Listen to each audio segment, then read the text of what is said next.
Welcome to Thursday, the Thursday edition of the Bill Michaels Show. Good to have you. Already been a hell of a workout today, I'll tell you that. I'm geeked today. A lot of stuff going on.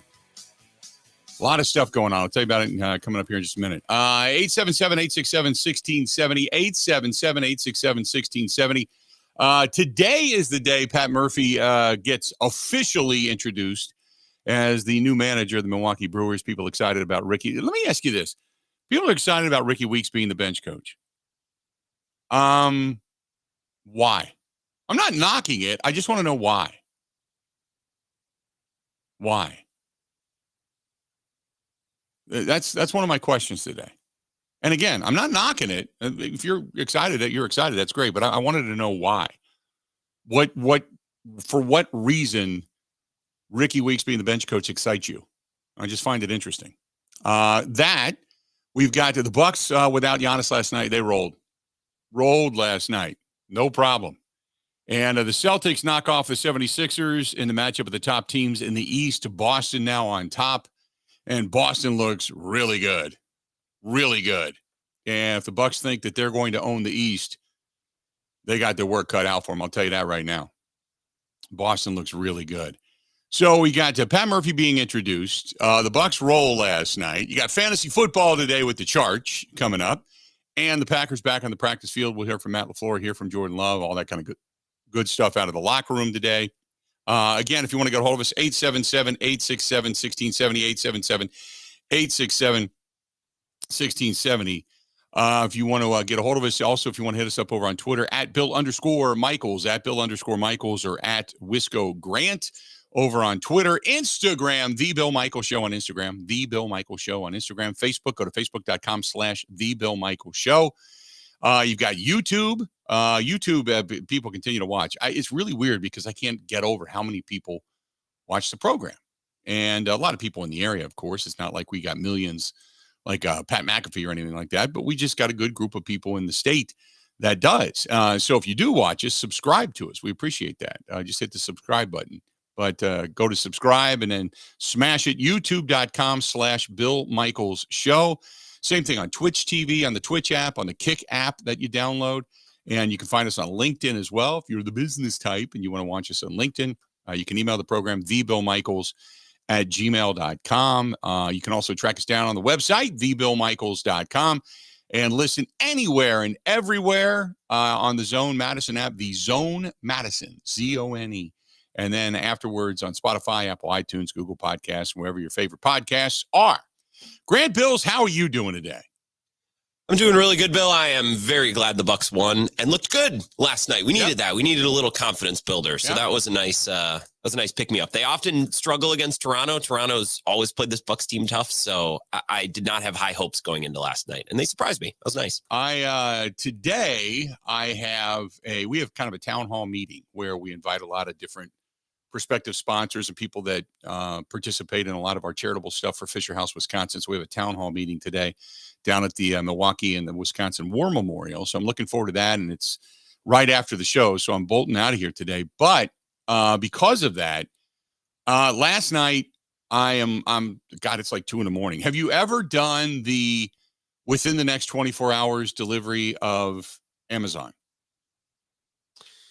No, because I never want to splurge for it.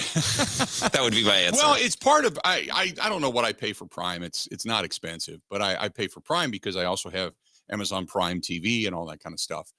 Because I watch that as well. But yesterday I was finishing up downstairs in the bar. And as you know, I've talked about it. We're getting ready for kind of a holiday party here. The ugly sweater thing that we do every year. And we got some really cool guests that are coming this year that you never say they're here until they're here. So you don't go out and tell everybody, but you kind of want to do something cool. So I had checked. I don't know if you've ever seen the bar all lit up, but it's got lighting and all this stuff for the bands. So one of the lights was out. So I kind of sat around last night and splurged a little bit more than I should have and started buying lighting and all this different stuff and staging chords and just stupid stuff. It's not like I'm having a rock concert here. It's just, a couple people playing guitars. But So this, and when I clicked on the lighting, it said, 24 hour. About 2:30 this morning, it showed up. I mean, my cameras went off. The alarm in the house went off. I'm like, what the hell? So I got the overnight delivery again from Amazon, which is cool. I got that. So at 6:30 this morning, the people that were here yesterday for the lawn service, they didn't do, it was weird. I got off the air and they didn't do anything. And I'm like, what the hell? Did I offend them or something? And here they were just scouting it out. They sent out a scout. So the team showed up this morning to take care of the yard. So I got all my leaves. Finally, I got all my leaves up and done, and the yard's back to looking normal. So I don't have to worry about the outside anymore. So I got up this morning at 6, ran downstairs, opened the front door. The team's starting to, do there's 4 people that they send to clean up the yard. I grabbed the lighting that had come, and I thought, I'll install it maybe over the weekend or maybe early next week. And you pull it out, you're plugging it in, you're making sure everything's works. And then, one by one, you start putting it together. And then you're like, well, this is easy. And I can do this and I can move this. So I went ahead today. All the lighting's installed. Sound check is done. And the team outside, as they're raking out the gardens and they got done, kind of picking up all the leaves and everything, I turned the stereo up. And I was checking the lighting as it goes to the beat of the music. And I got it cranked downstairs. The whole house is thumping, It's like 8 this morning and the whole house is thumping. And the lights are going and the whole thing. And the guy that's on the team, he's like, we were out in the yard dancing. I wish I would have caught that on a camera. We were out in the yard dancing. Really? Yeah, he said you could hear it clear as day outside. So between doing all of that this morning, working out this morning, getting all that stuff done, been kind of a banner day so far. It's like the show is an afterthought at this point, even though we got a lot of good stuff to talk about, and we got really good football on the air tonight. Tonight, you got Lamar Jackson and the Baltimore Ravens hosting Joe Burrow and the Cincinnati Bengals, and there's a lot riding on this game. It's a good game, and as you and I kind of talked about, really the best games of the weekend, short of watching the Packers, might be tonight and Monday night. Monday night, you got the rematch of the Super Bowl between Kansas City and Philadelphia in KC. Tonight, you've got Cincinnati, who needs this one bad.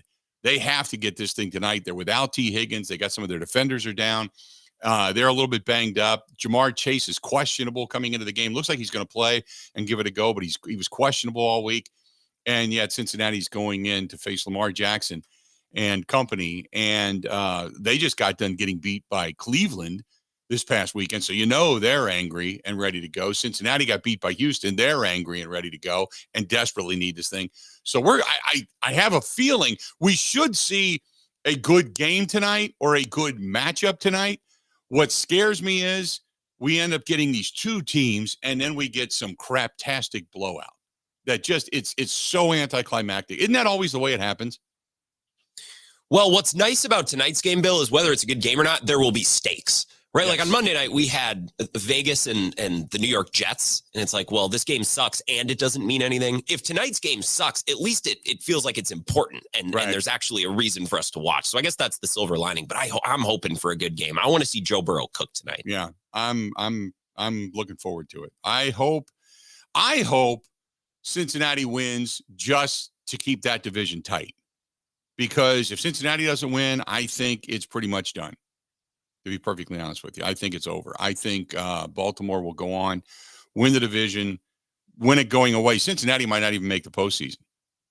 They just got off to such an incredibly slow start with Joe Burrow being banged up. They may not even make the postseason if they lose this one tonight. That means they will have lost 5 games, 3 in the division, and 5 games, 5 games in the AFC, and all the tiebreakers go to teams that have already beaten them.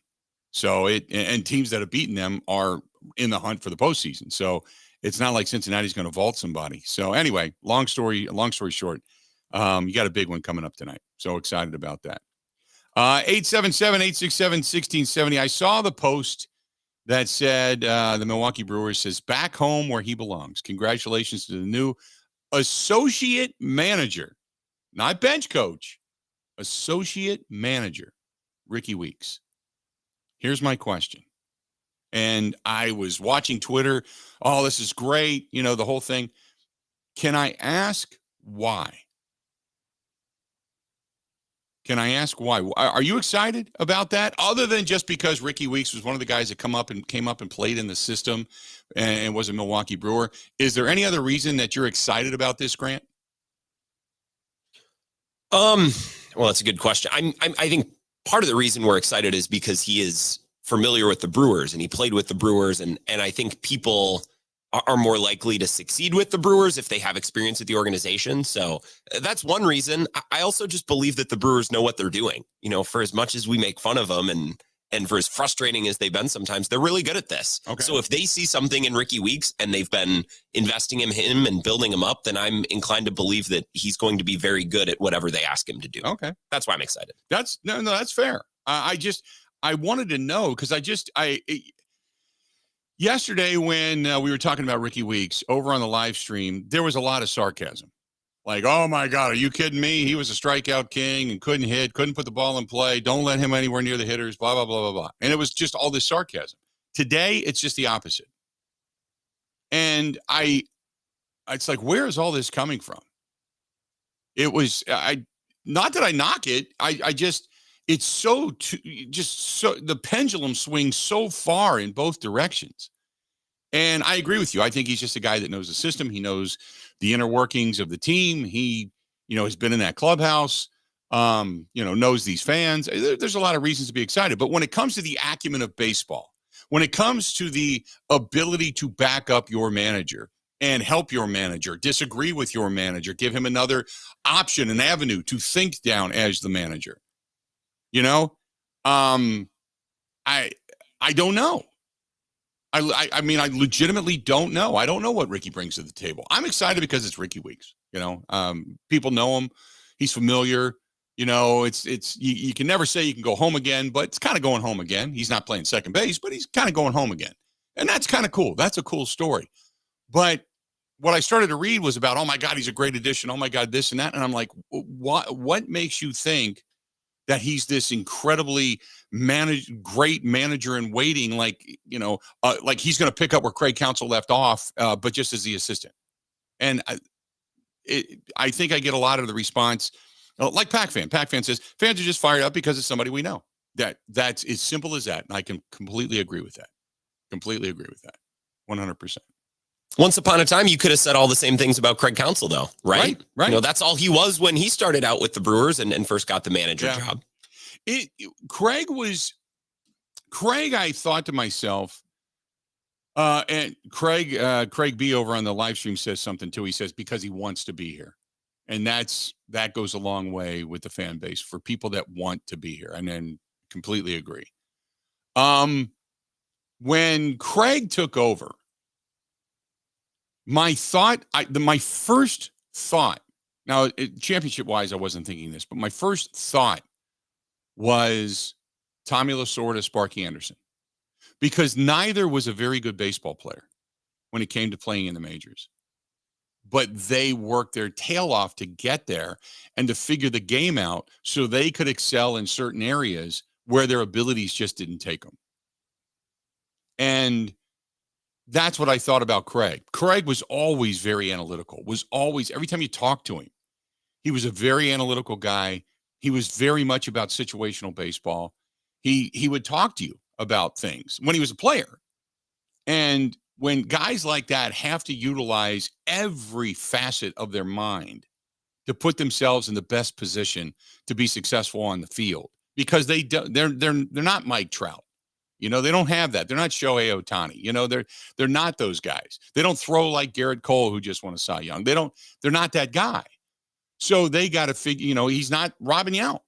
They got to figure out how to be really good players and sustainable players by using their mind. Shade a little to one way because this guy hits in this direction. Do something against this particular pitcher because you know him. You know what he throws. You got to study harder to see the inside of what he does.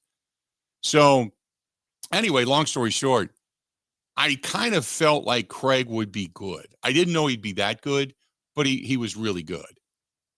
I don't know. I never talked to Ricky enough to really pick his brain on situational baseball. I mean, apparently he's excelled and you give him all the credit in the world, but I just remember talking to him thinking, That guy he's got just raw talent. He's just got the raw talent, the good second base ability. He's got a good break. He's got a good lead. He's got a good steal. He's got a strong arm. So, if he can hit and get on base, he'll be pretty good. And that I remember. So I'm waiting to see how he does, but more so how Pat Murphy does and, what those two do working together. But I'm excited. It's a new era of Brewers baseball being ushered in starting today.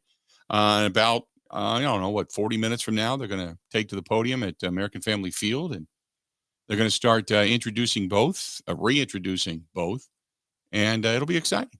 So, but now it's just about talent on the field and acquiring enough pieces to be able to put a viable team together, especially to compete against the Cubs. That's it. Mike says Bob Uecker was a lifetime 200 hitter. Now he's in the Hall of Fame. He's in the Hall of Fame as a broadcaster. Bob has an incredible acumen for the art of storytelling, the timing of a punchline, the ability to kind of dissect baseball. So, yeah. But he's not in the Hall of Fame as a manager. He's in the Hall of Fame as a broadcaster. So, Skinny from Madison says, didn't Murphy have any say about Weeks being hired? I don't know. Don't know. We'll find out more today. Find out more about that today. This portion of the program brought to you by our friends up there at the Four Seasons Island Resort. They are in Pembine, Wisconsin on the beautiful Muscano Island. It is, too. If you've never been there, you got to go. You cross that old train trestle bridge, that single-car bridge. You enter the island. You head over by the resort, the indoor pools, the indoor spas, the diamond rooms, fantastic food. They've got the nice lounge upstairs, the sports bar downstairs. They've got an old-fashioned video arcade, Lily's ice cream parlor. They got so many cool things. You can use the ATV trails, the UTV trails. You can use the snowmobile trails when the snow starts to fly. So many reasons to head up there. They've got a Christmas dinner coming up.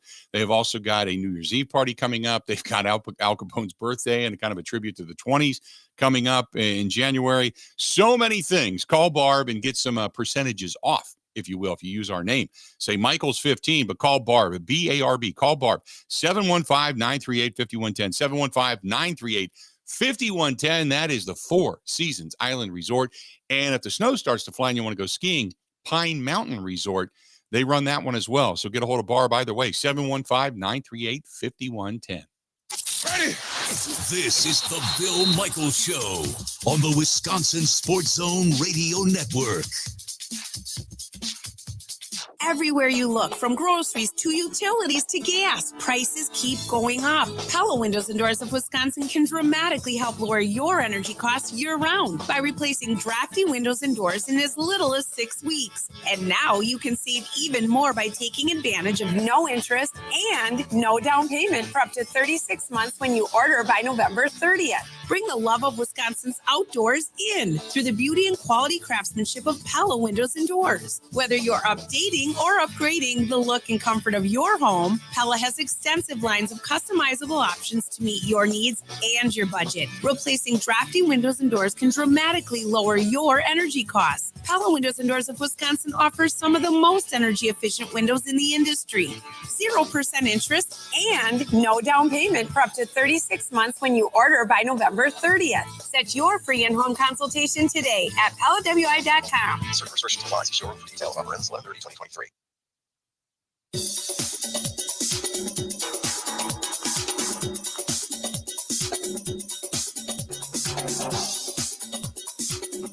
Bill Michaels will resume in 3 minutes.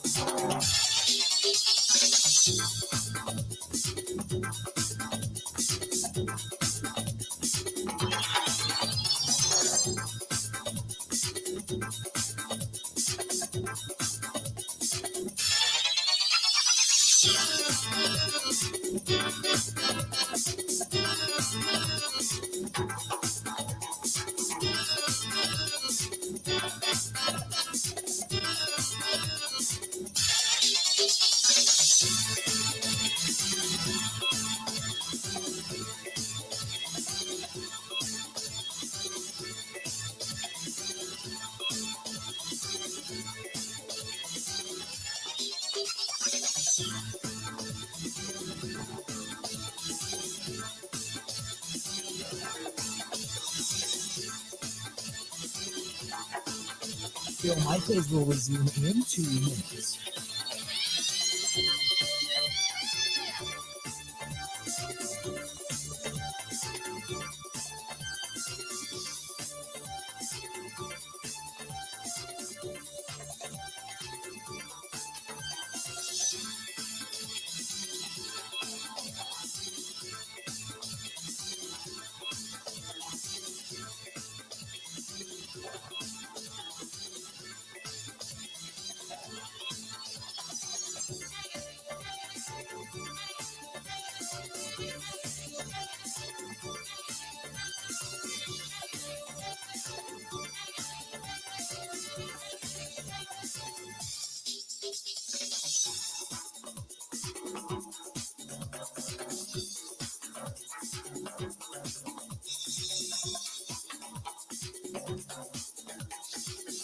Bill Michaels will resume in 1 minute.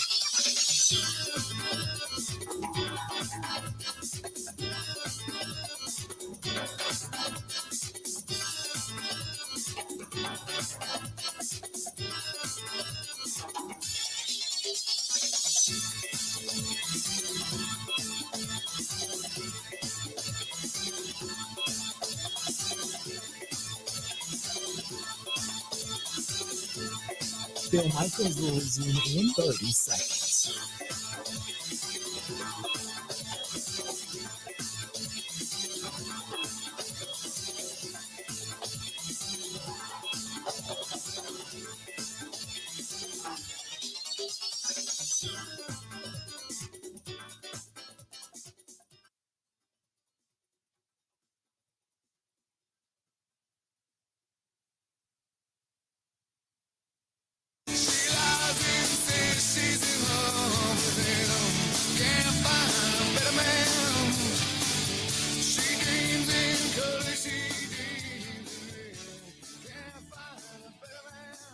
Welcome back. Good to have you.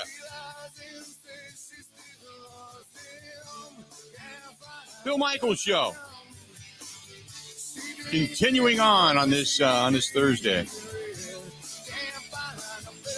Packers back in the practice field yet again today, getting ready for the Chargers this weekend.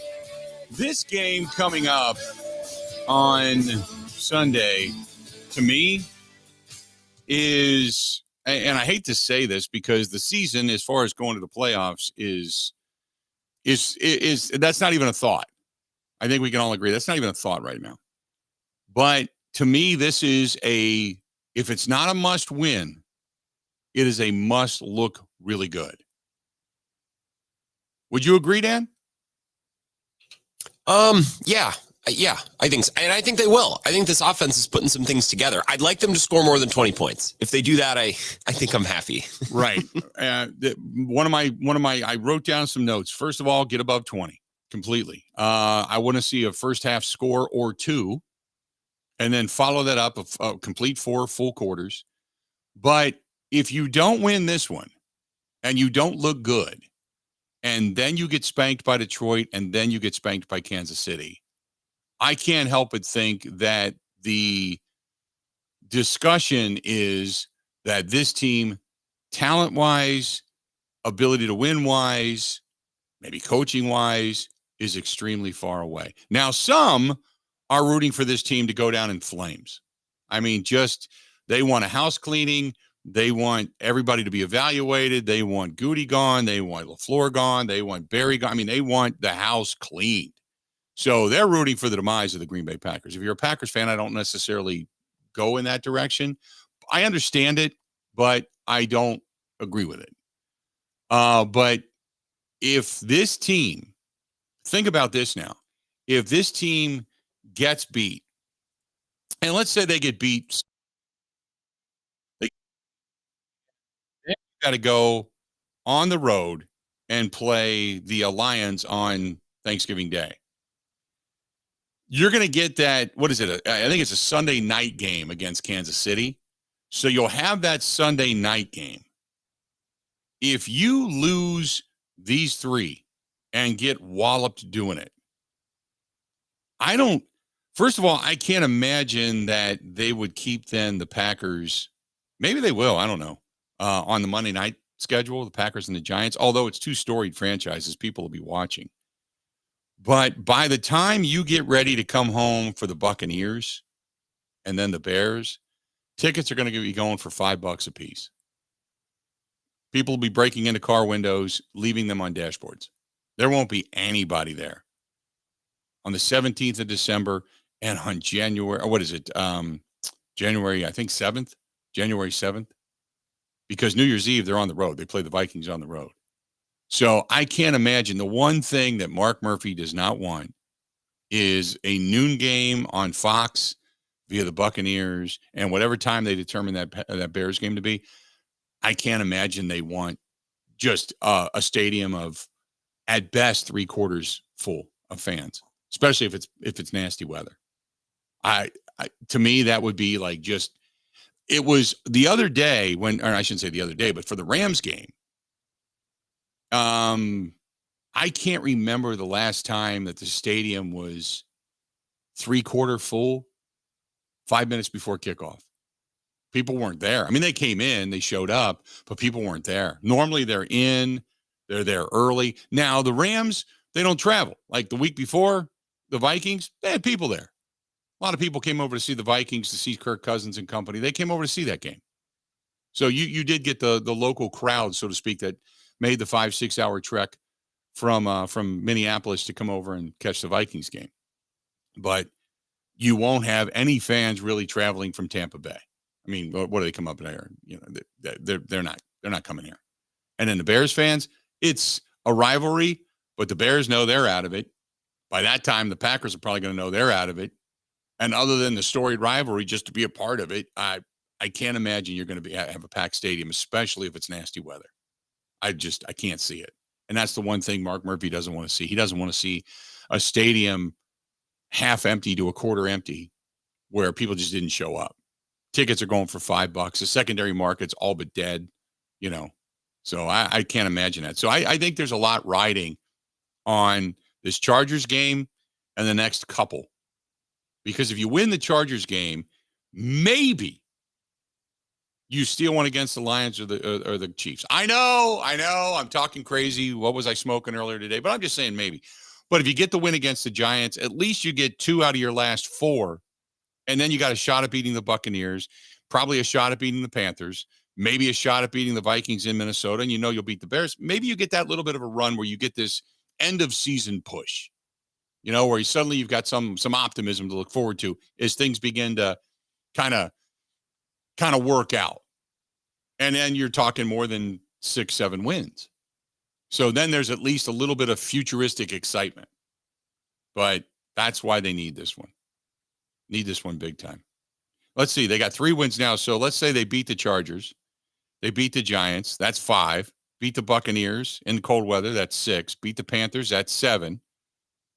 Beat the Vikings. That's 8. Could they dare beat the Bears and win 9? Win the last 4 in a row? Could they do you think they have it in them to do that? That's the question. That's why they need this one so bad. Then again, if they look really bad doing it against bad teams, then there might be a cleaning at the end of the season. So we'll see. I know. People over on the live stream are calling me nuts, and I got a couple emails that said that I'm crazy, but I get it. Mary said if tickets are going to go to $5, I'll go. That's what I'm saying. If they're $5, what the hell? But if they're 50 to 150, nah, not going to do that. Unless, of course, you got an indoor seat. Then it's an event. But you get what I'm saying. 877-867-1670, 877-867-1670. Want to find us? Feel free to go ahead and do so. Got to say thanks to our friends at Kunis, Kunes, Kunis RV, Kunis Automotive, trucks, commercial. They got it all. Go to shop, S-H-O-P, shopkunis.com. They were a big supporter of the show this year, big supporter of everything we did via Veterans and Fisher House, Wisconsin. So thanks to them for being a part of the program, and thanks to them for all that they do for our veterans and for Fisher House, Wisconsin. Go to shop, S-H-O-P, shopkunis.com. That is shopkunis.com. This is the Bill Michaels Show on the Wisconsin Sports Zone Radio Network.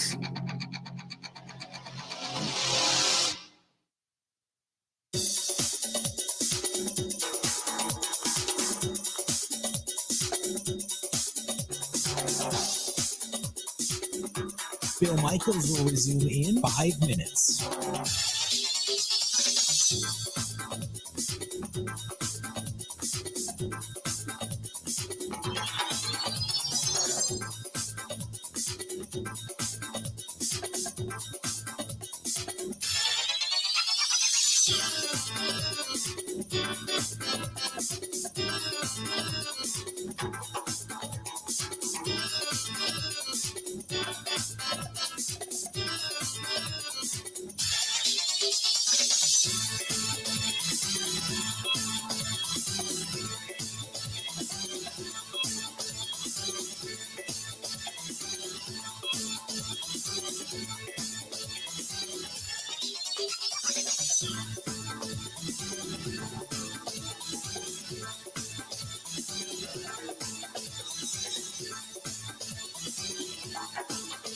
Bill Michaels will resume in 4 minutes.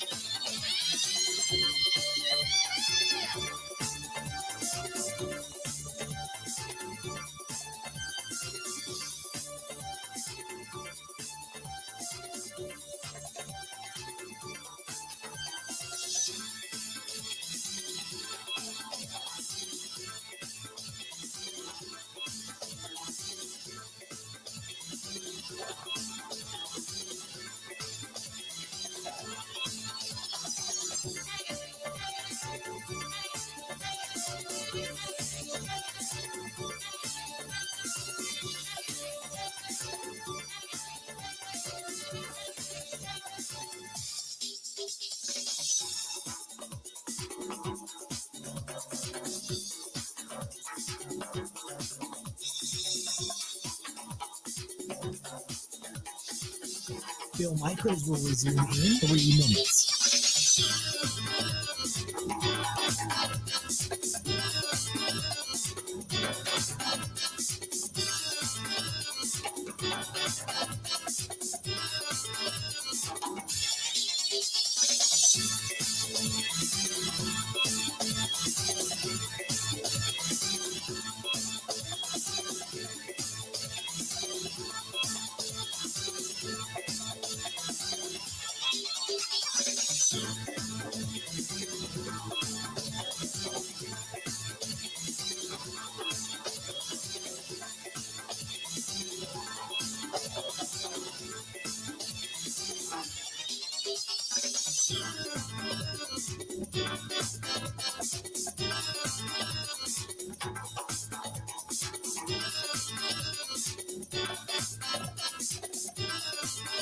Bill Michaels will resume in 2 minutes.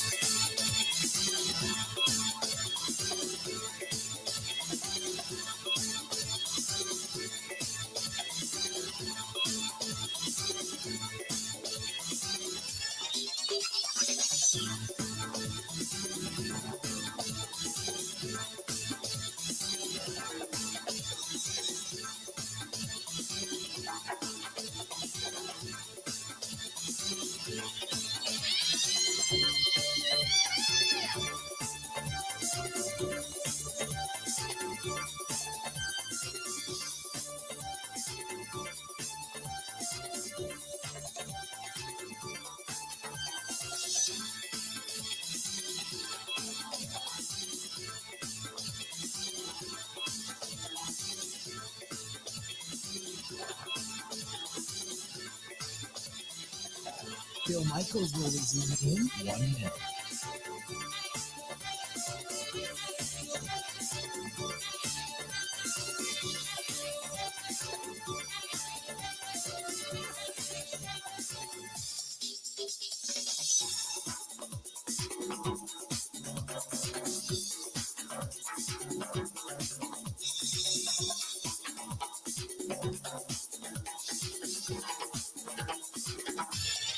Bill Michaels will resume in 30 seconds.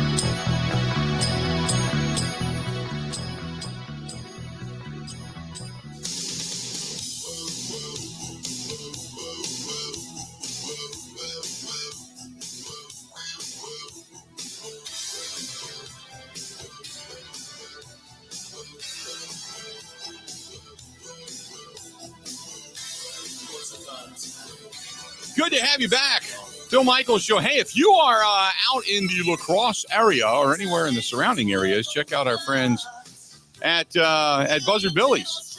Head on out. Pearl Street in La Crosse. Great place. Starlight Lounge. Great place for a date night. Good cocktails, martinis and such upstairs. That's Buzzard Billy's in the Starlight Lounge, Pearl Street in La Crosse, Wisconsin. Ryan says the Packers can possibly beat the Chargers, Giants, and Bears, but Detroit and Kansas, I don't know. That's a stretch. The Vikings could be a possibility. That's in Minnesota, though. That's not going to be an easy win. Backyard Brews says, what'd you put in the eggnog this time? Now, is that a serious question? Or you just think I'm smoking rope this morning? Maybe I'm a little too amped up. Let me know. Because I haven't put anything in the eggnog yet. I say yet. You always put rum in the eggnog, right? Unless you get crazy and you put like Rumpelmans in it. Throw some peppermint in there. Then it gets to kind of a funky taste. Done that before, though. Brett says, last night, that's what I love about Bucks basketball. Passing it around, Lopez playing defense in the paint. You got Jackson Jr. playing with heart and energy. Beasley on fire. And, of course, Dame time. Go Bucks. Fear the deer. Love it. Love it. Let's see here. This one's from Mac. Mac says, I think you're crazy. There's no way in hell they're going to go on a 4-game win streak to end the season. And if they do, it's going to be false hope because they're playing bad teams and probably barely beating bad teams. This will give us the sense that this team is going to do something next year only to let us down yet again. I think they need to clean house and find more talent. This team is bereft of many things, and wins right now is one of them. Mac, appreciate the email. Do frustrated Packers fans realize they're bereft of talent? Yes, that's why they're tearing it down a bit to get more draft picks and more money. That's how you acquire more talent. We've been contending for 30 years. I don't mean to tell people how to feel as a fan, but we've had a 30-year run really without ever rebuilding. It was high time to reset a bit. Like, this is what other teams go through sometimes every few years. We've had a good 30-year run here. If I told you Brady would leave, and all of a sudden, within a couple of years of Brady leaving, the team would not be making the postseason, and we'd be sitting here in 2023 with the New England Patriots sitting at 2-8, and Bill Belichick, the talk of Bill Belichick getting fired is very, very real. People would say back then that I was smoking rope because there's no way Bill Belichick and 6 championships and on and on. No way. Here we are. You know, I mean, you don't want to say that all good things come to an end, but all good things eventually, the roller coaster, you don't stay on top of the mountain the entire time. You got to come back down to the bottom. You got to kind of retool, and then you climb the mountain again. And we've been lucky because there hasn't the need to rebuild has not necessarily been a must in Green Bay. It just hasn't because of the quarterback play. So you're always trying to figure out a way to put more talent around a Hall of Fame quarterback. That's what you're always trying to do. So, yeah, you're right that I don't want to say spoiled because I think that term is used too much because if you're spoiled, Patriots fans have been spoiled. They had that run where they were winning championships and constantly in Super Bowls and, AFC championship games it seemed like every year, just pencil them in. And it was either going to be Pittsburgh or Indianapolis that would knock them off. But either way, they're going to end up in an AFC championship game and most likely going to a Super Bowl where they're going to win the majority of them. They just pencil them in. The Packers have not had the same success. They pencil them into the postseason, but they got to some NFC championship games, got to one Super Bowl, 3 in 30 years, 30 plus years. 1, 2, really needed that third. And a second one out of Aaron Rodgers to kind of complete that, to make that whole 30-year run look better. But the problem is, and in all honesty, New England just was on a different level. They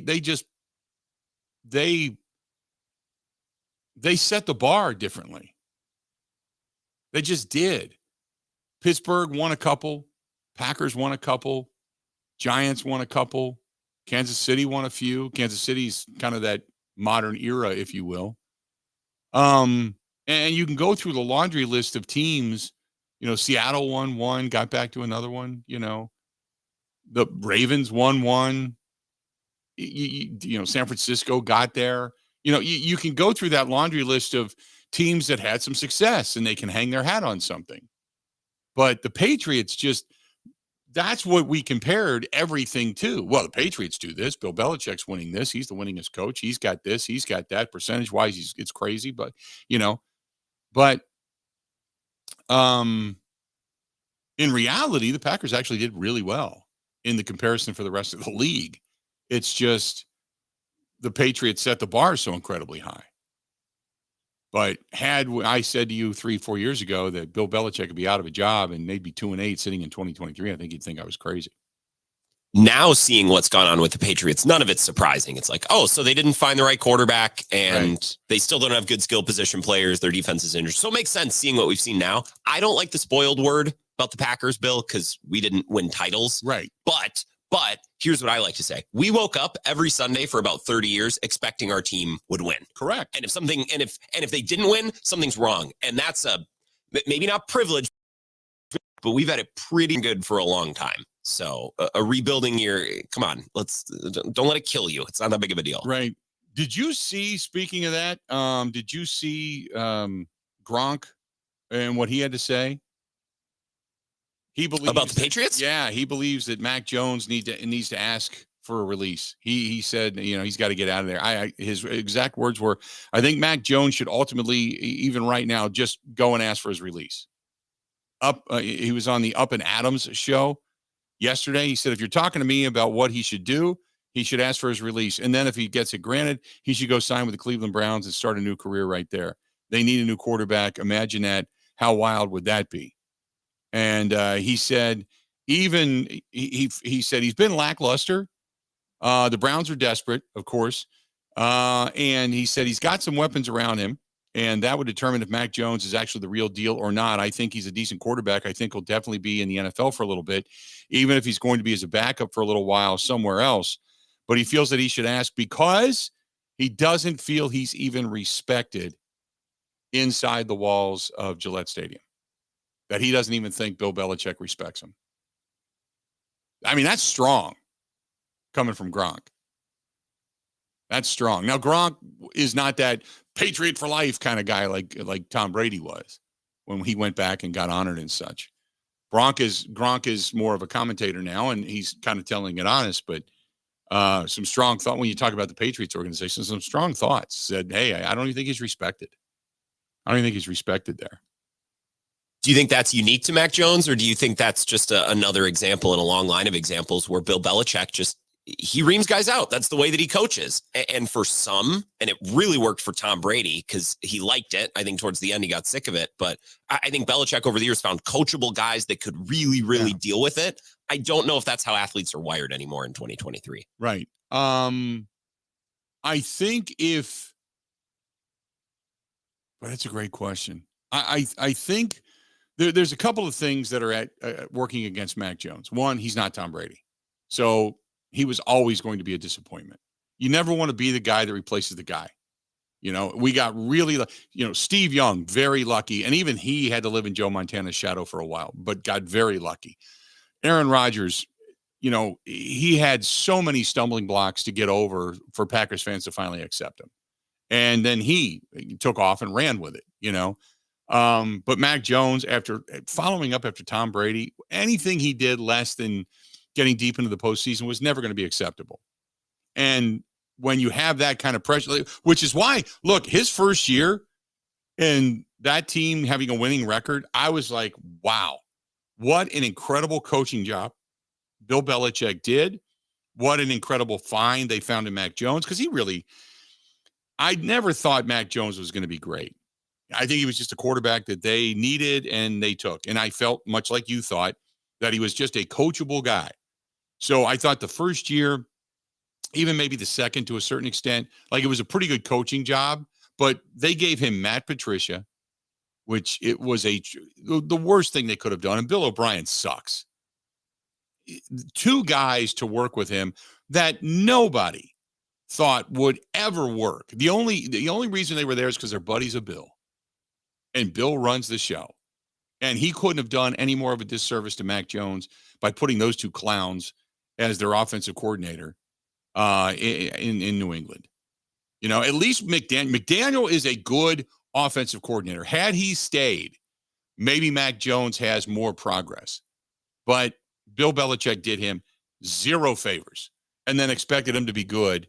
And when he wasn't, Bill obviously is running out of patience and has just, you know, we've seen Bill get pissed and he's now throwing some fits on the sideline and the anger's seeping out because he feels the pressure. Every week now he's being asked, Bill, you think you're going to be fired?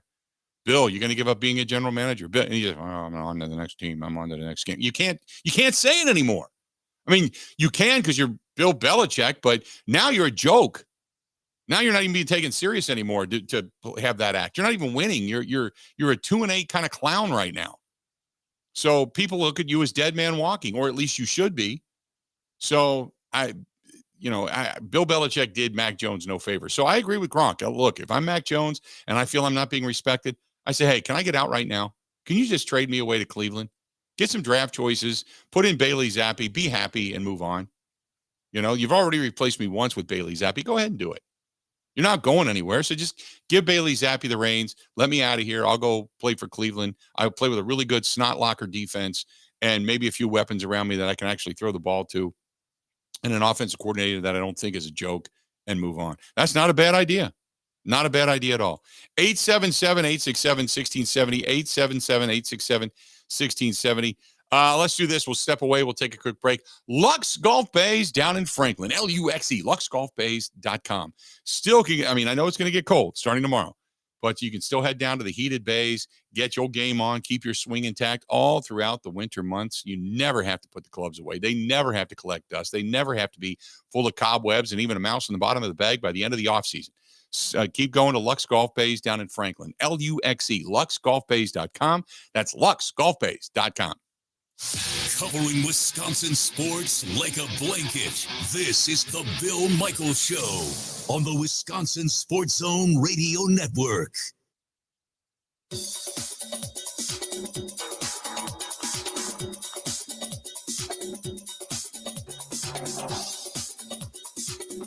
Bill Michaels will resume in 3 minutes.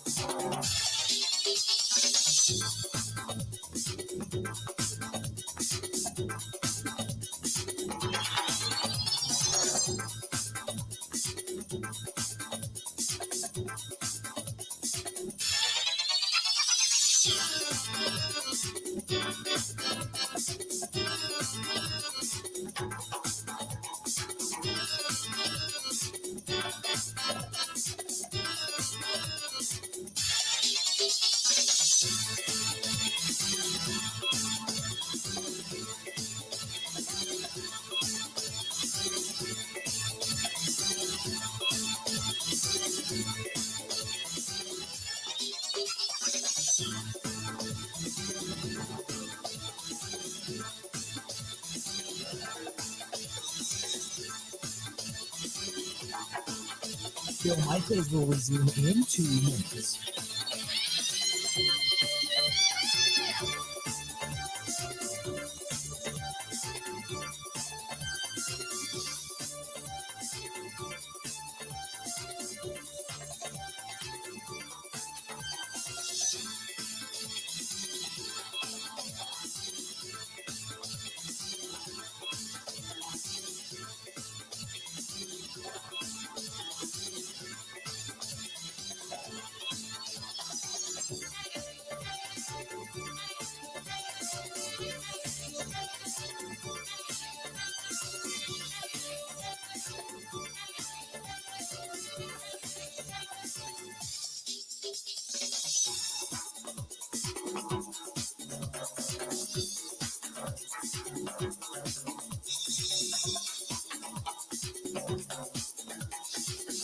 Bill Michaels will resume in 1 minute.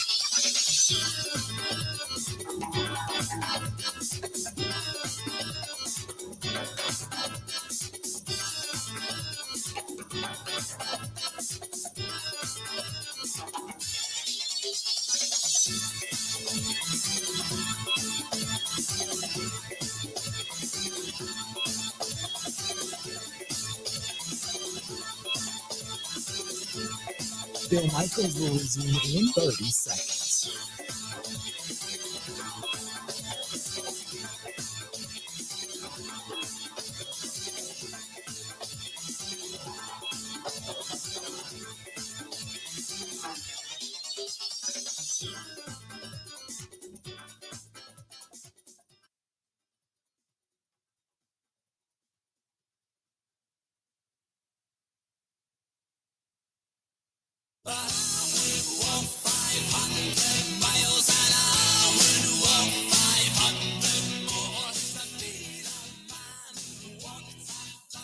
Music tonight, tomorrow night, Saturday.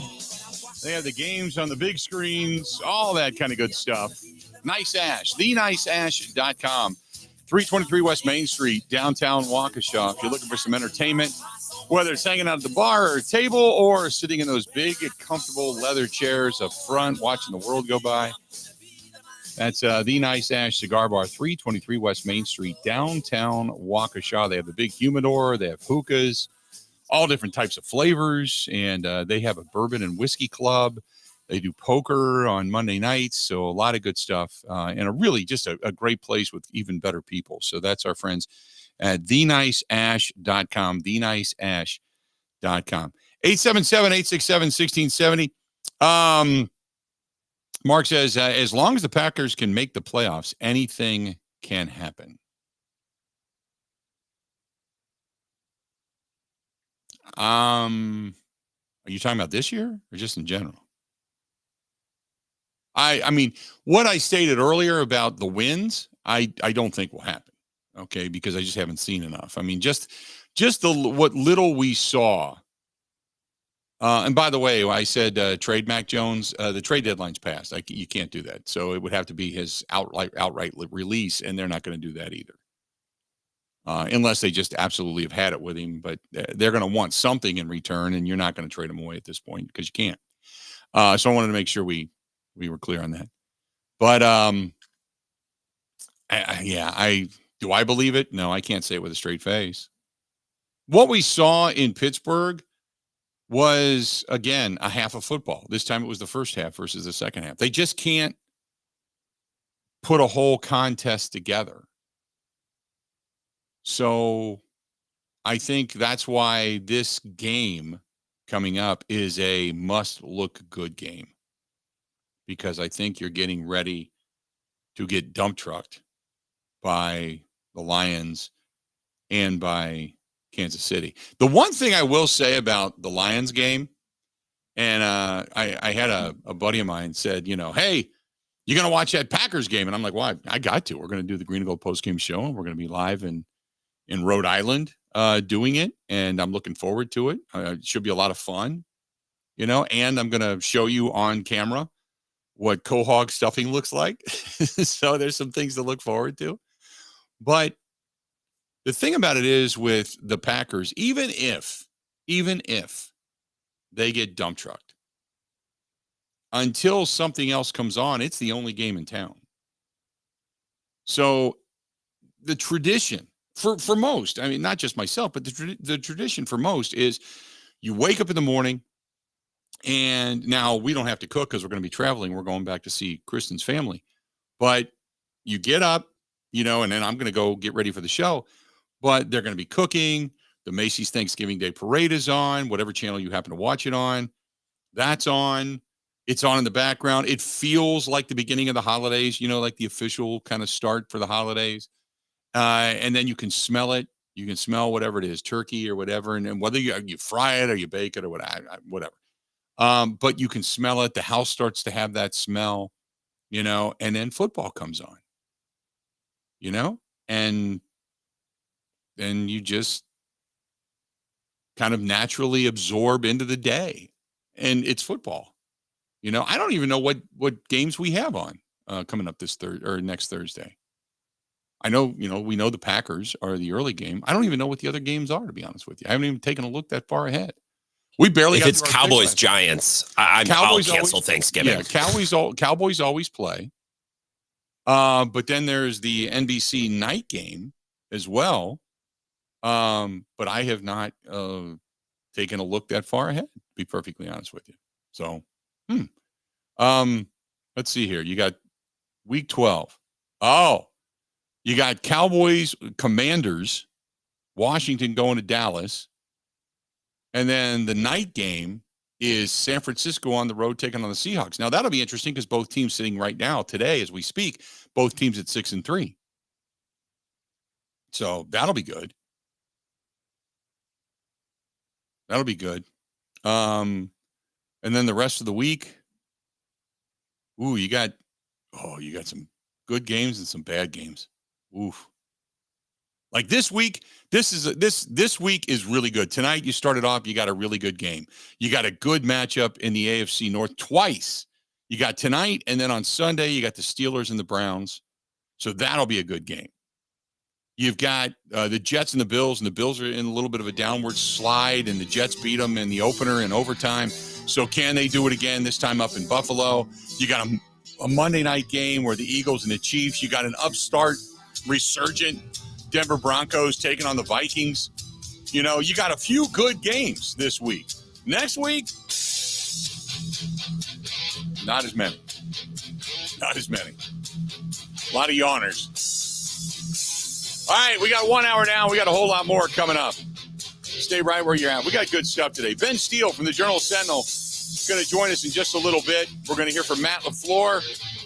Also, Pat Murphy being introduced as the new manager of your Milwaukee Brewers. We'll end up giving you some of that audio. Whole lot more coming up. And Paul Charchian, we got fantasy football today.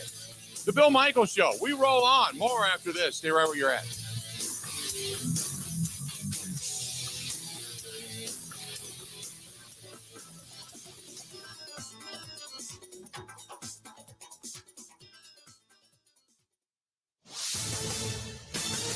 This is a Wisconsin Sports Zone update. The Brewers made it official yesterday, announcing the promotion of Pat Murphy from bench coach to manager as Craig Counsell's replacement. He's been with Milwaukee since 2016. Also, former second baseman Ricky Weeks will serve as associate manager. Well, no Giannis Antetokounmpo last night for the Bucks, and no problem. The Greek Freak would miss his first game of the season because of a strained right calf, but Damian Lillard would pick up the slack. He had 37 points and a season-high 13 assists. Malik Beasley chipped in 30, and the Bucks would beat the Raptors in Toronto 128-112.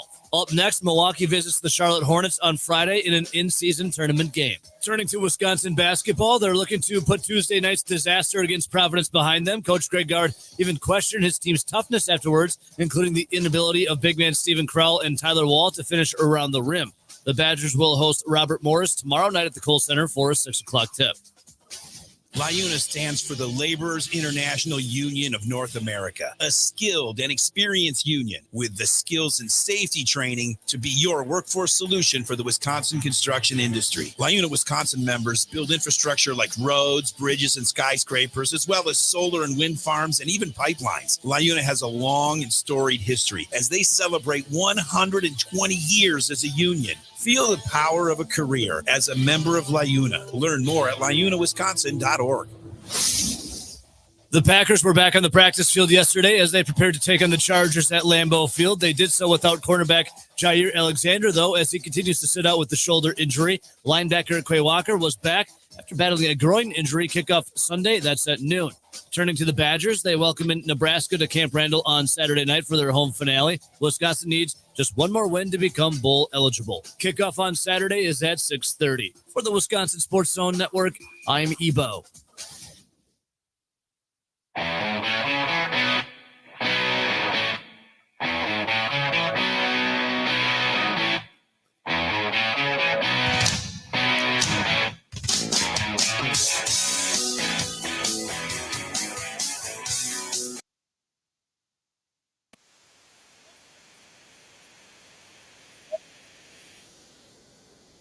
Bill Michaels Show.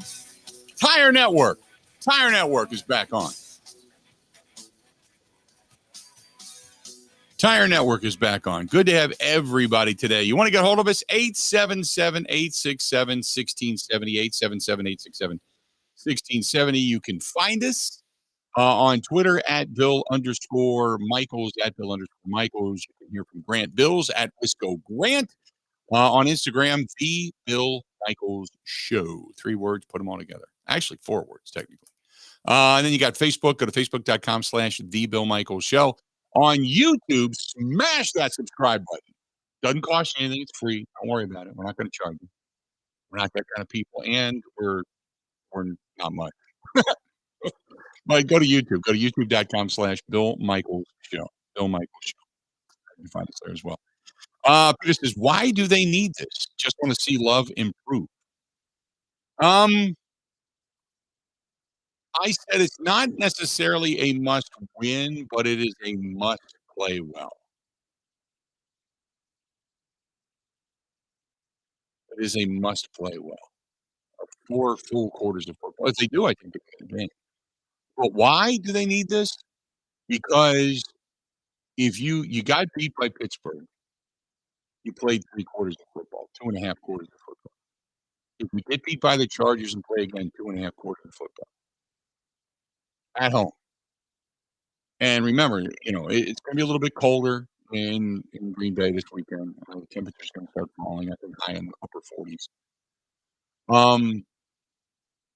And you're not going to get anybody from Southern California who's going to travel to Green Bay this time to see a bad Packers team.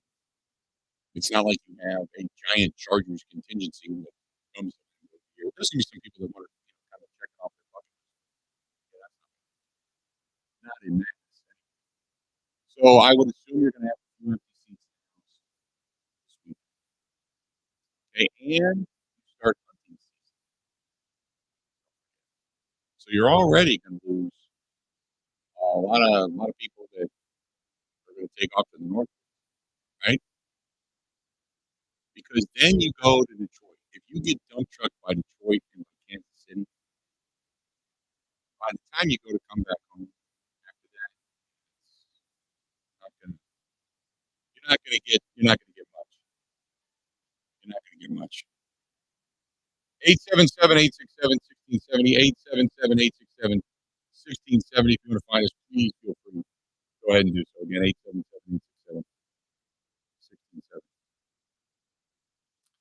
877-867-1670. What else we have here?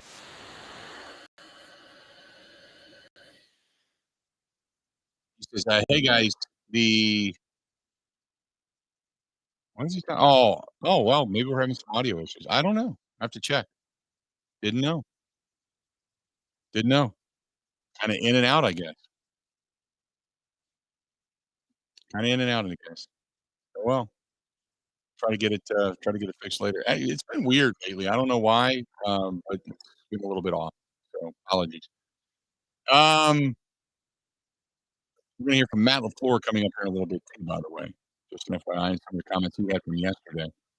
Mark says, hey guys, meaning he says, hey, Bill and Grant. He says, I think that the Packers need to win this game just for morale purposes. If they lose this game and lose ugly, he says, then I would assume Mark Murphy may be making changes. Do you think he would make firings like he did with Mike McCarthy mid-season? No.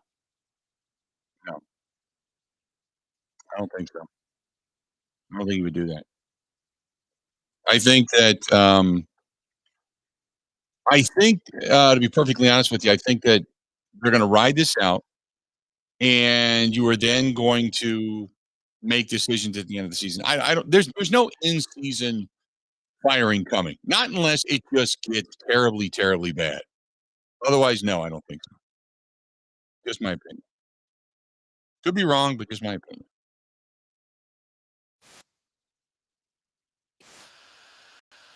Grant, do you see a firing coming at all? I was just going to ask you, do you think Mark Murphy is shocked by any of this? By anything that's going on with this team? By the record, given that it's rebuilding year and that a lot of their best players have been hurt and missed a lot of time, or I don't think any of this is surprising. I think Packers fans are really upset. I think Mark Murphy in the front office expected this to a degree. I don't think any of this is surprising. I think at the beginning of the season when they first came out and looked good against the Bears, I think people thought, okay, you know what, this is sustainable. This is going to be the possibility of a playoff team is very real. And then the wheels started to come off. And then I think people kind of fell back to reality. I think what happened was we got our hopes up, and maybe there was a little bit more belief in this team or belief in Jordan Love than what we thought. People got their hopes up, and then it all came crashing down. And now I think you would be I think it would be crazy at this point to think that they have this run in them. Maybe this is where it did take them 8 or 9 games to start to get the offense going. It's too little, too late for being a viable team come the postseason. But I can't imagine. Like I said, I said 7 games. There were other people that said 5 games, and they're probably maybe off by a game.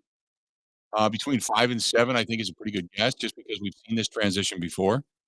But I cannot. I with the talk of playoffs, they would have to really.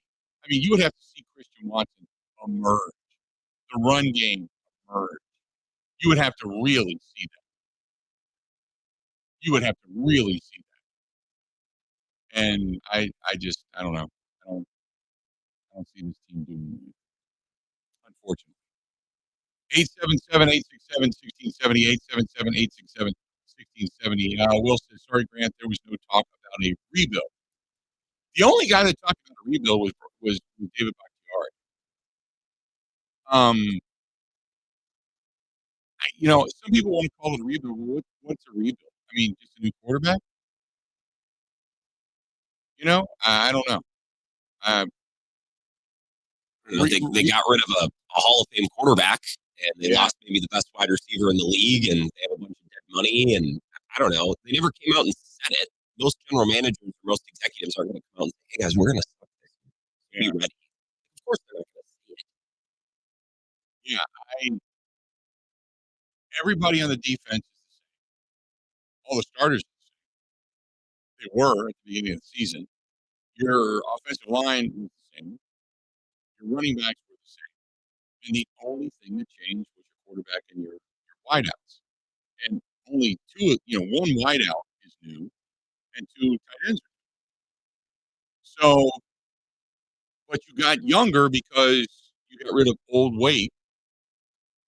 But I guess when you make a trade, you say, hey, we're going to go ahead and get rid of the soul for draft choices. I guess you can say you're kind of conceding at this point, but I don't necessarily think it's a full-blown rebuild. I think it's the one thing I will say they're rebuilding. They bit the bullet on the contract and the money. They said, hey, we're just going to bite it this year. We don't think we're going to be great anyway. And next year, once you get Bakhtiari off the books and Rodgers off the books, got a lot more money to spend. A lot more things to get into in that discussion when it comes to the ability to supplement talent. That's it. But as far as a full blown rebuild, I don't think it's a full blown rebuild. We've all been down this road before too. And I always ask when people say, "What's your idea of a rebuild? Is it just changing quarterbacks?" Okay, you lose the Hall of Fame quarterback. I don't call it a rebuild. I think it's just kind of trying to figure out where you're at. 877-867-1670, 877-867-1670. This portion of the program brought to you by our friends over there, Mikey Whitcomb and the gang at Exit Realty. Call them 414-243-1976, 414-243-1976. That's Exit Realty. Give them a shout. Mike's a great guy. He helped me out anywhere in the 5-7 county area. He's a workaholic. Really is. And he's a straight shooter. Good guy. Really good guy. I like him also. So, Mikey Wood, 414-243-1976. What are the Bill Michael Show coming up next?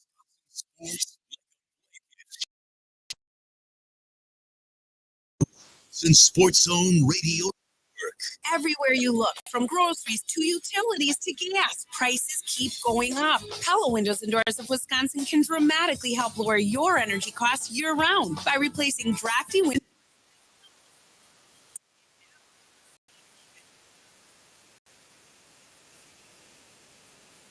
to 36 months when you order.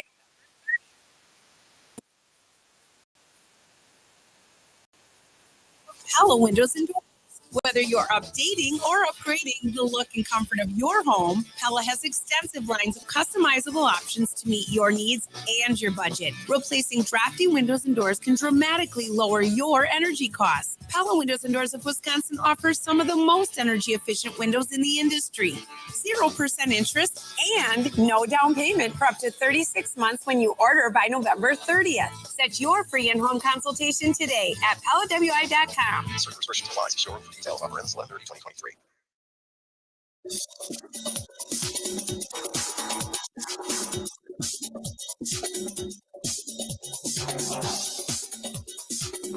Bill Michaels will resume in 3 minutes.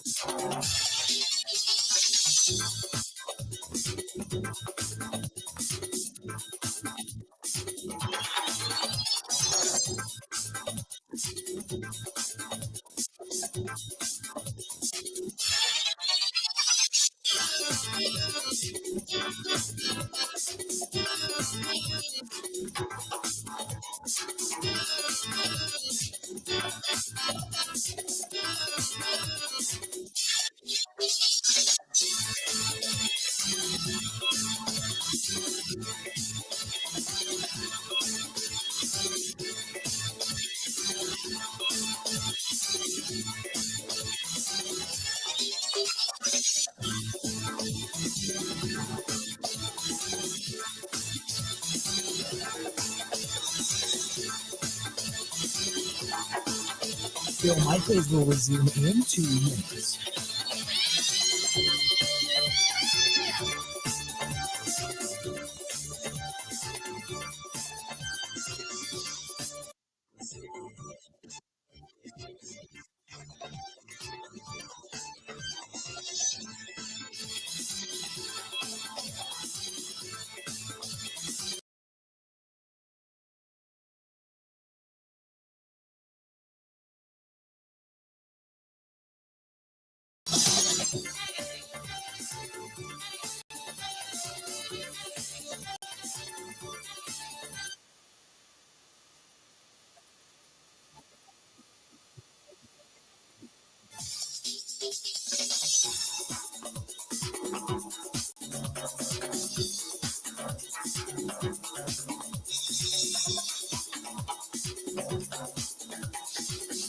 Bill Michaels will resume in 1 minute.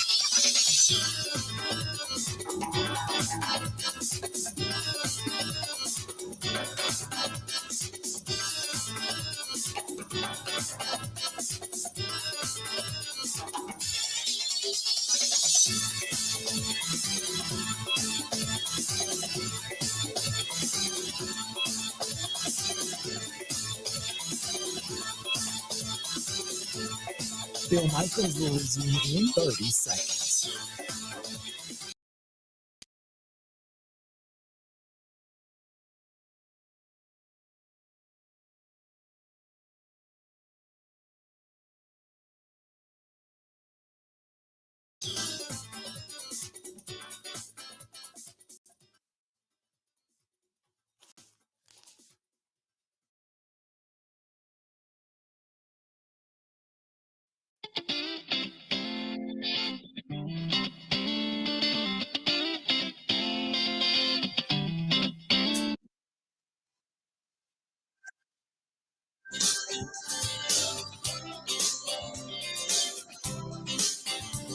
Yeah, I was always a crazy one. Broke into the stadium and I wrote your number on the 50-yard line. You were always perfect, spawning about. Welcome back to the program. Good to have you. The Bill Michaels Show. Continuing on. Matt LaFleur addressed the media and got into a lot of, just kind of discussive stuff, and talked about everything from practice and who is and isn't practicing and such. And before we get to the bottom of the hour, Matt LaFleur talking to the media yesterday. Take a listen. Jair and Rudy did not participate. Limited were Kenny Clark, Elton Jenkins, Aaron Jones, Quay Walker, Christian Watson, and full were Yash and Runyon.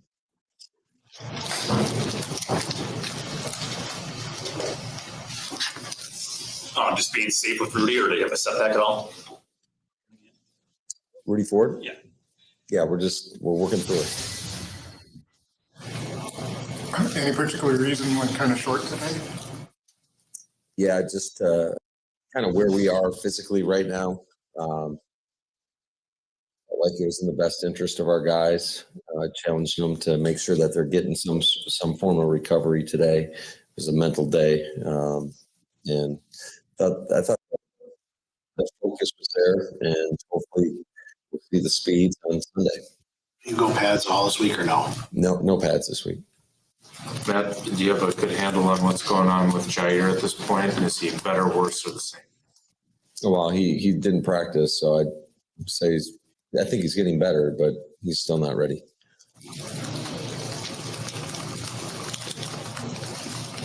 What's the challenge you see from their offense? Is it start with quarterbacks or start with that because he does everything? Or? Yeah, he's the real deal. There's not a throw he can't make.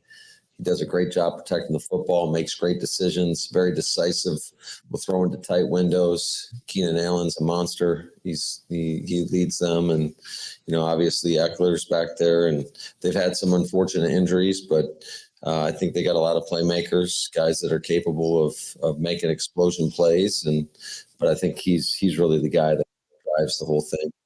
And I think their offensive line is really solid, really strong. There's not a there, and so it's a well-rounded offense. I think Kellen does a great job putting those guys in a really good position. Great job in Dallas. Not a shock that he's doing a great job in LA as well. Man, against an offense like that, I mean, how do you stop the run but still be, making sure you're not getting beat down? Oh, that's the challenge. I think anytime somebody is as explosive as they are, and especially in the pass game, you're going to have to play some split safety, and we're going to have to do a great job. And so that is the challenge. Matt, how do you feel Rashid and Zach held up on Sunday, given the two guys on the edge that the Chargers have? Yeah, I thought they both did a really good job. And we expect that moving forward. Got another great challenge this week. When you talk about Mac and Bosa, those are two of the better guys. I'd say in this league, and then I don't know how to pronounce Tuli's name, but he's pretty dynamic too. I mean, like you see, they do a great job. All those guys going in there, and I think they do a very good job on their interior as well. They're big and they can get a lot of push. So, it doesn't get any easier this week, that's for sure. You mentioned a few weeks ago Jaden's learning curve and how even when things are going right, it's clear he's learning. The numbers, we can see the numbers have increased over the last few games. But as far as his growth, what have you seen him kind of take a jump recently, and where is he maturing on the field? Well, I just think with experience, it naturally happens for most. And he's a talented guy that it means a lot to him. And I really love his mentality. I think he's wired the right way mentally, so just how he attacks it. And not that it's always going to be perfect, but when he does make a mistake, there's no flinch to him. He just keeps it moving, and he doesn't get rattled. He doesn't allow one play to affect the next. And we expect him to continue to grow and develop. He's far from the finished product, but he's got a very bright future. Are the numbers reflective of just that experience making him more comfortable? I think the numbers are more reflective of him making the most out of his opportunities, because you never quite know where the ball's going to go. A lot of it is coverage dependent, and when it's came his way, he's made plays. Today, just doing the drills, Rashul obviously not here, but no Jair, Rudy, or Darnell. How have those guys and maybe Greg kind of just held that together? Yeah, I mean, I think all the coaches, G Money and RD and Justin Hood, have all done a great job with those guys. And but I also think it speaks to the character of the guys. The guys are hungry. They're when given their opportunity, and I think they've stepped up to that challenge. Ben, Herbert played right away. Obviously, he was in Jordan's class. You had RG3, who I think played right away for you, right? What are the challenges of that? And then what are maybe the benefits that come down the road? We know the benefits for Jordan of getting to watch, but what's the flip side? Well, I think a lot of times you're almost in survival mode as a rookie. There's so much information being thrown at you. You're learning a brand new language, and in a very short period of time, and just having the adequate reps, because we probably, and I can't speak for their previous situation or when he was a rookie or anything, but naturally as coaches, I think we'd like to have enough ammo to have, and so you carry a decent amount of plays, and it's hard to get all those plays rep specifically in a given week in terms of getting full speed reps. There's just they're at a premium. I mean, you're only going to get 30 some odd reps each side of the ball within a practice, so it's hard to get a full speed rep at, especially getting multiple looks at a play. So I think, a lot of guys it's you're more concerned, which you should be, about just the intricate details of the play, and you're less concerned maybe with what's going on the other side of the ball. And I think when guys truly elevate their game, they have a great understanding of what they're going against, especially at the quarterback position, and how to attack certain coverages or where the ball should go on each and every play. And I think that's just something that comes in time and comes with experience and allows you to anticipate a little bit better, and or maybe when you're not getting the right look, progress all the way through your reads, because typically, like we tell our quarterbacks, is you get 2 inches in the pocket before that pass rush is going to barrel back on you, and shoot, sometimes you might not get two hitches. So I think just the whole growth process at that position, it takes some time. Where do you think Jordan is in that process? And did he start at a better place, obviously, with 3 years of watching instead of having to do it right? Yeah, I'd say so. I think, there's definitely a foundation that was built there, but also, a lot of attention is always put on that position in particular, but there's 10 other men around you as well. So every situation, I would say, is a little bit different. I think it's easier if a rookie comes into a situation, and they've got a lot of veteran guys that are really good players that naturally it's going to take a lot of pressure off them. So, Matt, how have you seen with Keyshawn and the kickoff return unit kind of hit its groove for the last couple of weeks? Yeah, Keyshawn's dynamic. We know that when he's got the ball in his hands, he's capable of breaking a big play, if not taking it to the house. I think the guys in front of him was on the kickoff return unit, or when he's getting opportunities on punt return. They do a great job blocking for him. They take pride in that because they know he's got that ability. We're always talking about, flipping the field for whatever phase. Certainly in the return game is for the offense, give our team a better opportunity to get points. In his limited opportunities, when he's got an opportunity, he's done a pretty good job. Yeah. You see that Herbert has probably the strongest arm of anybody faced this season. I have a hard time saying that. Like, maybe. You'd have to tell me who all we played against. I'm on to the Chargers. Well, if you're facing a guy with a big arm and maybe you haven't faced a bunch of those, how do you prepare for that? Yeah, I think how do you prepare for any really good quarterback? Do the best you can. You try to put the best plan in place. Obviously, you got to study and have an idea of what you what concepts may be coming your way in order to be able to react the right way, and certainly challenge in certain areas, but you've got to pick your spots because, like I said, he's capable of making it pay if you get overly aggressive.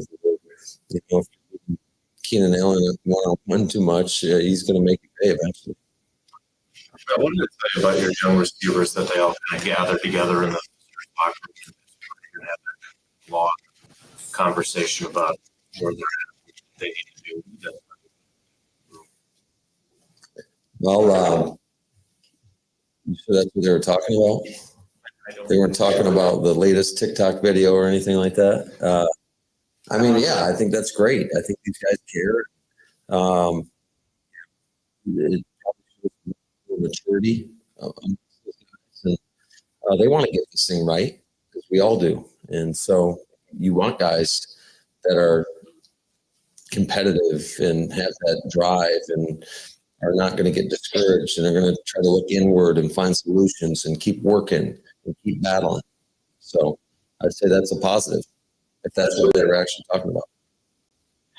The Chargers signed Justin Howell. Does that matter at all? Like, or is that not a position where? I don't know. I think guys in this league, I mean, Brandon Staley worked with Joe Barry. So, I mean, I don't know how much something out of it, but I think more than I got a lot of respect for Justin Howlands, and they added a piece to a pretty good pass rush as they have already, and so we're gonna have to make it on the other side now.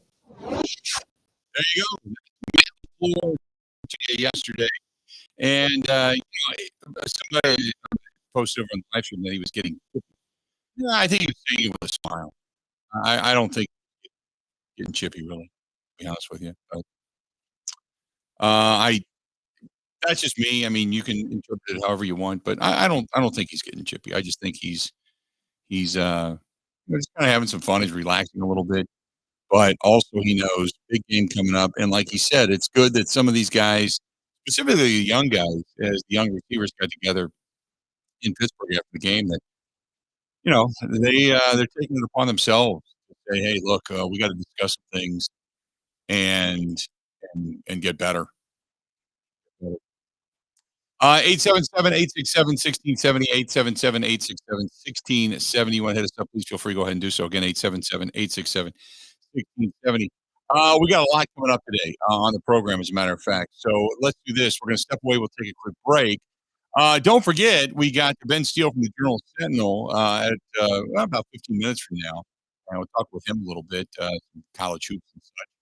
Also, you've got Pat Murphy being introduced as we speak as the new manager of the Milwaukee Brewers, him and the associate manager, which is also Ricky Weeks, coming to town. You've got the Bucks obviously getting a big win last night. We can talk about that. We got Paul Charch in. The Charch is going to be here in about a half an hour. We're going to take some fantasy football questions and talk with him about what's upcoming, because now you're starting to get down to the wire. You're in the stretch run for fantasy football. So we got that coming up as well today. So still a lot on the docket, and a little bit later on, we're going to hear from Jordan Love as well. Stay tuned. A whole lot more of the Bill Michaels Show coming up right after this.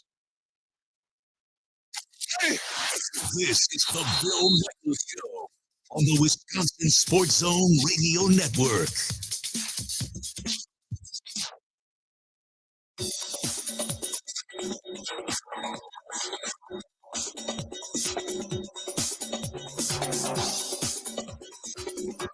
Bill Michaels will resume in 5 minutes.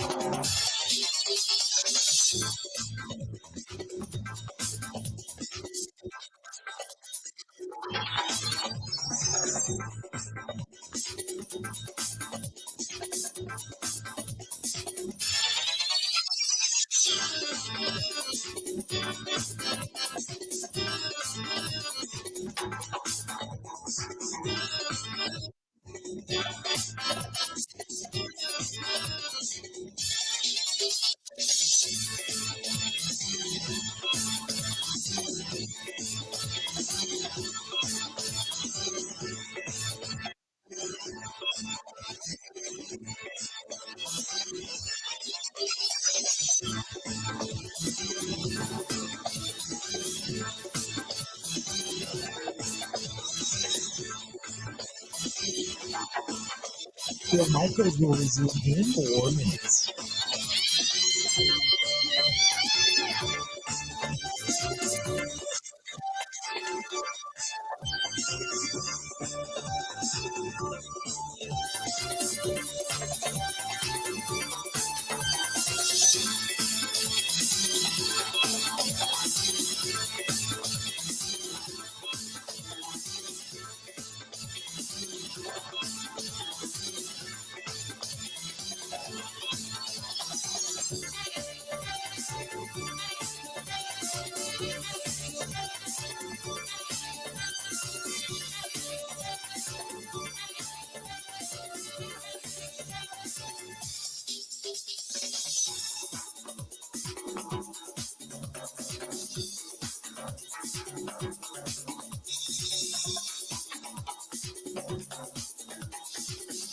Bill Michaels will resume in 3 minutes.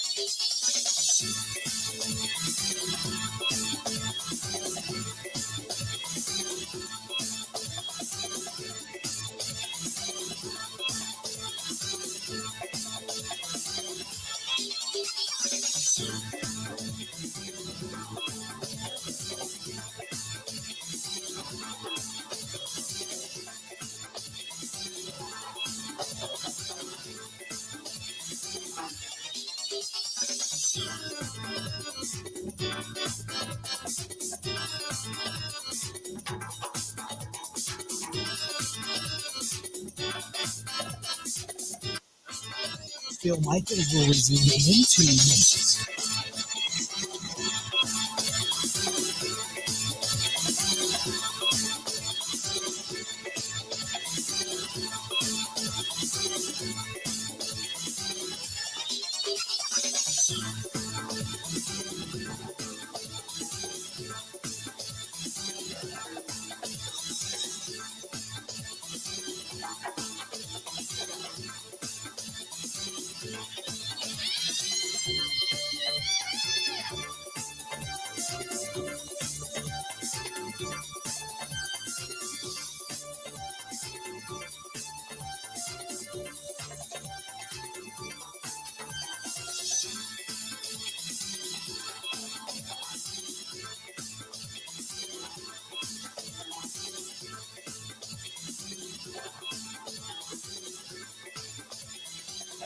Bill Michaels will resume in 1 minute.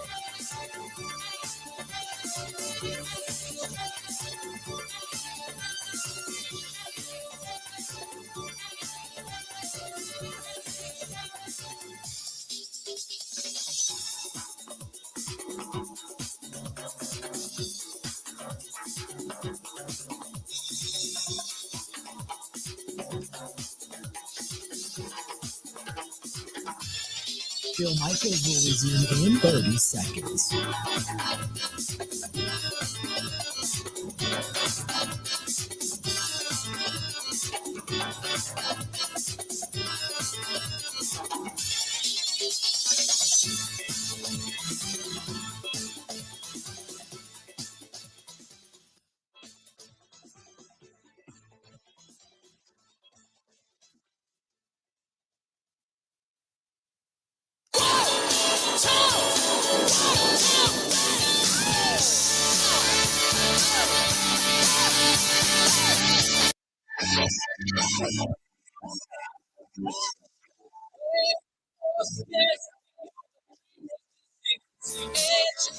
I just had a friend of mine get a hold of me on Facebook yesterday and said, "Hey, I'm looking to take a cruise, and you know who you got?" And I said, "Hey, no better. Their name is literally Cruise Planners. So if you're looking for a cruise, no better place to go. Kirk Tanner and the gang, 262-344-0697. But if you're thinking about an all inclusive, you're going internationally, maybe even something." You're in the States, you just want to go to the West Coast, or you want to go down to, Texas and the coastal waters down there. Well, I mean, whatever it is, they can help you out. They've got the connections all over the world. And the best part about it is you can call from anywhere in the continental U.S.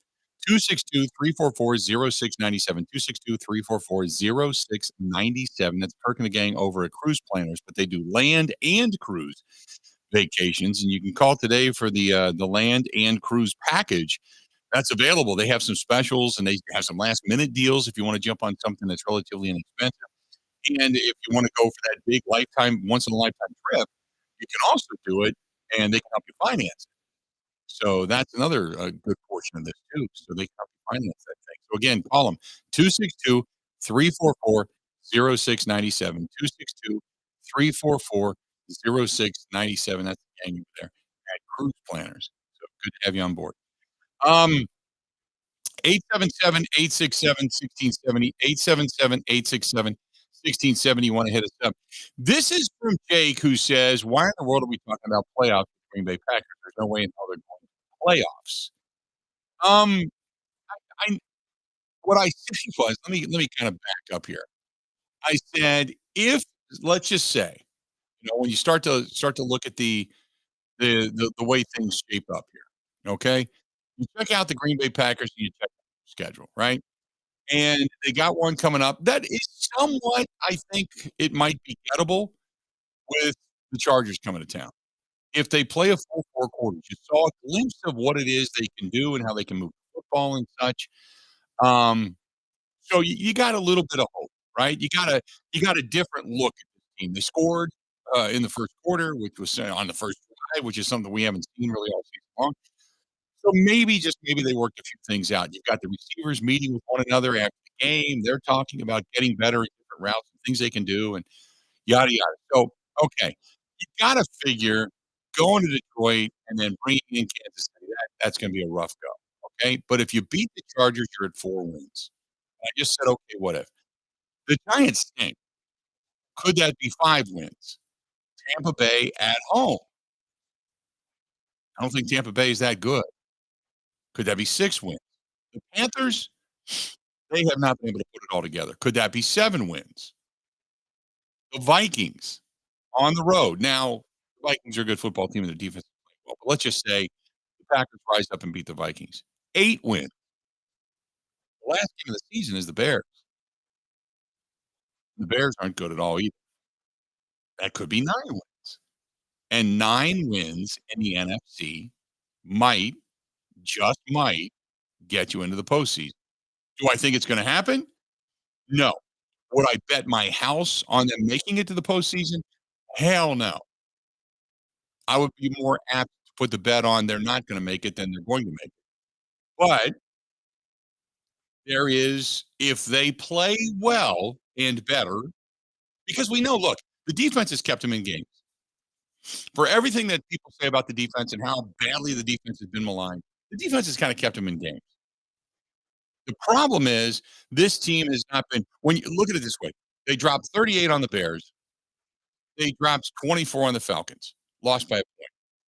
After that, they put up 18 against the Saints, 20 against the Lions, 13 against the Raiders, 17 against the Broncos, 10 against the Vikings, 20 they got to against the Rams, and 19 against the Steelers. This team can't get past 20. So if they score 23 or more, they got a good shot at winning. Their defense hasn't been terrible. And you're not playing these massive juggernauts. Now, Justin Herbert, to me, is the guy that's supposed to be the next, but he can't get over that hump. He can't climb that. He's like stuck in the middle of the mountain. And he's not quite sure which direction he's going to go. Is he going to get better and get to the top of the mountain and be considered right up there with the Joe Burrows and the Patrick Mahomeses and all these guys that we've had? We've been looking at and thinking, okay, these guys are on the rise. He's just kind of stuck there, right? But could it happen? It could happen. The chance of it happening, I'd say, are probably 90% it doesn't. But it all starts this weekend, which is why you can say if you have any hope at all, just an outside hope, they got to get this weekend because you're not going to get the Lions, you're not going to get the Chiefs. After that, I'm not saying they could, or I'm not saying they will, but they could. If they continue to get better and continue to progress, they could run the table and end up with 9 wins in a season. Because most of those games are coin flip games. Coin flip against the Giants, coin flip against the Buccaneers, coin flip against the Panthers. I'd favor the Vikings, coin flip against the Bears. And if you win the coin flip games, you find yourself 8, 9 wins. Just throwing it out there. And it's one of those where you get that one eye open and you look and you go, so you're saying there is a chance. Right? Now, Rick on the live stream says, oh my God, 8 and 9 wins, that kills our shot at a good draft choice. See, there's some of you that say, I hope they lose every game. I hope they're in the running for the top 3 or 4. I hope they lose every game. I want to see people gone. I want to see the house cleaned out. I don't know what direction to go. I always want to see the team win. And I want to see the team get better. And I want to see I want to see what you and I have been discussing not been repeated again. where all of a sudden the receivers are in the open windows. Jordan Love is throwing into the window prior to the receiver turning around and looking at it. I do want to see the 50-50 balls and these receivers fighting for them. I do want to see the offensive line open up holes and see Aaron Jones become the weapon that we thought he was going to be. I do want to see Rashawn Gary and Preston Smith begin to collapse the edges and start to go ahead and pressure quarterback. Right? So some of the things that, I would love to see. I'm just letting you look over the hill to say what could be. Who knows? But again, that's why this game, to me anyway, is more important. You got to play better. You got to play a full 4 quarters of football. And if you do, and guys, remember the run they went on last year. Now, granted, it's different because you had Aaron Rodgers at the helm, and his thumb was starting to feel better and playing better, and the offense was playing better, and they went on that run.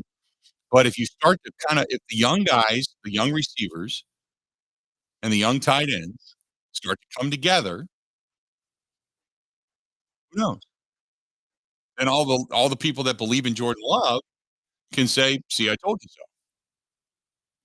And all the people that don't, if things go bad, you can say, it is what we thought it was." But I have a feeling we're really going to know a lot about this team. A lot about this team over the next 3 games. Mike says, I really, really, really don't want to spend a first rounder on a quarterback. If you get to the end of the season and say you've got 5 wins and you're in the top 5 and one of those quarterbacks fall, you really got a decision to make. Because if you're still unsure about Jordan Love, then you got to make a move. If you think Jordan Love is the guy, but you don't have enough weapons around him, then Marvin Harrison Jr. has to end up in your stable. I don't want to see them draft another defender. I just don't. I want to see them begin and continuously add weaponry to the offense.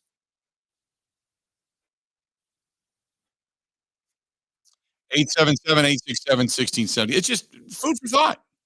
That's all. That's what we do. Rally Point is just about ready to open at Steel Tank Brewing in the back portion of it. The big music venue, it's now called Rally Point. You can follow them on Facebook. They've announced that they just had a kind of a trial run last night. They had a comedy show there, and it looked pretty cool. Last night.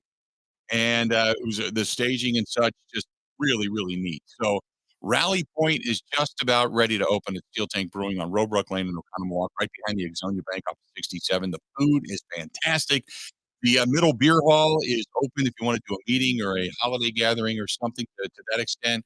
And then Rally Point is about ready to fully open. So get a hold of our friends at Steel Tank Brewing. Check it out. Follow them on Facebook. Follow them on Rally Point on Facebook as well, because you can stay up to date with all the bands that are getting ready to take the stage at Rally Point right behind Steel Tank Brewing on Robrook Lane in Oconomowoc.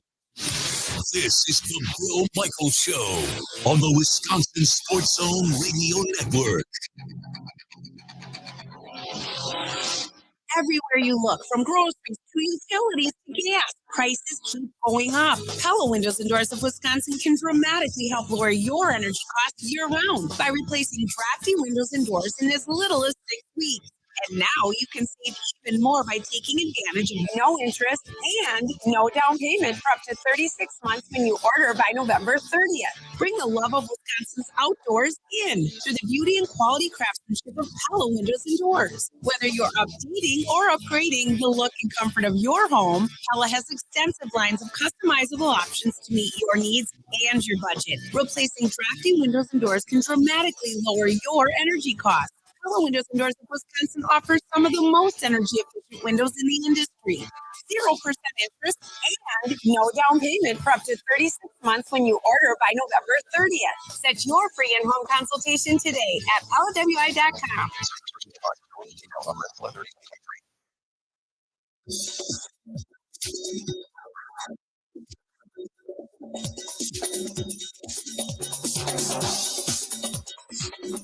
Bill Michaels will resume in 3 minutes.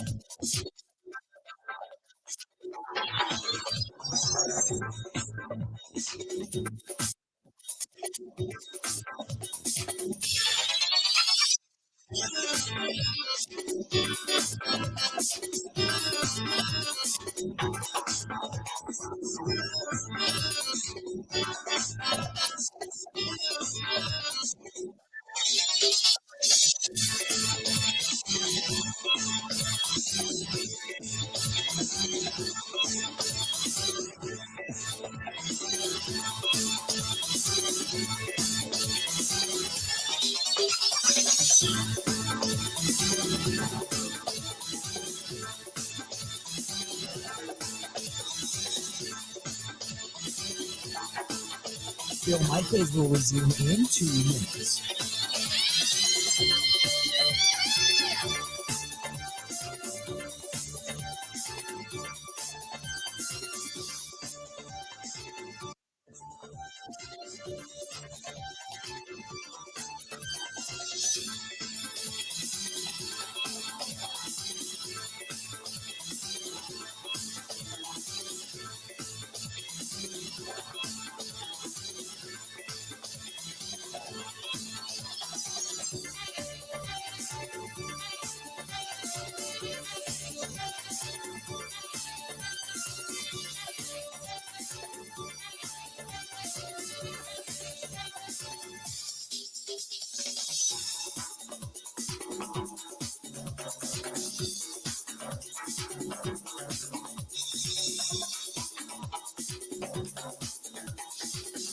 Bill Michaels will resume in 1 minute.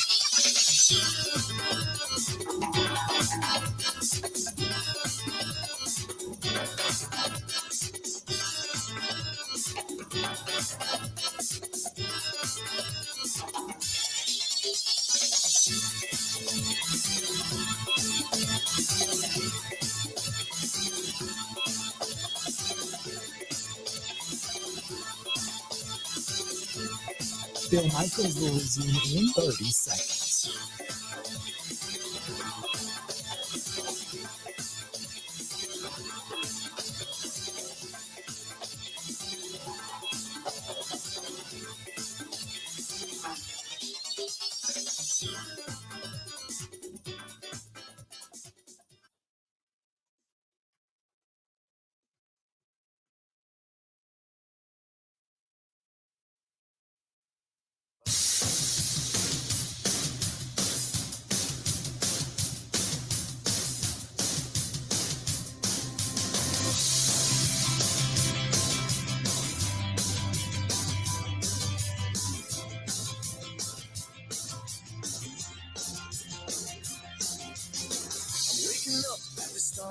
Welcome back. Good to have you, the Bill Michaels Show.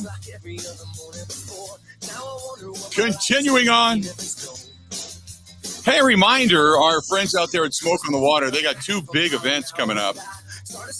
And I want to let you know about it. They have got, if you want to order meals and such for Thanksgiving or the Okachi Christmas, all kinds of good stuff going on. They've got the Thanksgiving dinner to go, and if you want them to do the cooking, they can do it. Oven roasted turkey, the Yukon Gold mashed potatoes, the cornbread stuffing. I mean, all that kind of good stuff. They can do that for you. Or if you want to be a part of the Okachi Christmas, a classic Okachi Christmas, 2 nights of music, festivities, fundraising for veterans for Fisher House, Wisconsin. The $75 donation includes the rockestra, as they say. They've got the classic Christmas tunes and you've got appetizers, drinks. You get kind of a champagne beverage, and then after that, you get a couple of drinks on top of it, some drink tickets. I'm going to be there on Friday night, and we're going to be promoting the hell out of this because it benefits Fisher House, Wisconsin. It's December 8th and December 9th, 2 nights. All you got to do is find Smoke on the Water BBQ Okachi. Smoke on the Water BBQ Okachi over on Facebook, and that's where they can help you out. But it's going to be a lot of fun. We're really, really, really looking forward to this thing. So good stuff. 877-867-1670. Ben Steele from the Journal Sentinel covers Marquette basketball joining us on the hotline. Ben, how you doing? Doing good, Ben. I didn't catch you the first part of that. I want to make sure you were there. We didn't hear you right away. There we go. I'm here. Now we got you. Okay, let's talk about basketball because we've talked so much about Wisconsin and what's going on out there being the big state school. But Marquette, very quietly, for those that aren't paying attention, top 10 in the country. They've gotten off to a fast start. They've got a loaded team this year.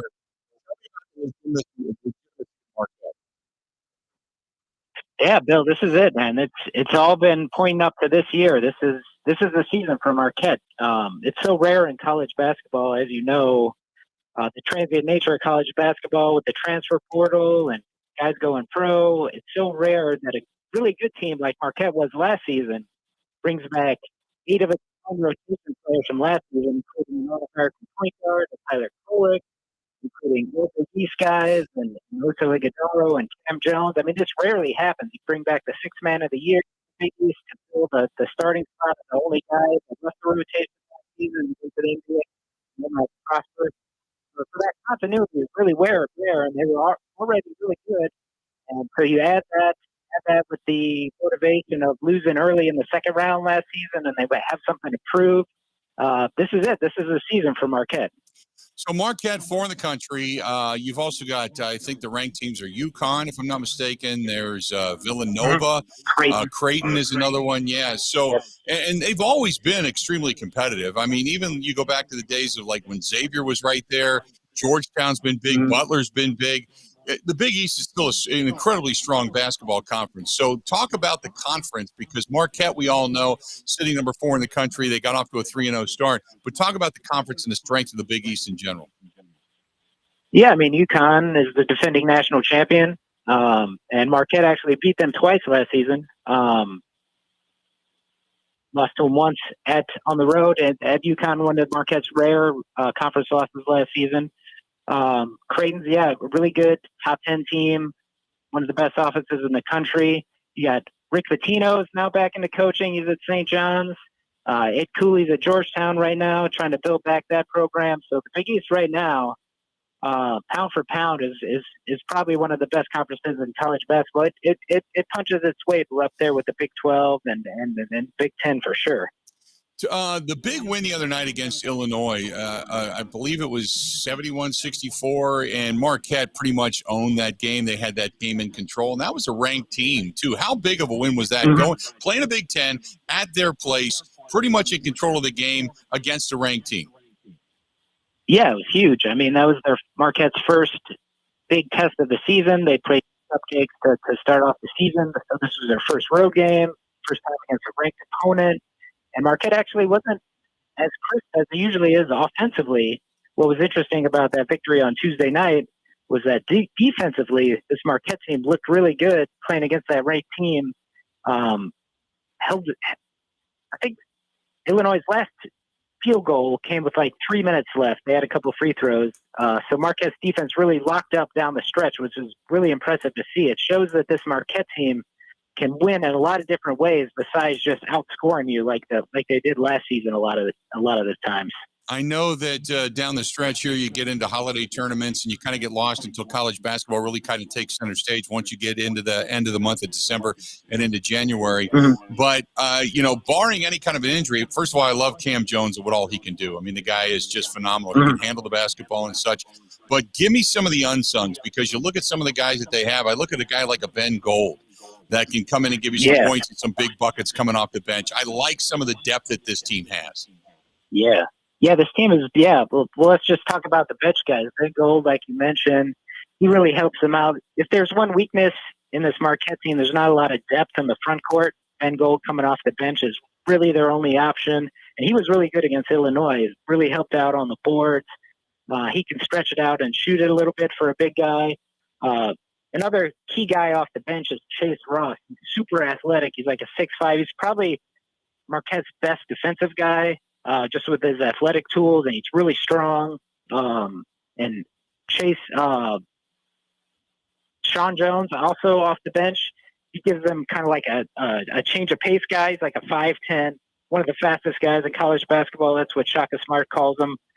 Yeah, they got really nice pieces. Like I said, they got these different kind of guys where they're not playing the same style. They can bring in guys off the bench and play in different ways, like you saw against Illinois.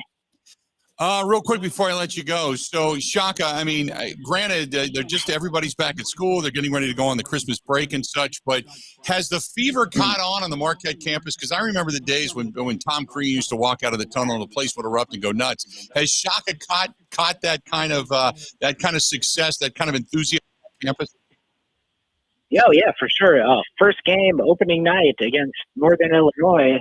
They were unveiling the Big East Championship banner from last season, but there was well over 16,000 people at Fiserv for that game, against, a non-marquee opponent. It was the biggest opening night crowd for a Marquette game in over 20 years. So that's kind of the fever. It's definitely catching on, and you're only going to see that fever increase as they play more and more teams, and then they get into the Big East schedule, which is going to be a battle for every game, Ben, always great to talk to you. We certainly appreciate it, and we'll touch base back during the season, okay? Awesome, man. I'm here whenever you need me. Appreciate it, bud. Talk to you soon. Giving you the Marquette side of things. We don't talk about Marquette basketball, and I wanted to give it to you because Marquette, they're ranked top 5. Big East is strong. Excitement is real, at least in the city of Milwaukee. See if it can catch on throughout the state. At least you got some good college basketball right now, right here in our own backyard. Good stuff. The Charch, Paul Charchian, he's up next. Can't wait. Fantasy football. Going to talk a little bit about that with him. Stay tuned. More of the Bill Michaels Show coming up right after this.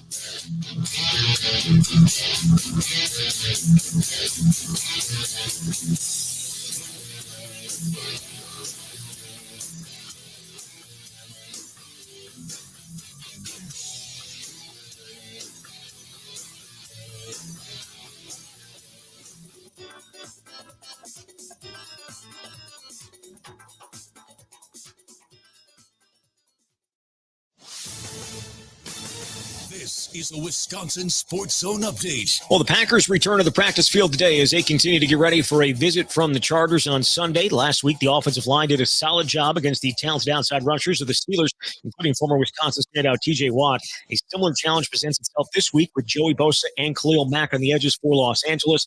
Quarterback Jordan Love says it's going to take effort from left tackle Steve Walker, right tackle Zach Tom, and the rest of the group. I think O-line did a great job last week just handling all the stuff they kind of thrown at us, and obviously having those two dudes on the edge, and it's kind of the same situation this week. Two really good rushers on the outside, good interior guys. So we'll have a similar plan, and we got to just trust it. This is out there. Packers sitting at 3-6 on the year. Chargers 4-5. Kick on Sunday is at noon. Turn to the Badgers. They're going to welcome in Nebraska on Saturday night for the final home game of the season. It's a matchup of 5-5 teams that both need one more win to become bowl eligible. Wisconsin hasn't lost to Nebraska since 2012. Kick on Saturday is at 6:30. Rural Mutual Insurance, keeping Wisconsin strong. You're grateful for all the ways technology can connect us. Unfortunately, there are online scammers who want to take advantage. Malicious viruses, phishing scams, and identity theft are more prevalent than ever. That's why Rural Mutual includes cybersecurity protection as an option on every policy. Rural Mutual Insurance, keeping Wisconsin strong. Well, the Bucks will continue group stage play of the in-season tournament tomorrow when they travel to Charlotte. Milwaukee sitting at 1-0. The Hornets are 1-1. Unclear if Giannis Antetokounmpo will play. He missed last night's game with a calf injury. The Wisconsin basketball team get a face-off against Robert Morris tomorrow night. And the Brewers introduced new manager Pat Murphy and new associate manager Ricky Weeks at a press conference this morning in Milwaukee. With this Wisconsin Sports Zone Network update, I'm Zach Heil-Print.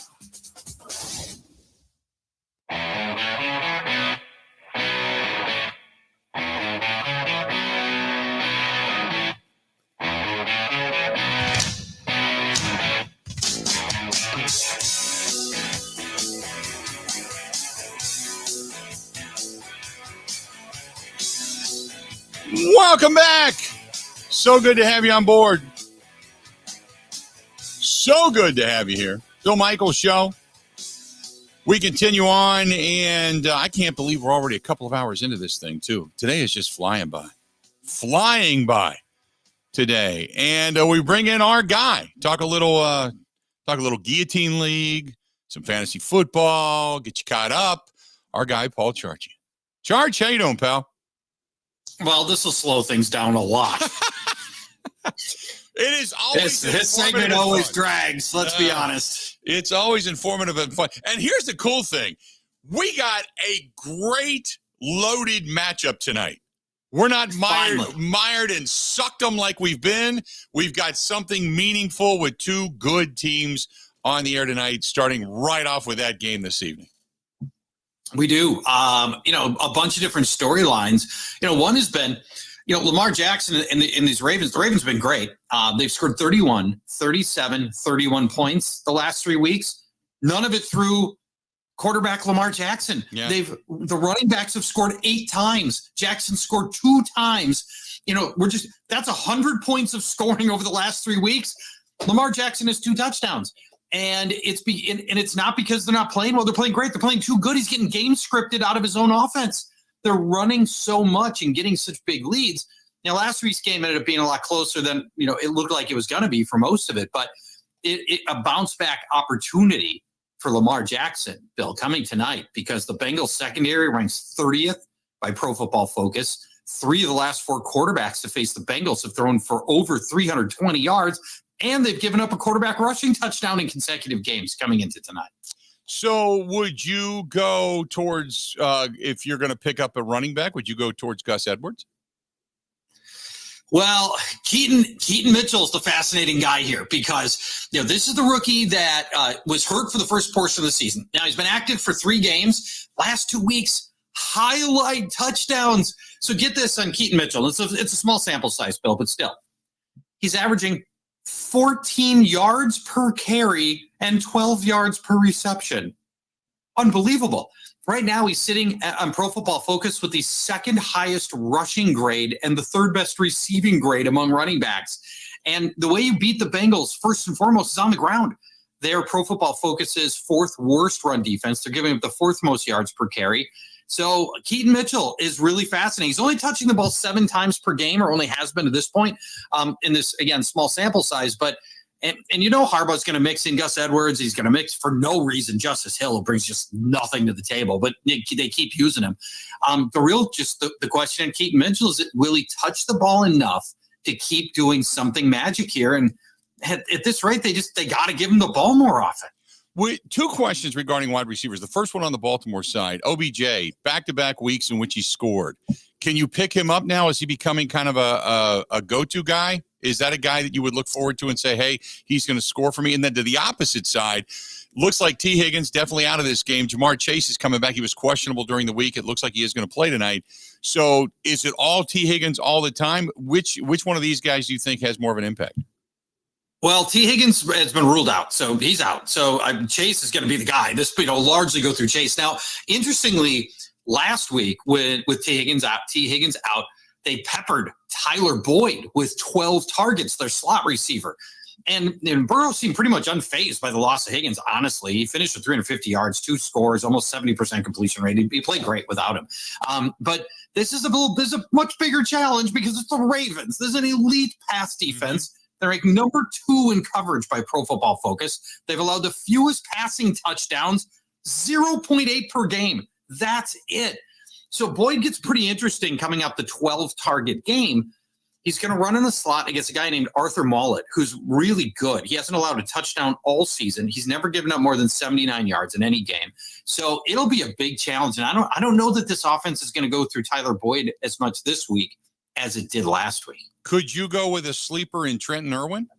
Who also I like that call. Thank you very much. Yes, you could, as a matter of attaboy. Yeah, you can. That's deep fantasy stuff right there, and you absolutely could do that if you want to take a little bit of a more risky approach.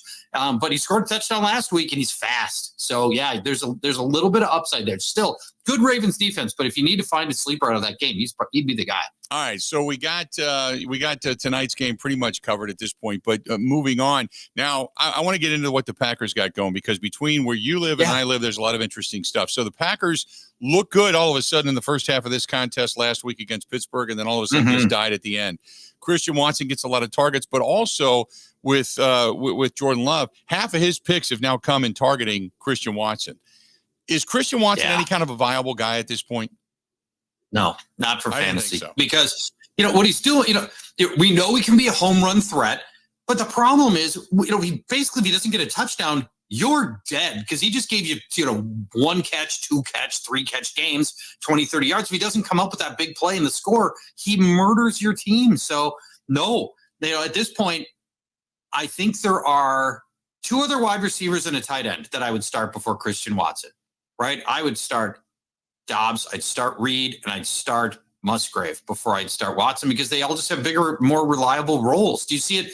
You follow this as closely as anybody. Do you see it any differently than that? No, I agree. I know that, there's people waiting for Christian Watson to bust out and see what we saw last year when Aaron Rodgers was throwing to him, and he was coming up with multiple touchdown catches for that brief stretch last season. I just don't see that. And there's been too many 50-50 balls that have fallen short or been knocked down or picked off. He's not aggressive enough going up to get it. So right now, unless he just gets 5 yards on him, and Jordan Love has not proven either that he can hit him in stride. So between those two things, I just think if anybody's got him, I'd drop him.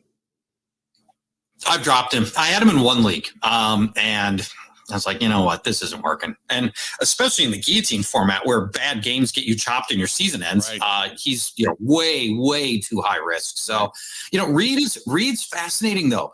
Looking at how his usage has increased so much, and the seeming, game by game looks like he's just a player that is more involved in this offense, that he's got more of the confidence of his quarterback and his coaching staff. So, Jaden Reed and following his ascension to me is really interesting.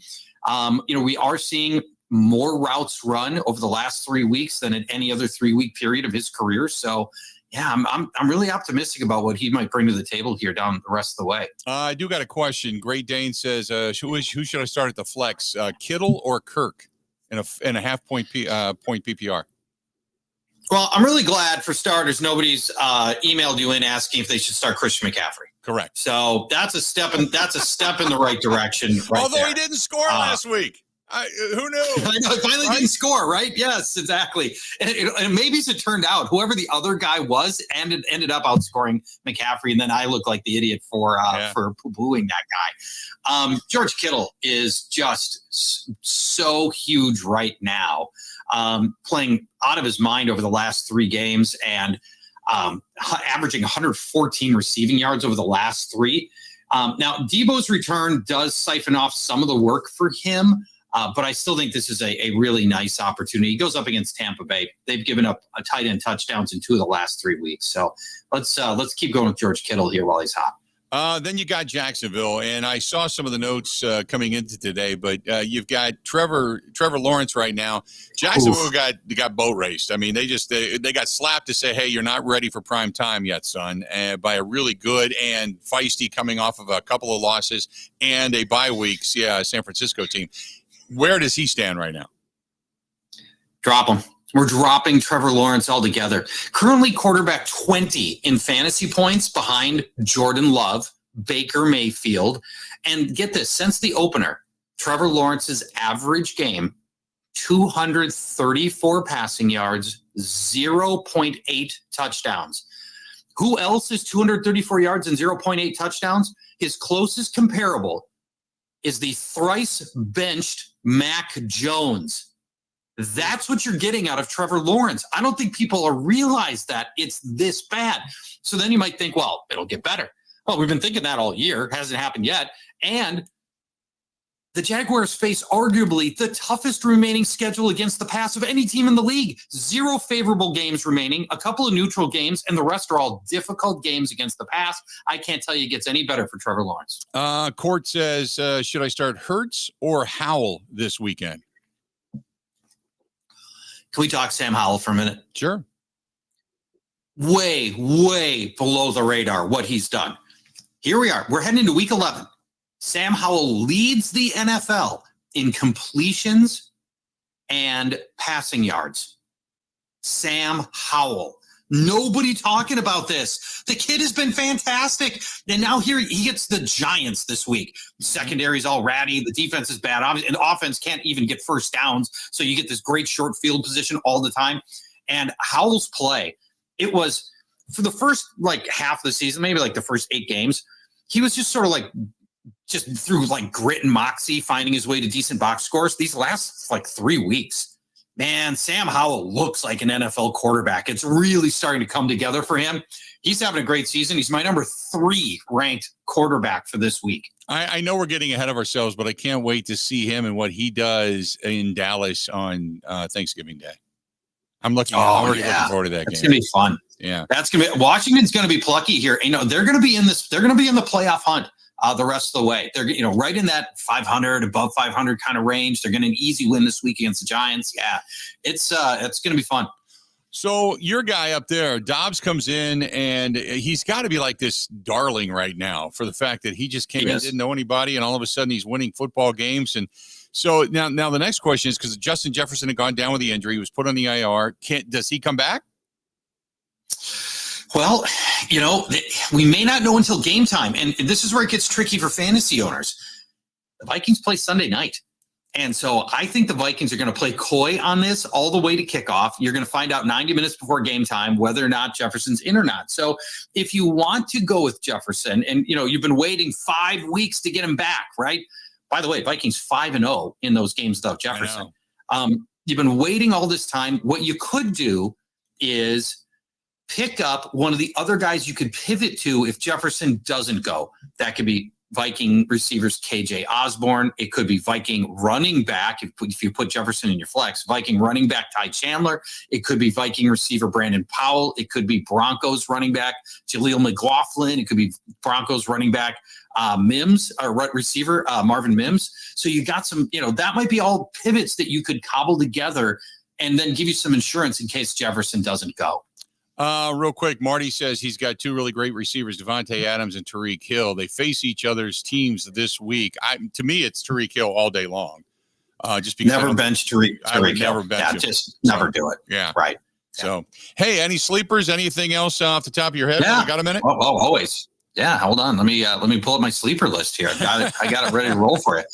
The guy Jordan Love is my sleeper quarterback of the week. Really? Coming off what I think arguably the best maybe 3/4 of his contiguous 3/4 of his career. I loved what I saw for most of this game from Jordan Love last week. And this is the most favorable matchup on paper he's going to have of his entire career. Chargers allowing the most passing yards, 316 per game. Even Zach Wilson put up 263 against him a couple of weeks ago. And only Zach Wilson has been held scoreless by the Chargers all year long. Touchdowns are coming. All the other quarterbacks have found their way into the end zone, including by ground, where the Chargers have allowed 4 quarterback rushing touchdowns. And obviously, Love is fleet of foot. He could give you some help that way. So he's my official sleeper quarterback of the week, Jordan Love. I was going to say, he's got 14 touchdowns, 10 picks, but let's just say not necessarily Watson or Dobbs or Reed. All of a sudden, everybody steps up. It's just that if he can hit 2 guys, if you get a Musgrave touchdown, suddenly the receivers don't look great, but the quarterback doesn't look bad. You know what I mean? Yep. So I get it. And that's all plausible. That could come together here. Yeah. This is a really bad pass defense that you're going to see on Sunday. So, yeah, I like the opportunity. Good stuff as always, Charch. Appreciate it. Look forward. Thanks, my man. Yeah, absolutely, Matty. We'll talk to you soon. There you go. That's our guy, Paul Charchian. Charch joining us for a couple of minutes on the hotline. Always good to talk to him. Always good to pick his brain. And some good questions today, too. I like that. Like it a lot. Let's do this. We're going to step out. Hang in there. We got a lot more of the Bill Michaels Show coming up, and it's coming up right after this. Covering Wisconsin sports like a blanket. This is the Bill Michaels Show on the Wisconsin Sports Zone Radio Network. Everywhere you look, from groceries to utilities to gas, prices keep going up. Pella Windows and Doors of Wisconsin can dramatically help lower your energy costs year-round by replacing drafty windows and doors in as little as 6 weeks. And now you can save even more by taking advantage of no interest and no down payment for up to 36 months when you order by November 30th. Bring the love of Wisconsin's outdoors in through the beauty and quality craftsmanship of Pella Windows and Doors. Whether you're updating or upgrading the look and comfort of your home, Pella has extensive lines of customizable options to meet your needs and your budget. Replacing drafty windows and doors can dramatically lower your energy costs. Pella Windows and Doors of Wisconsin offers some of the most energy efficient windows in the industry.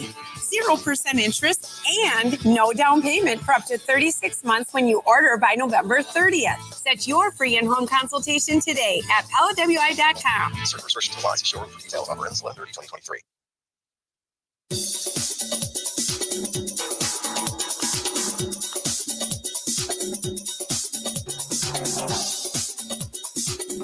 Bill Michaels will resume in 3 minutes.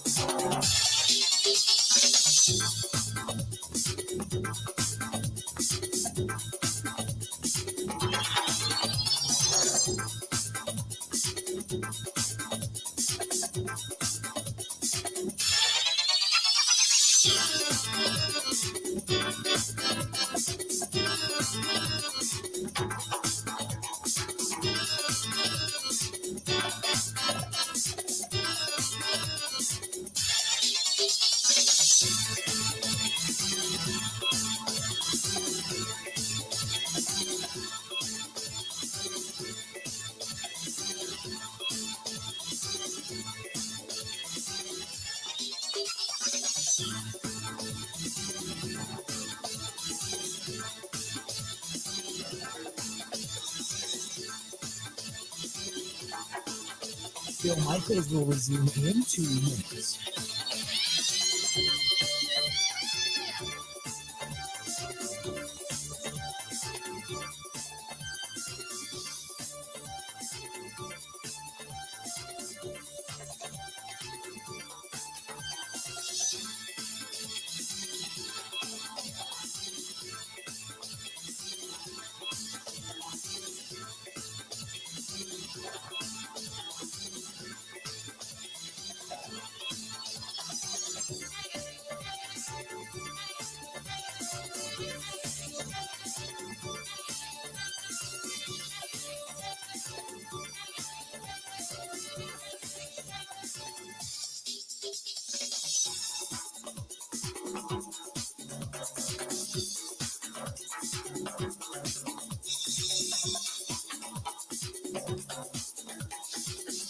Bill Michaels will resume in 1 minute.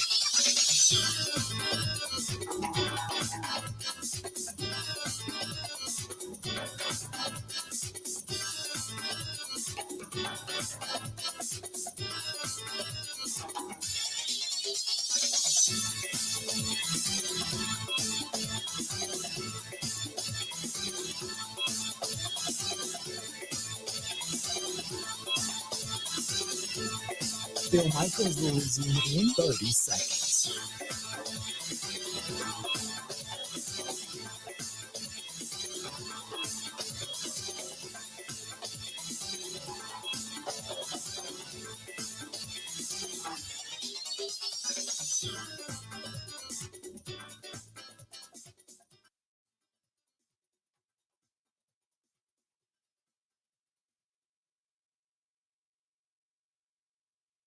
You got to hit it, bang it, rock it, put it in the pocket. Hit it, bang it, rock it, put it in the pocket. Hit it, bang it, rock it, put it in the pocket. Put in the pocket. How we looking? Hit it, bang it, rock it, put it in the pocket. In the pocket. Bill Michaels Show. Continuing on. This portion of the program brought to you by our good friends over there at Robert's Specialty Meats in Waukesha.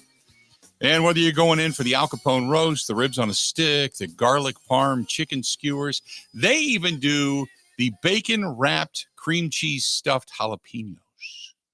You just throw those things on the grill. Oh, so good. Good stuff over there.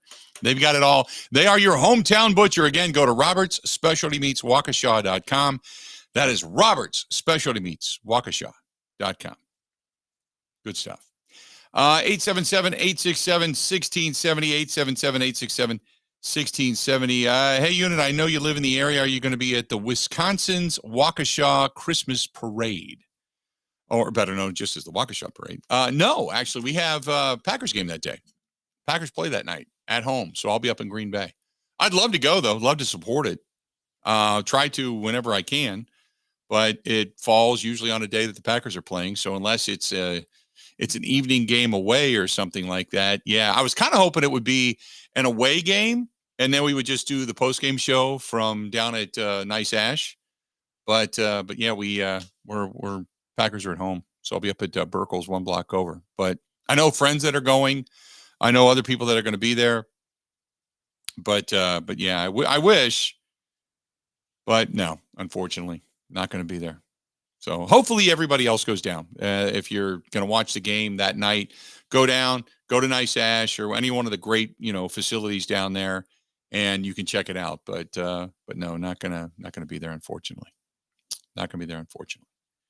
And you know what? It's funny because ever since they had shut down the Milwaukee Christmas parade, I have not done a lot of the parades. I just haven't had the time, and like I said, mainly because usually it's falls on a Sunday.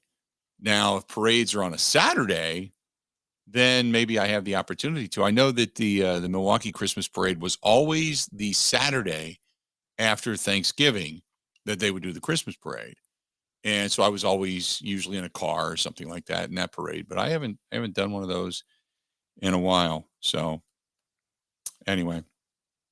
877-867-1670,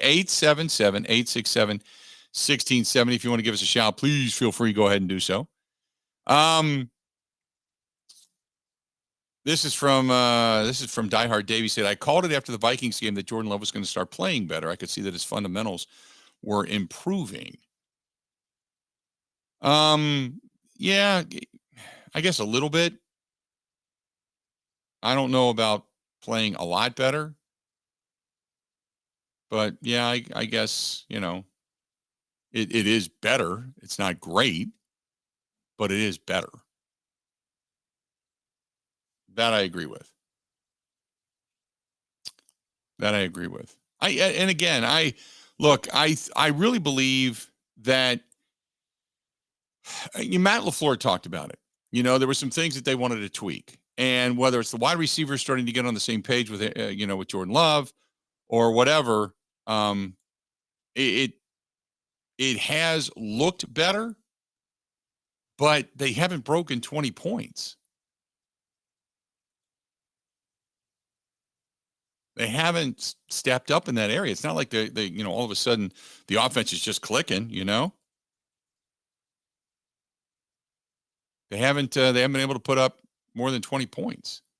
So I get it, Diehard Dave, but I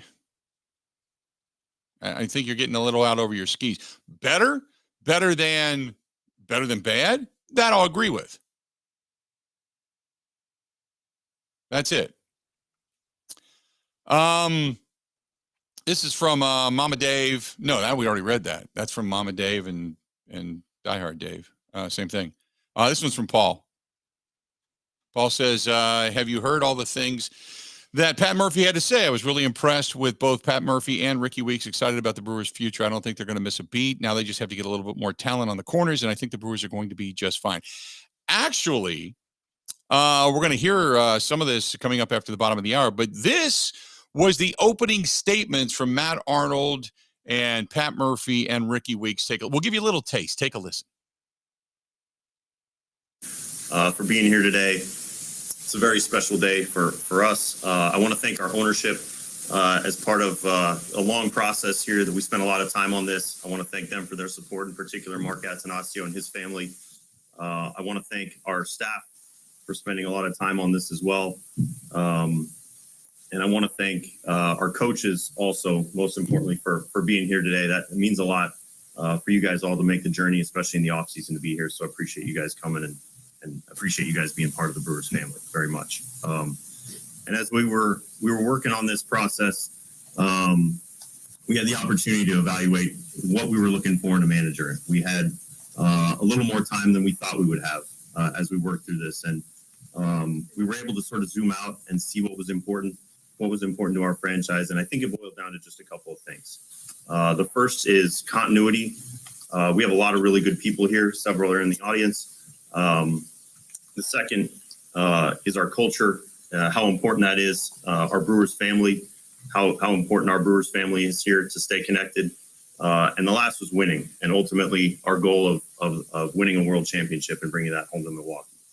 And as we had that opportunity to assess what was important to us, we cast a pretty wide net, and we spent a lot of time on this process. And every single time we circled up and spent time talking about it, ultimately it came back to the answer being right here.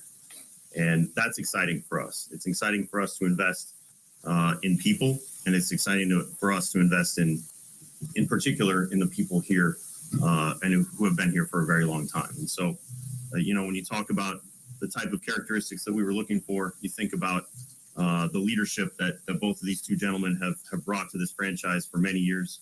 In Pat Murphy, you think about the winning tradition.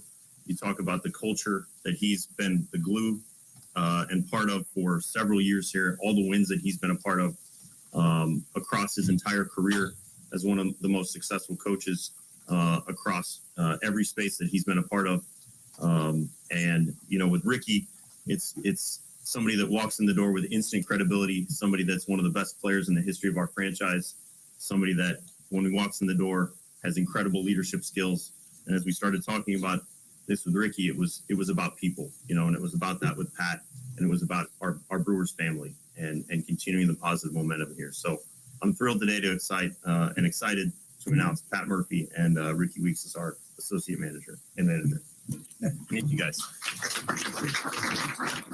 So that was Matt Arnold, and he said we really didn't have to look far. It was basically in our backyard. It's not that it was, handed to them on a silver platter, but basically saying that, yeah, look, we believe that these two guys are ready to go, and very welcoming. Talking a lot about he used the term Milwaukee Brewers family, close knit, over and over again. I would assume that's very much on purpose, especially because Mark Attanasio drew a line in the sand when he said Craig not only lost, left, Milwaukee, but he lost the community or the Brewers community, something to that effect. But in essence saying, hey, he's left you all behind. We're a family. He's left us all behind. So let's do this. We'll take a break. When we come back, we'll hear from Pat Murphy and we'll hear from Ricky Weeks. Both of those guys. You'll hear their opening statements as well when we return. Stay tuned. 877-867-1670. More of the Bill Michaels Show right after this. Covering Wisconsin sports like a blanket. This is the Bill Michaels Show on the Wisconsin Sports Zone Radio Network.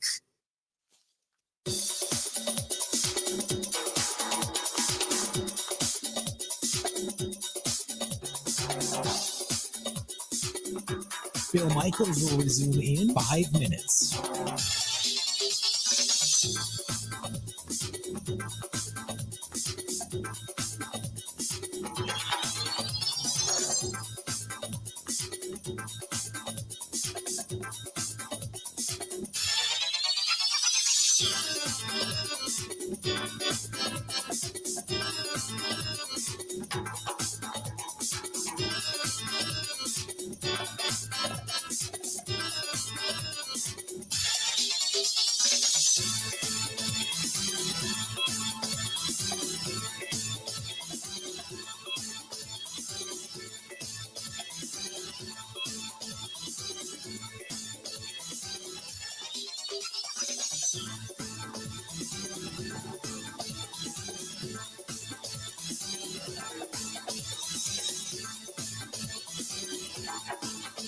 Bill Michaels will resume in 4 minutes.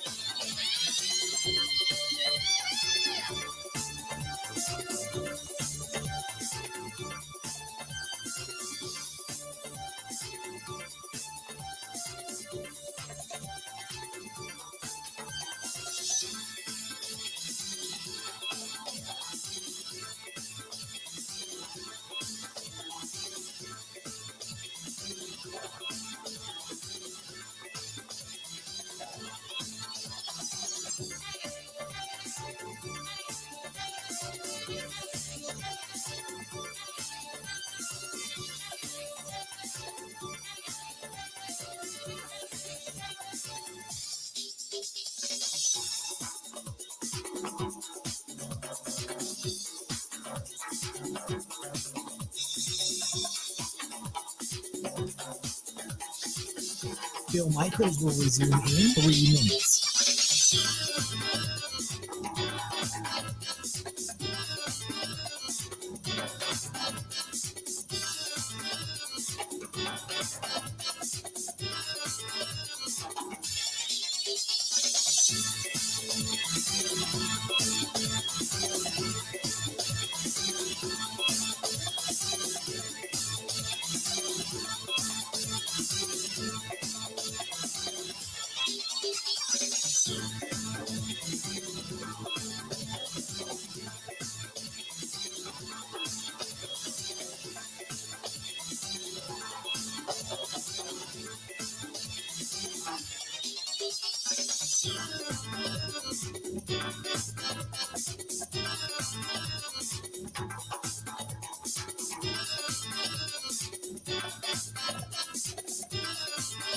Bill Michaels will resume in 2 minutes.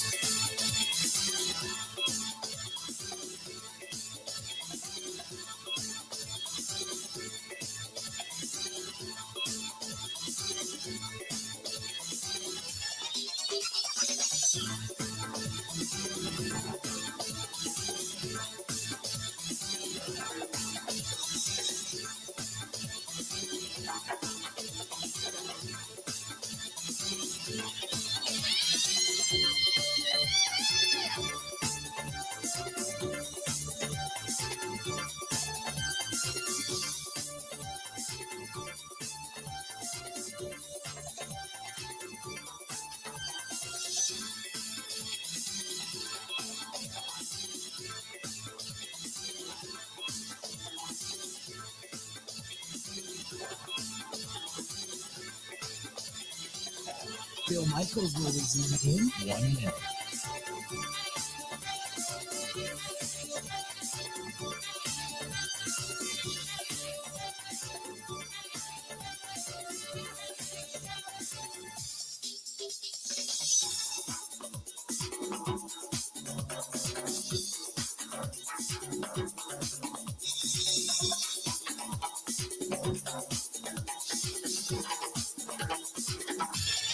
Bill Michaels will resume in 30 seconds.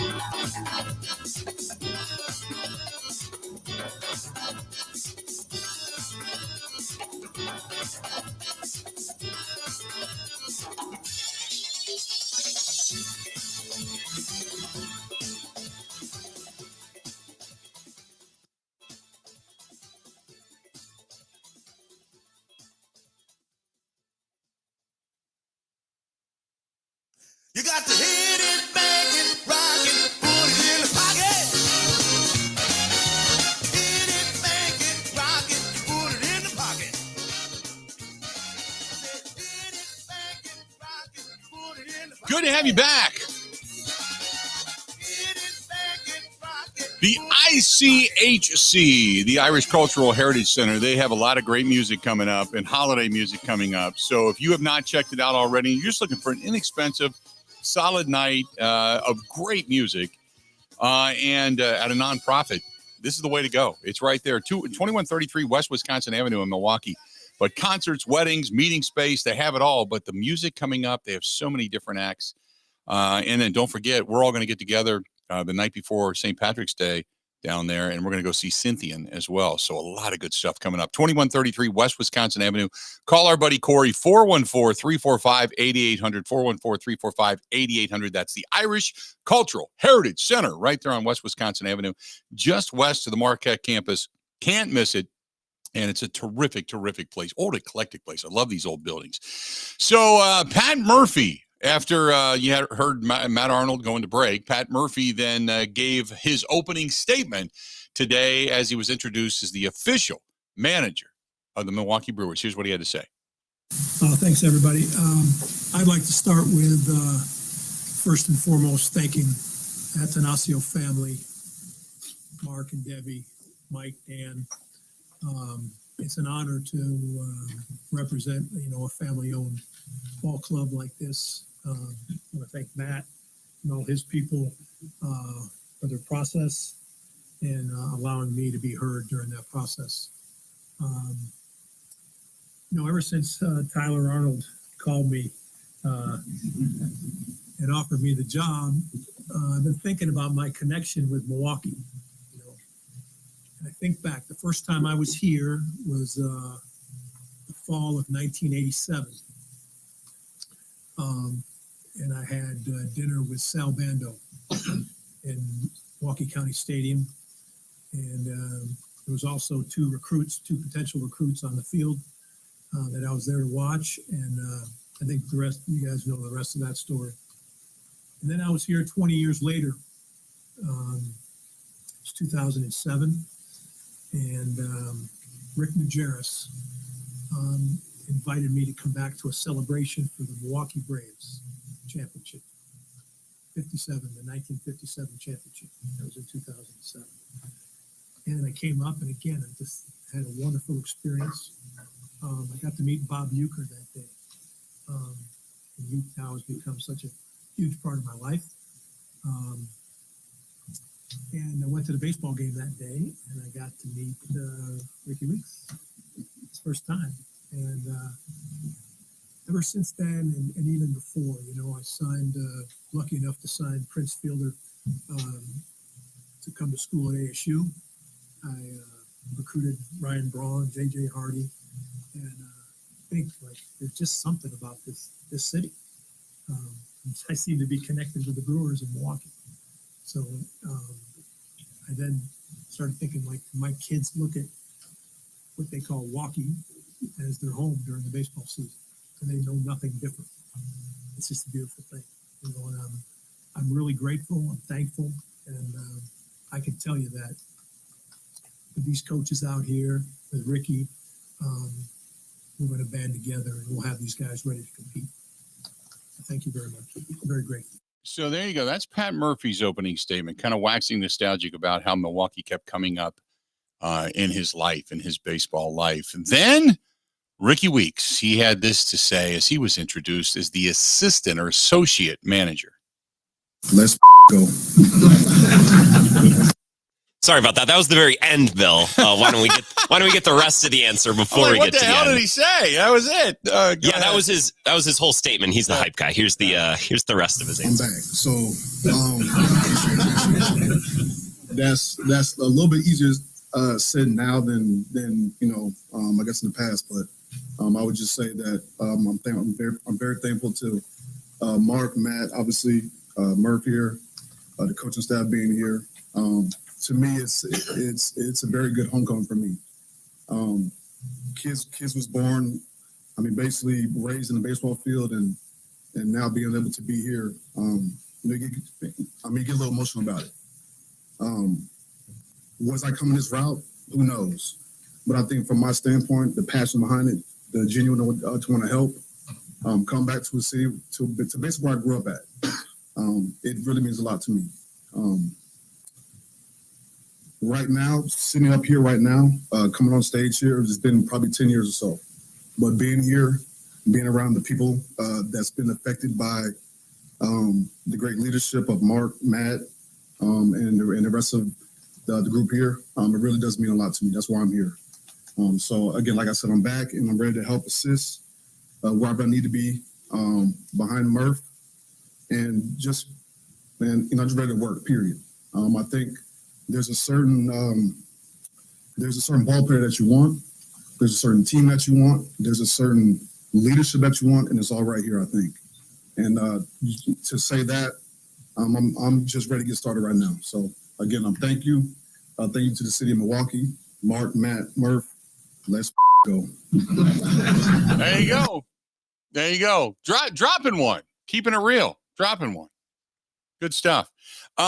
So Grant, now I haven't had a chance to hear this. Obviously, it was going on when we were on the air. So what else did they get into? Did they talk at all about Craig? Did they talk about the team? Did they talk about the needs? Did they get into any of that stuff?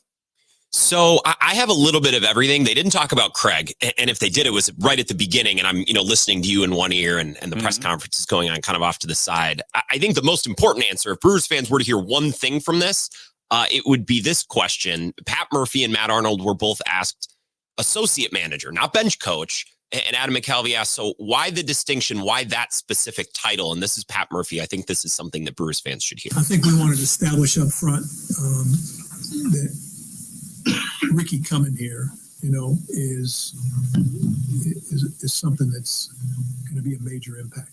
And I think sometimes titles, you can dissect them in different ways, but he's going to have a huge role in molding and shaping the kind of the mindset of this group. So I think that demands a bigger leadership title. So I think that's where you get it. I never had that title as a bench coach. I asked for it. Arnold said no. That's interesting. He asked for it and they said no. So it sounds like Murphy is saying that that's what he wanted for Ricky Weeks, doesn't it? Yeah, Ricky Weeks had some really interesting comments in this and talked about, look, I've experienced it as a player. I know what it's like to go through a 162 game season and the ups and the downs and how the sport wears on you. And I think it's intentional with a lot of young kids starting their Major League Baseball careers right now. Turang, Weimer, Frelick. I think the perspective of Ricky Weeks is one that the Brewers think is important. And it's clear that Murphy feels that way as well. Yeah. I like that. I like what I've heard. It's not like Pat says, hey, Ricky's going to be a great asset to me, or, it sounds like it's cliche stuff because Ricky was forced on him. It doesn't sound like that at all. No. And I think when the Brewers have been at their best, and we've talked about this, Bill, it's when ownership, general manager, everyone's in lockstep. I think for a small market team like the Brewers to succeed, there needs to be clear messaging that's understood from the top all the way to the bottom, and everyone has to kind of be pulling in the same direction for it to work. Mm-hmm. And I think Ricky Weeks being added into the dugout as he's been in the front office last few years, it's a massive piece of that. Yeah, no, I would agree with that. I like what I've heard. Was there anything else that they got into? One thing that I think Brewers fans would appreciate, this is Pat Murphy when asked about the Brewers culture. What's the culture like? What does it mean to be a Brewer? What have you seen in your time here? Here's his answer. I think anybody that's been around here, you can ask the coaches about it. Like, it's been a constant, it's about the players, this is about helping them become aware and helping them realize what it takes to compete no matter what. You don't necessarily win championships with resources. You win championships with people, and we want to try to get those players to play at the high end of their value, and that creates a culture of responsibility. It creates a culture of hey, the expectation is to win, and that's what we've tried to do, and I think that's what we've had here, regardless of the roster turning over, regardless of moves or speculation on left, whatever.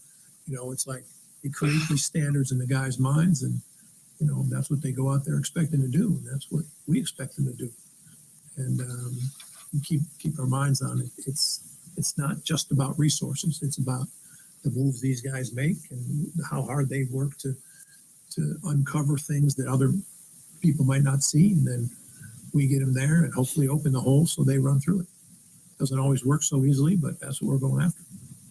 That answer your question, man? Yes. Thank you. Yeah, it's interesting because he talks about the culture and about the winning and about the expectations, and which I like. I mean, there's no, hey, we're in the midst of a rebuild, or hey, we've got a young team, or it's like, no, these are our expectations. This is what we feel we need. But he does, as you point out, say that resources don't win championships, players do. In other words, hey, we're not going to spend a ton of money. We've got to do with what we have. It's kind of tamping down the, hey, they're going to go out and maybe buy a few players expectation. I get it. I understand, because you just look at the Mets and you think, okay, the Mets didn't win a championship and they spent over $300 million. I understand all of that, but resources help. It's not like resources win, but when you spend the resources on the right guy, it enables you to get that much closer to a championship, which ultimately is what we want to hear. So I know he's tamping down the expectation, because that's going to be something that, the Brewers are going to try to drill into everybody, going, hey, look what happened to the Mets. We don't have to spend a lot of money, but you have some guys in your own backyard we wish you'd spend the money on. Keep that group together and then just add a couple of accessories to it. And who knows, all of a sudden you find yourself on the way. So anyway, I get it. Is there anything else that he got into? One more thing I suppose we can play. This is Pat Murphy, the reporter. I think it was Kurt Hogue said, Pat, you're a funny guy. Tell us more about your personality, what you prioritize, how you think about the game. So this is a little bit of a back and forth. You can hear the reporters chiming in a bit, but this is about a minute, and it's Pat kind of talking about how he's lighthearted, but he also puts a lot of emphasis on discipline, and he's serious as well. I'm a big softie, and it's like, no, I like to, I've been rated high as a funny man. 70? The Scout scale has it as a 70. And I think I've lived up to it. No, but, let's be real. You're at this thing a long time. It's 8 months together. These kids nobody's not trying. You know what I mean? These guys want to make an impression. Nobody's not working at it. But it becomes so long that I think you have to keep it light and keep it simple so they can stay clear. But when it comes time to compete and when it comes time for discipline, I believe in love and discipline. You know what I mean? In that order, love, discipline. And sometimes it gets close, and not everybody understands it. I know my kids sometimes they don't always understand it. But love and discipline is what this is about. And with that, I think you can accomplish some things, and it still can be fun. I agree, and I'm glad he's getting into the philosophy side. I guess me being the inquiring mind that I am, I want to know when he talks about young youth and discipline and love and discipline. Does that mean Joey Weimer's going to go get disciplined at the plate so he can actually hit the ball coming up this season? Are they going to get more disciplined in some of the defensive prowess that they had or didn't have on the corners this year? I guess I'm looking to get too technical at this point in time. Let's do this. We are a little bit late for break. We're going to take a quick break. We'll come back. We got a lot more to get to. Still a lot more to get to. We're going to hear some more from inside the Packers locker room as well. Stay tuned. More of the Bill Michaels Show. It's coming up next. Ready? This is the Bill Michaels Show on the Wisconsin Sports Zone Radio Network. The all-new Potawatomi Casino Hotel has something you gotta see. Play more slots and games, and you could say, "Show me the money," to reveal up to 10 grand each Thursday. 800,000 in prizes is up for grabs. 40 winners each week. This October and November at Potawatomi, Milwaukee. When you're ready to win, just say, "Show me the money." More info at paysbig.com. Must be 21 years old and a club member to play. Everywhere you look, from groceries to utilities to gas, prices keep going up. Pella Windows and Doors of Wisconsin can dramatically help lower your energy costs year-round by replacing drafty windows and doors in as little as 6 weeks. And now you can save even more by taking advantage of no interest and no down payment for up to 36 months when you order by November 30th. Bring the love of Wisconsin's outdoors in through the beauty and quality craftsmanship of Pella Windows and Doors. Whether you're updating or upgrading the look and comfort of your home, Pella has extensive lines of customizable options to meet your needs and your budget. Replacing drafty windows and doors can dramatically lower your energy costs. Pella Windows and Doors of Wisconsin offers some of the most energy efficient windows in the industry.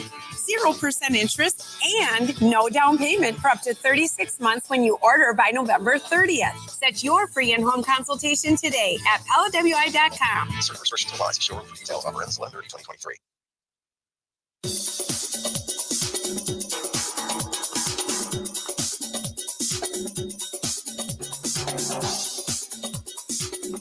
Bill Michaels will resume in 3 minutes.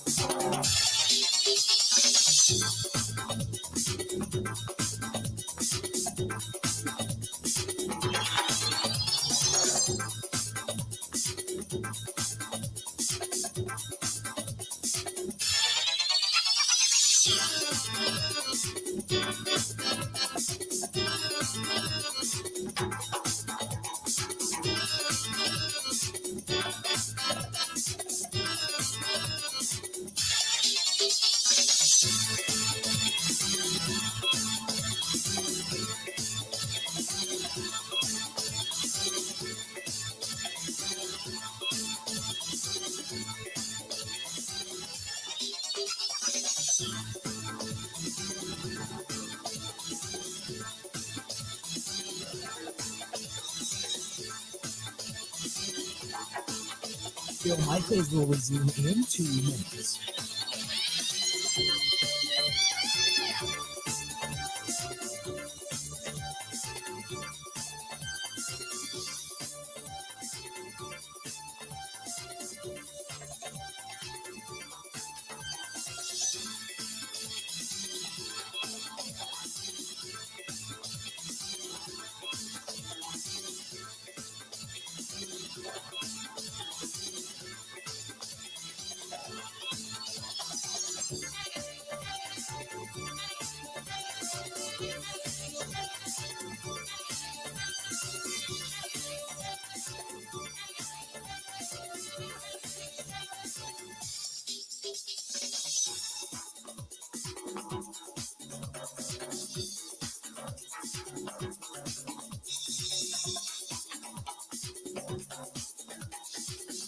Bill Michaels will resume in 1 minute.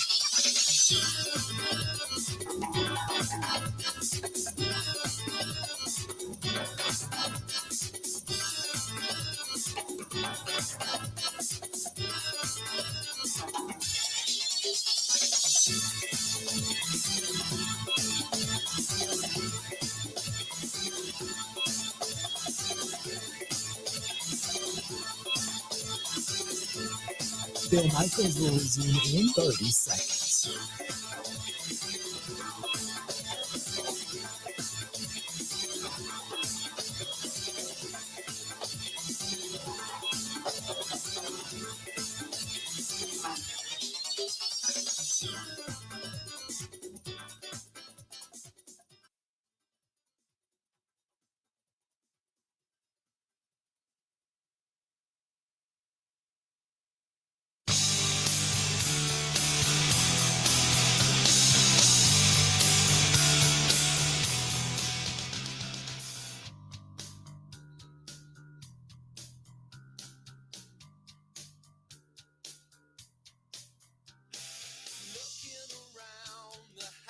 Welcome back. Good to have you.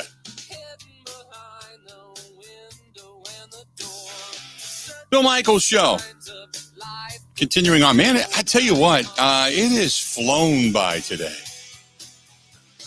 I know we got another hour left, but it has flown by today. Steve says, did you see the video of Matt Arnold's son offering Pat Murphy the job?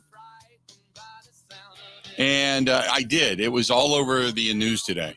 They were showing it this morning on, I think I watched every channel flipping through this morning, and I saw it. Yeah, his kid saying, basically saying, do you want to be the manager of the Milwaukee Brewers? And then he calls him little bro, Yeah, bro.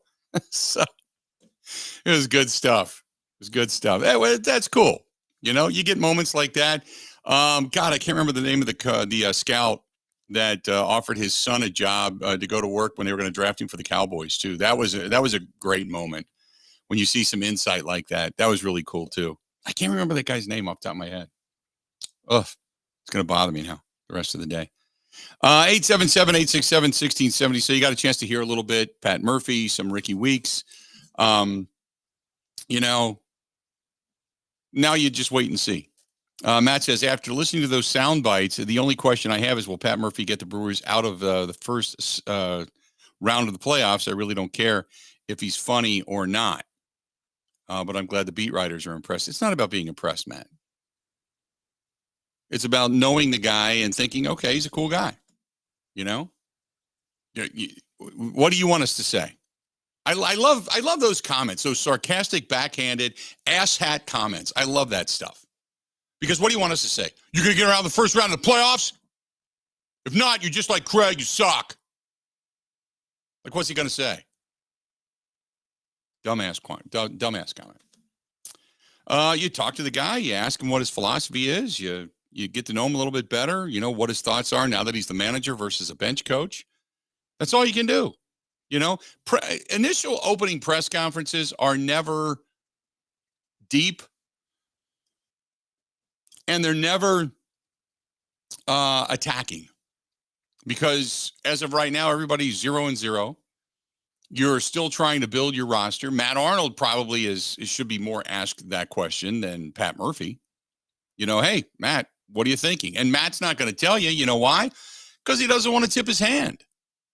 He doesn't want to let you know that, hey, we got a lot of guys coming up for arbitration. We got guys that we got to figure out their salary. We got guys that we may go after in the free agent market. We got guys that we may want to trade for. But he's not going to go, so here, because I don't want any of you guys out there asking dumb questions. Here's all the information. Come on. Not going to happen. 877-867-1670, 877-867-1670. If you want to give us a shout, please feel free. Go ahead and do so. I completely forgot, and I don't know where they're at. I don't know what the channel is, but Douglas says congratulations to Edgar and Stratford on having great seasons in Wisconsin high school football. Are the high school playoffs on TV? Because there are the high school finals on TV. I think they're normally on Bally Sports. Let me check. I got a TV here in the studio. I got NASCAR and then last night's replay of the basketball game. Oh, yeah. So it's not on Bally Sports. Because today would be the day that they start. So I don't know where the hell they're at. So if somebody knows, let me know, because I'd love to turn them on. I usually have it on in the studio. The cool thing about this is we don't have freezing cold temperature. We do have wind. The wind, like they predicted, is kicked up. We do have wind, but we don't have freezing cold temperatures. And we don't have flying snow flurries at this point, which is kind of nice. But I can't find it. And I'm kind of flipping through, and I don't know where it's at. So if you know, let me know, because I'd love to throw it on. We got another hour yet to go. Stay tuned. More of the Bill Michaels Show coming up next.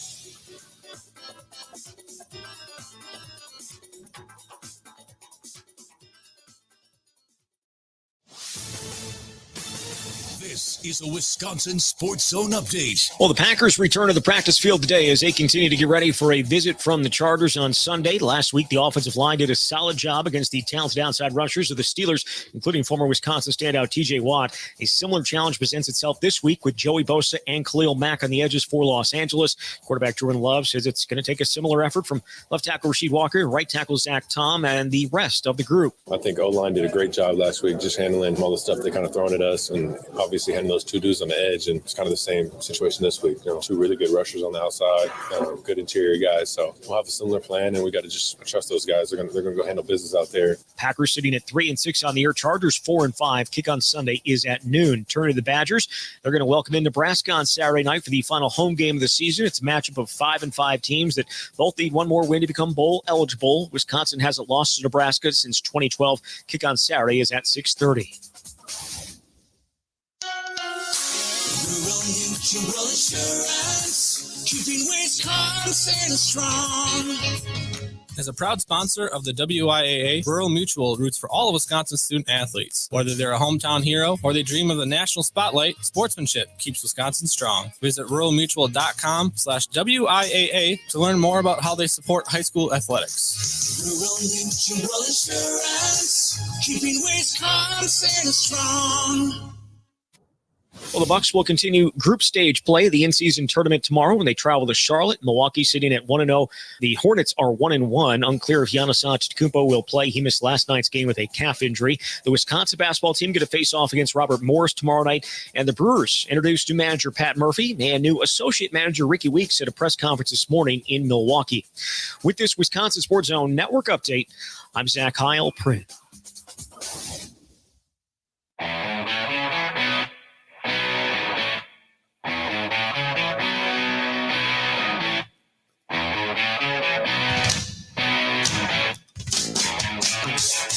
Welcome back. Hour number 4 of the Bill Michaels Show. We are glad you're on board today. Thanks so much for taking a listen to us. Certainly appreciate it. 877-867-1670 is the number you can hit us up at. You can also hit me on Twitter at Bill_Michaels. You can find our friend Grant Bills at Wisco Grant. At Wisco Grant. You can track him down there. So that's always good. Good stuff. And you can watch us over on YouTube as well. And you can find us in so many different areas. So no problem. Somebody said, we were talking before we went to the top of the hour commercial break, and they said, find the high school football on the ABC affiliate. I actually tracked it down, at least in the Milwaukee area. It's on My 24. Now, I know some people say it's on the ABC affiliate, and wherever it is happens to be in WXOW in La Crosse, Eau Claire, WQOW as well, Wausau, WAOW. So all the television stations out in that area. So there you go. It's on My 24, WCGV, and Madison KOW. So good. I got some high school football on. Love that.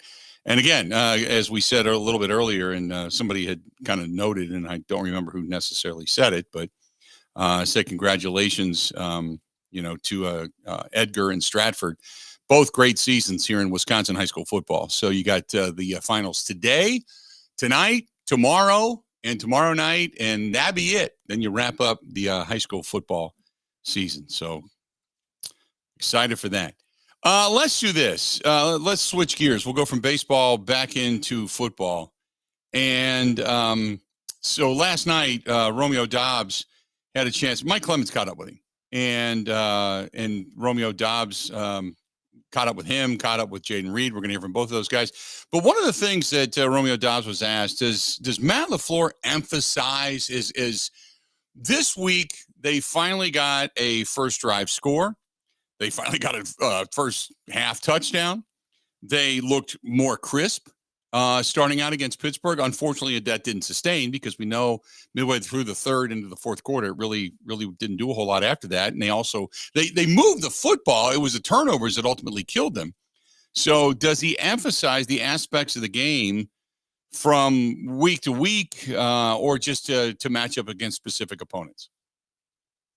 I mean, again, whatever opponent we got in front of us, we just game plan it, just kind of see what they like to do, what are their strengths and defenses, personnels or whatnot, and what are their weaknesses or whatnot. But, I mean, again, man, this league is a week-to-week league. Just got to keep growing within it and just got to find a way to be better. The Chargers can put up points. Justin Herbert, like I said, he's kind of mid-mountain right now. Everybody keeps waiting for him to ascend and get towards the top with others like Joe Burrow, like Patrick Mahomes, like Jalen Hurts, all these quarterbacks that have kind of grown and proven themselves. And he just remains. Sometimes he looks really good. Other times that team defensively doesn't. They lose games.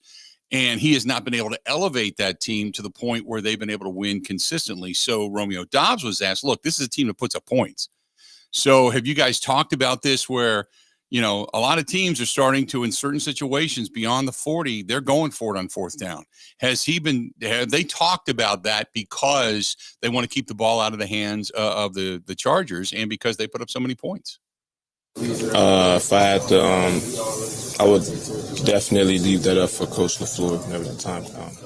But again, man, I know this offense that we're going up against this week, they know how to play pretty good offense, know how to put points on the board. But again, man, it just comes down to just, everybody in the offensive section just making plays on their end and just making sure that we just get a dub in the long run.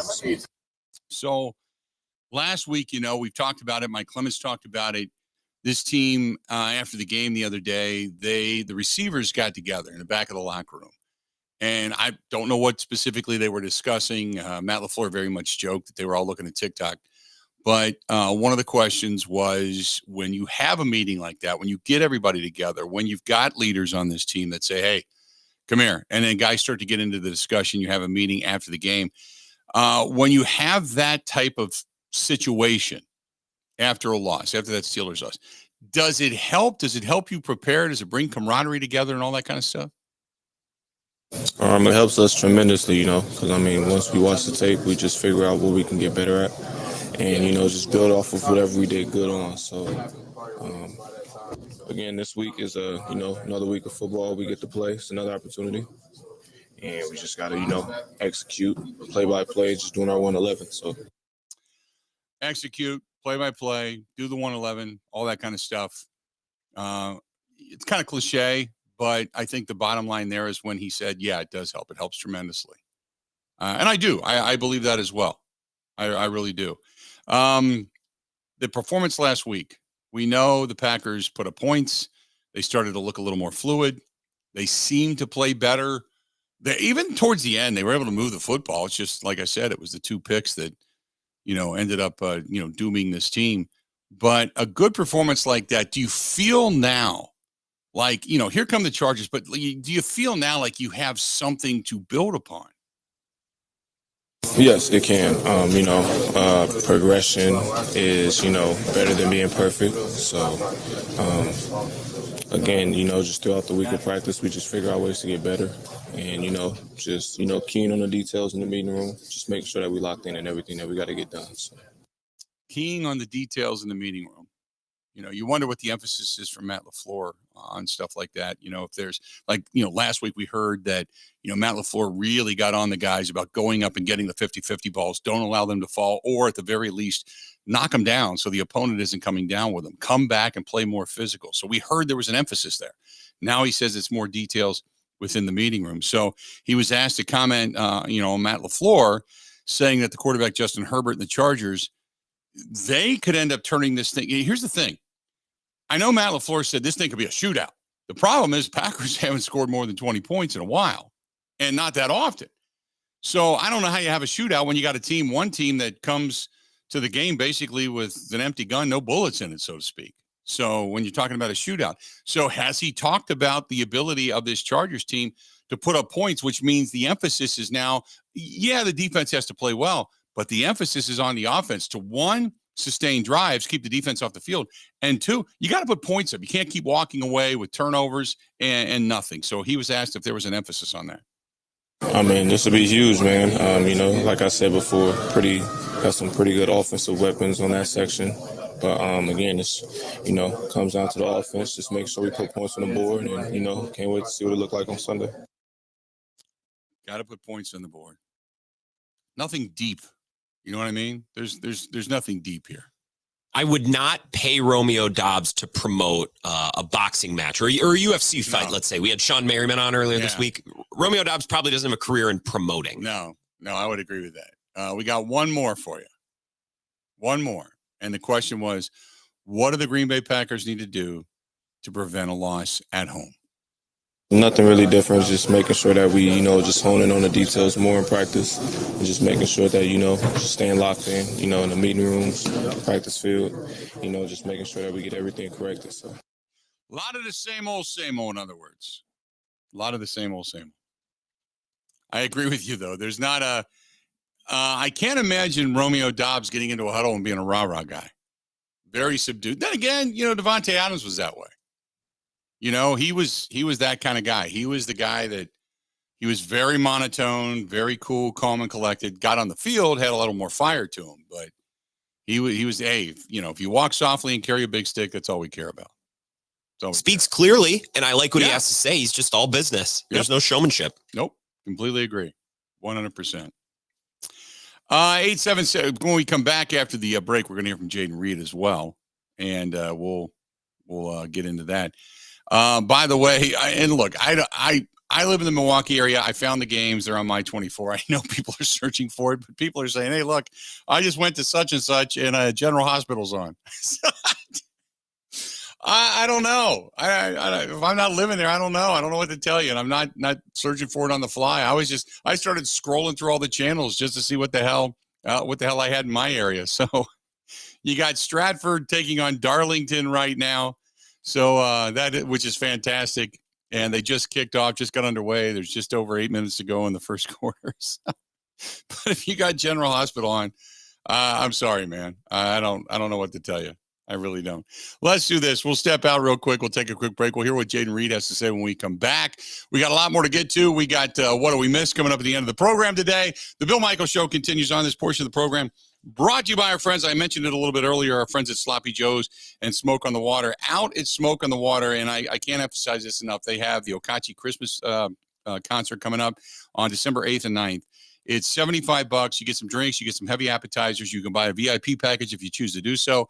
They have got Zeno and Joe, and they're going to do a lot of traditional Christmas carols and stuff, but also they're going to put up some rock music and stuff afterwards. It's going to be a terrific night, and it benefits Fisher House, Wisconsin.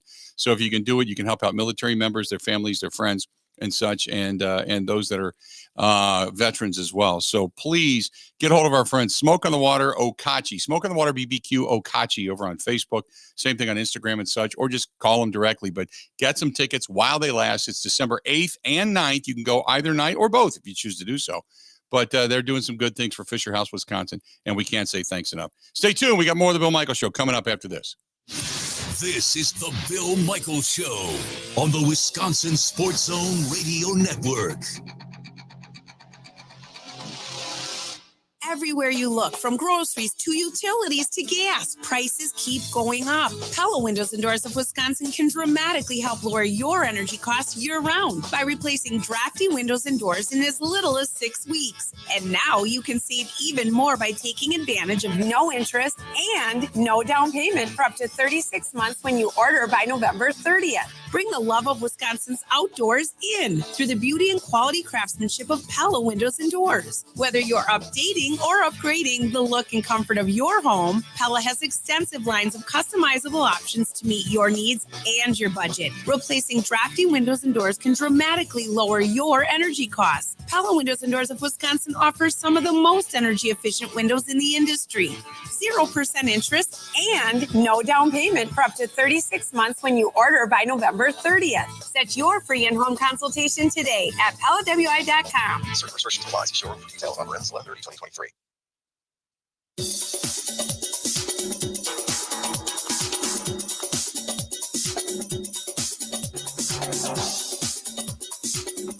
Bill Michaels will resume in 3 minutes.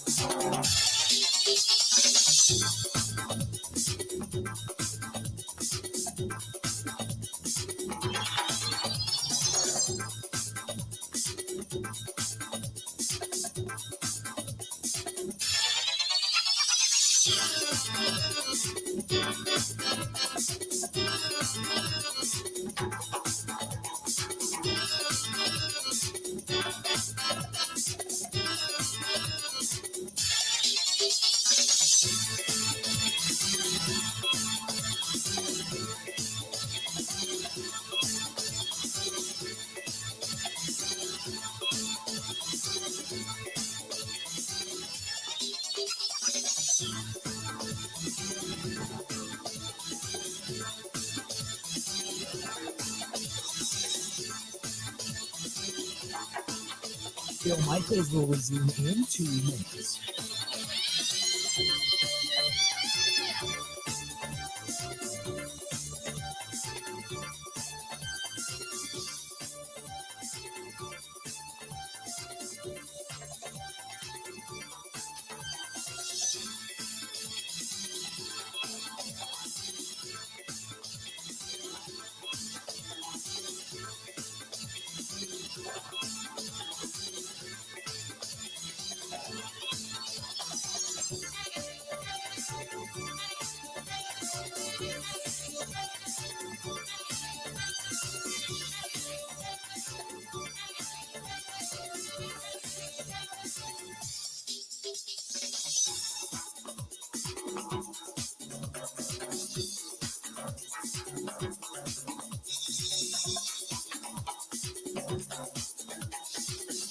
Bill Michaels will resume in 1 minute.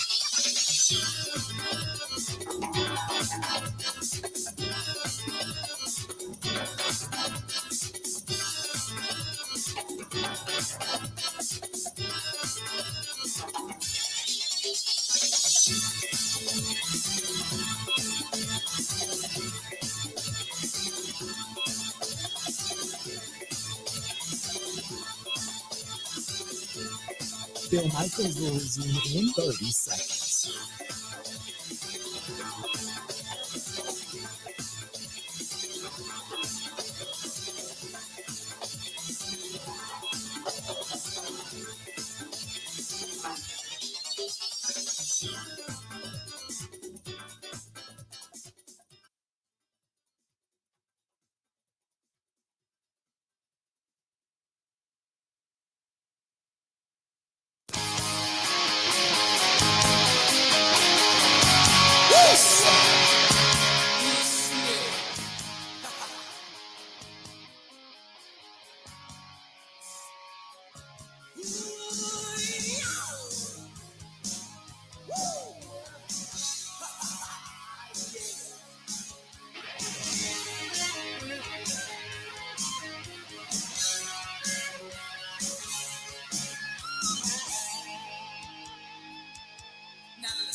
Welcome back. Good to have you. 877-867-1670. That's the number to get a hold of us. Bill Michaels Show. And this portion of the program brought to you by our friends at Boondocks Barbecue Burgers and Brews. Same thing out in Oconomowoc. And if you are looking for somebody to, do the cooking for you during the holiday season, they'll do it. All you got to do is get a hold of them. Go to boondocksbbqs.com. That is boondocksbbqs.com. Good stuff. You know what? To answer your question, Grant, yes. Yeah, we'll talk a little high school football tomorrow. No problem. Because high school football in this state is pretty big. It's a lot of people get into it. Especially once you get outside of Milwaukee, and Milwaukee still, don't get me wrong, they still got bigger schools, and there's a lot of pride. And I know, Grafton is having a hell of a year and on a resurgence when they have not been good for quite some time, and they're excited about it in Division III. Just like when Pewaukee went, they were excited about that in Division III, so they had a lot of excitement. Waukesha West has always been strong. God, there's been so many big. So Homestead was big. Arrowhead's been big. So there's been a lot that is, in this area that people get excited about. But in the smaller towns outside of Milwaukee, I mean, that's, that everybody knows everybody, and that's the big deal. So absolutely, we can talk some high school football tomorrow. I'm geeked for that. Love high school football. Do you ever get to many high school games? Do I ever go to? Not anymore. I used to go to them every Friday night because we would cover them for work. We do broadcasts or the video stream or whatever. But I'm more of a high school basketball fan. I'm not anti high school football, but I never played high school football. I never played any level of football, so I don't typically follow it super closely. I went to a couple of games this year. Last year I went to more. But on a Friday night, if Kristen and I are out and we have nothing going on, which is rare, but, and we're off in the distance and you see the lights because you can see Pewaukee from here. You can drive past Waukesha North from here. Waukesha West is just south of here. Brookfield East, Brookfield Central, all of that. I'll just stop by. I'll just go because you just run into some people you may know. But I just like watching high school football. Always have. I don't know. Maybe it's because it's been ingrained in me since I've been a kid, like a little kid. I remember being going to grade school, kindergarten type of thing. And my mom and dad would take me. That's why I grew up like an Elder fan at the time. My mom and dad would take me to the Elder games. It was just like historic to go to the pit and see a game in the cement stadium and the shoe. And, it was just always a big deal. So high school football has always been a part. So, yeah, we'll talk some high school football tomorrow. Be excited about that. Looking forward to it. Good call. So Jaden Reed, by the way, who also Mike Clemens caught up with. Appreciate that. And Mike's always in the locker rooms doing yeoman's work. Jaden Reed was asked right now, is there pressure on this offense? Not just because you're playing the Chargers who can put up some points, but is there pressure on this offense to score and score early now that you've been able to see that you can actually do it on an opening drive like they did against Pittsburgh?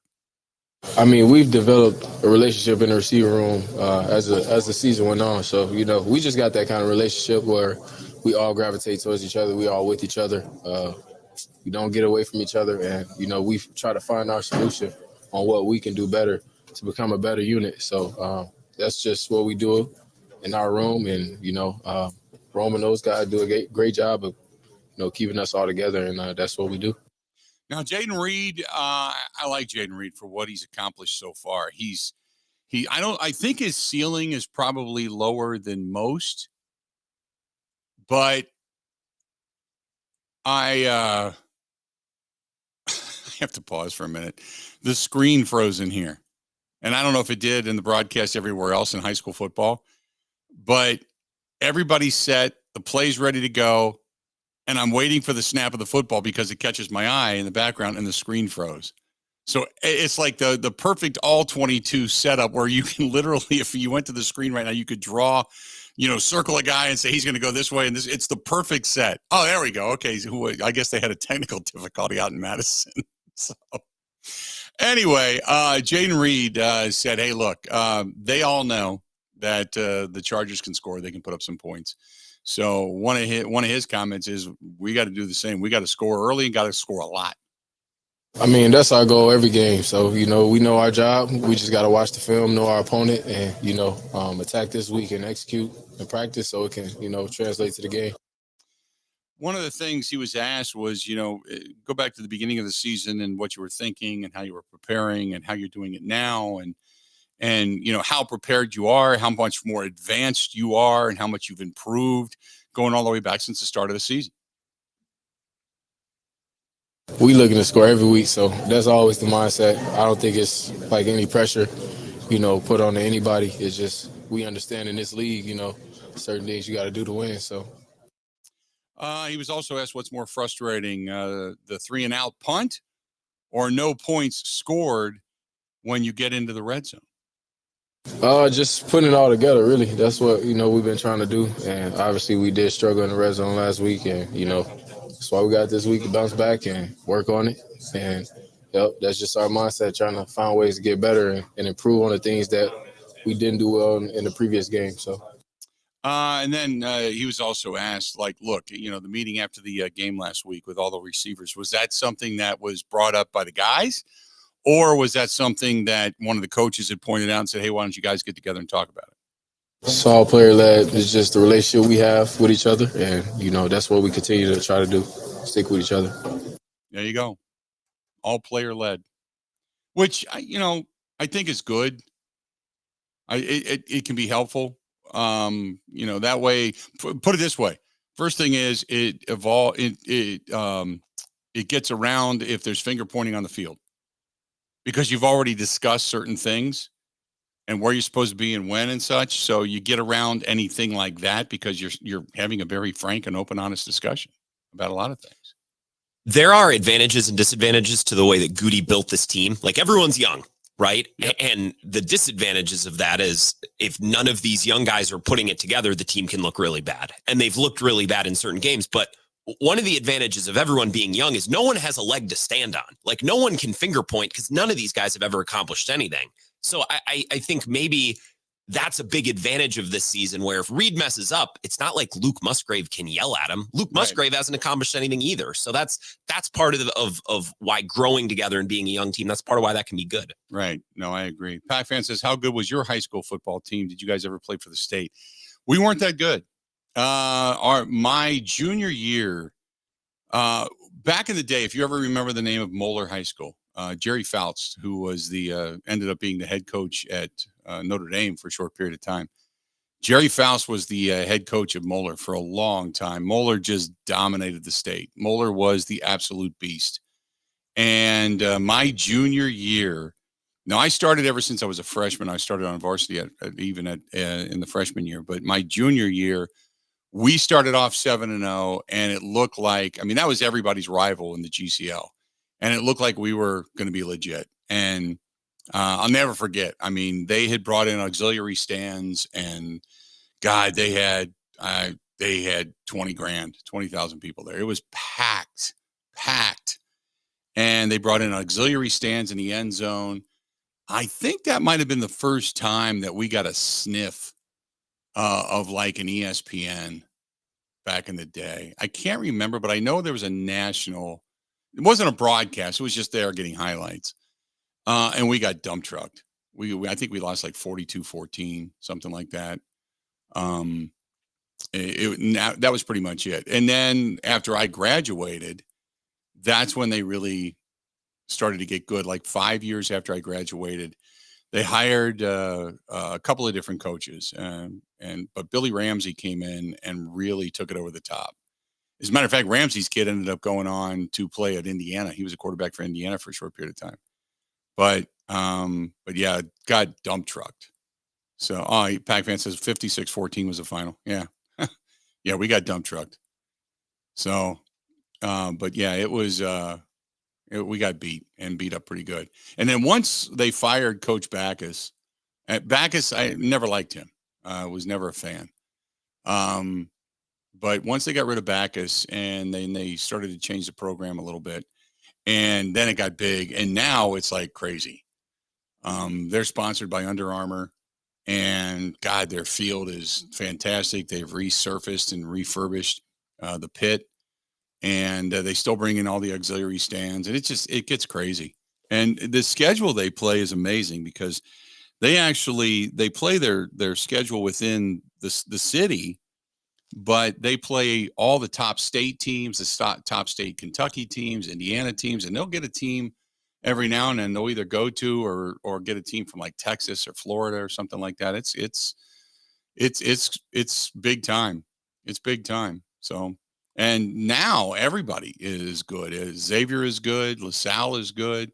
Moeller is still pretty good team as well. Cleveland St. Ignatius is really good. I mean, that state is a big time state for big time high school football. And that's the reason that Luke Fickell wanted to indoctrinate himself so much when he started coaching at the University of Cincinnati, was because, look, Ohio State's always going to get the first look, but any kid that even blinks without going to Ohio State, that's who he wanted to collect. And that's one of the reasons he became a pretty successful coach down there. I think they had, I don't know how many kids they had locally, like, I want to say 20 something kids locally the year they went to the Final Four in the BCS. They had a lot of local kids on that team that were playing. Anyway, 877-867-1670, 877-867-1670. If you want to get a hold of us, please feel free to do so. 877-867-1670. Go ahead and take a quick break. Come back. We got some, what did we miss? We got buy or sell coming up. Did you do any of that today? Or we got that tomorrow. We can do a buy or sell, or we can save it for tomorrow. That's your call. Let's save it for tomorrow. We'll save it for tomorrow. Let's save it. Right. Rather than throwing you the curveball, we'll save it for tomorrow. I tell you my high school football stories, but I didn't play high school football. But I have some barn burner cross country stories, Bill. There you go. We can save those too. You know what? Cross country, I could never do it. Nope, couldn't do it. I would run a little bit once I got out of college. I would run, and I really did. I went to it. That's back before they started putting the tracks in that are the soft tracks. That's back when they had the cinder, and I would run the cinder tracks, and it just, after a while, my knees and my back got so bad I just couldn't run anymore. So, and then I had to have the knee surgery and stuff about 10 years ago. But I used to run. I would be the guy that you would see at like a high school on a Friday or Saturday or even early in the morning. I'd go, you run a quarter mile, then you walk a little bit, then you run a quarter mile, you walk a little bit, just to get the exercise in and get the stamina. But I was never a distance runner. Could never do it. I could run, if I had to run consistently a couple of miles, I could do that. But beyond that, I'd be just hurling all over myself. So people that ran cross country, God love you. I could never do it. I'll stand on a soapbox and talk about how awesome a sport it is, and the culture is great, and it's. I would recommend cross country to anyone, but I'm not going to sit here and pretend like it makes for good radio or necessarily the best spectator sport. I think runners like watching track and cross country, but if you're not a runner or you're not a fan of the sport, then yeah, it's probably. I would watch technique and how to run, but I could never emulate that. I will say, from my freshman year to my junior year, I got quite a bit faster, but I just never got fast. I got faster than what I was. So in other words, I was, more than a turtle, but far less than a jackrabbit. That's for damn sure. More of the Bill Michaels Show next. Covering Wisconsin sports like a blanket. This is the Bill Michaels Show on the Wisconsin Sports Zone Radio Network. What's better than a Packers win? Well, how about celebrating a Packers win behind the wheel of a brand new 2023 Chevy Colorado Trail Boss? Right now at Quick Trip, for every dollar you spend with Quick Rewards, you'll earn a Packers point with our Quick Rewards Packers points. Then, with your Quick Rewards app, spend points for your chance to win amazing prizes throughout the season, like a Chevy Colorado Trail Boss. Kick off your winning season with Quick Rewards Packers points, only from Quick Trip. See quicktrip.com/sweepstakes for details.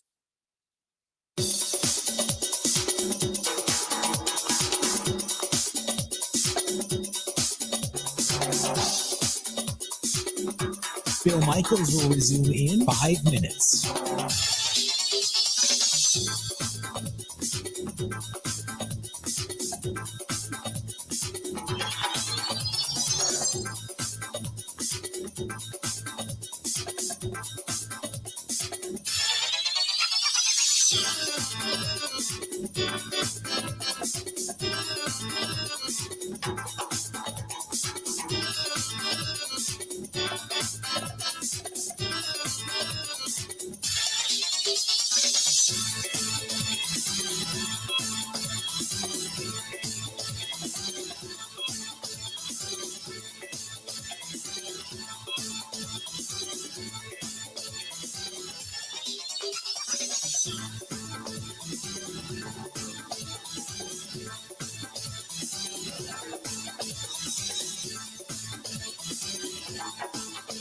Bill Michaels will resume in 4 minutes.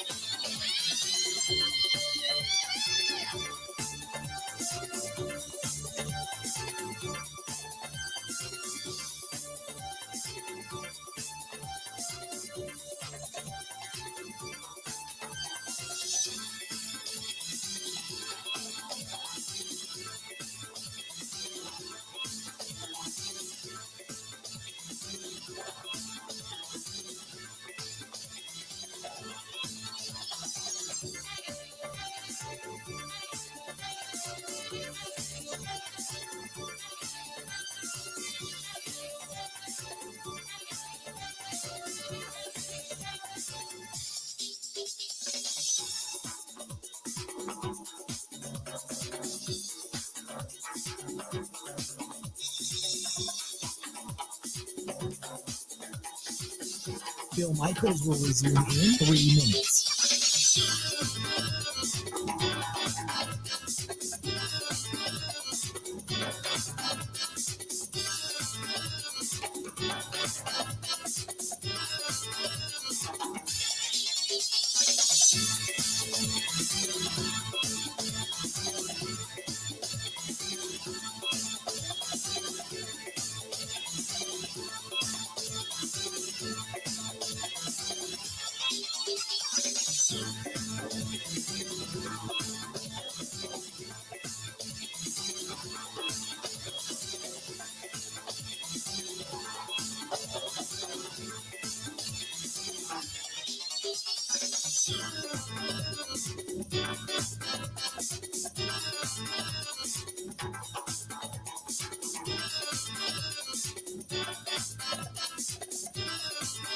Bill Michaels will resume in 2 minutes.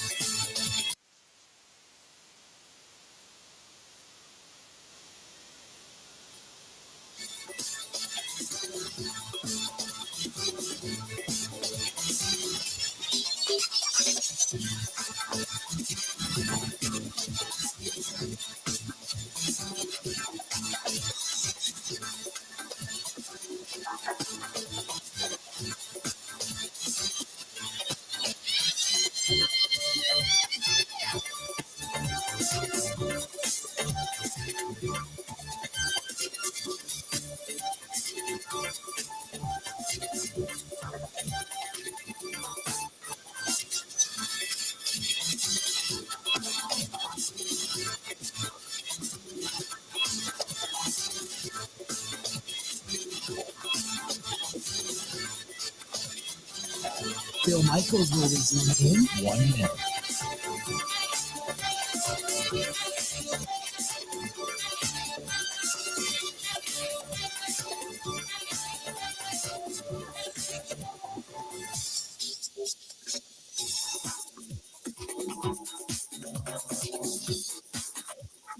Bill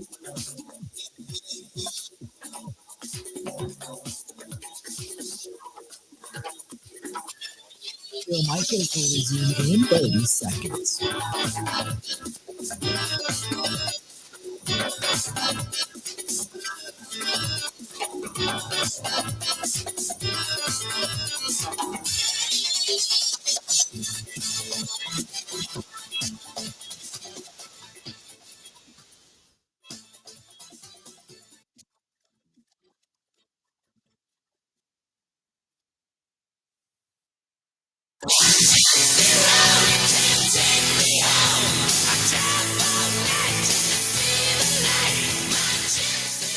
Good to have you back.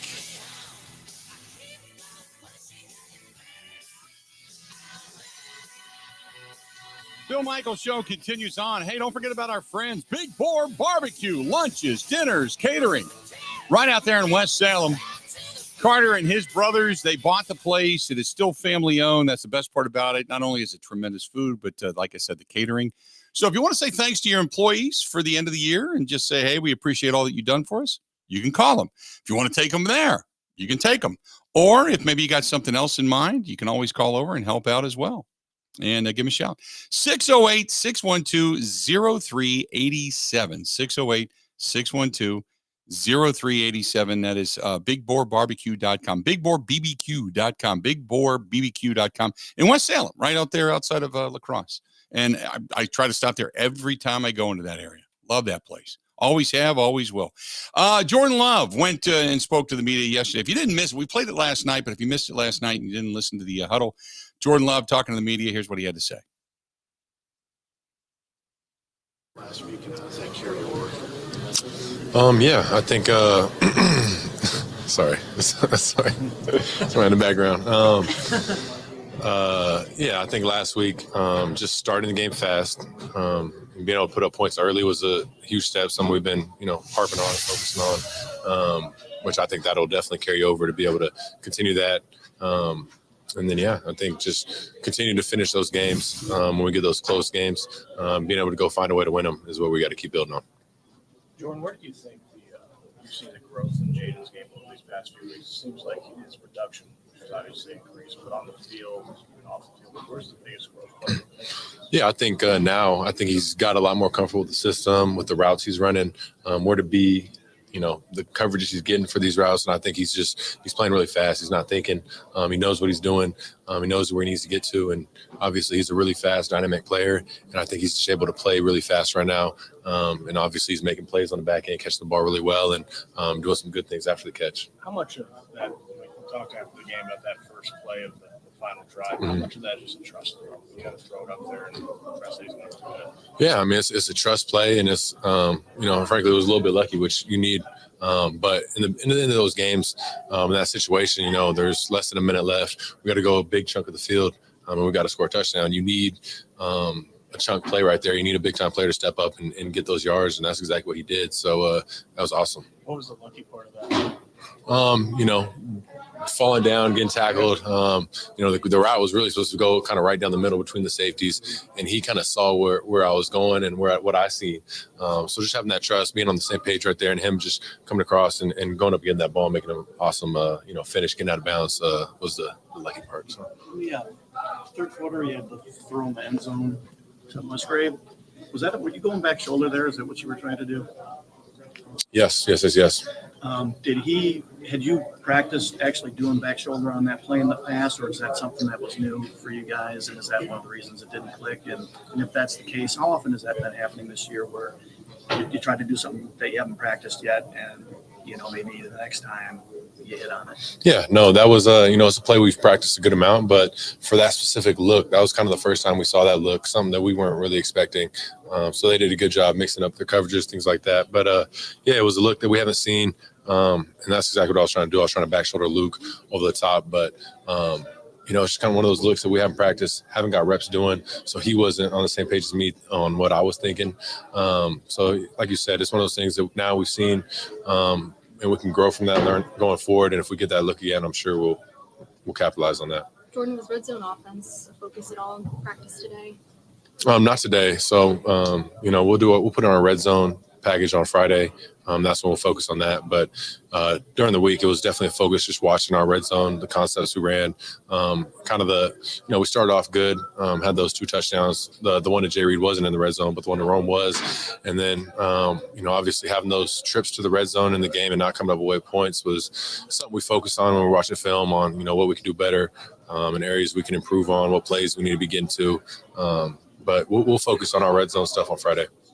Matt was saying he thought you guys handled Steelers 2 edge guys pretty well. How much of a building block can that be given the 2 guys the Packers have on the edge?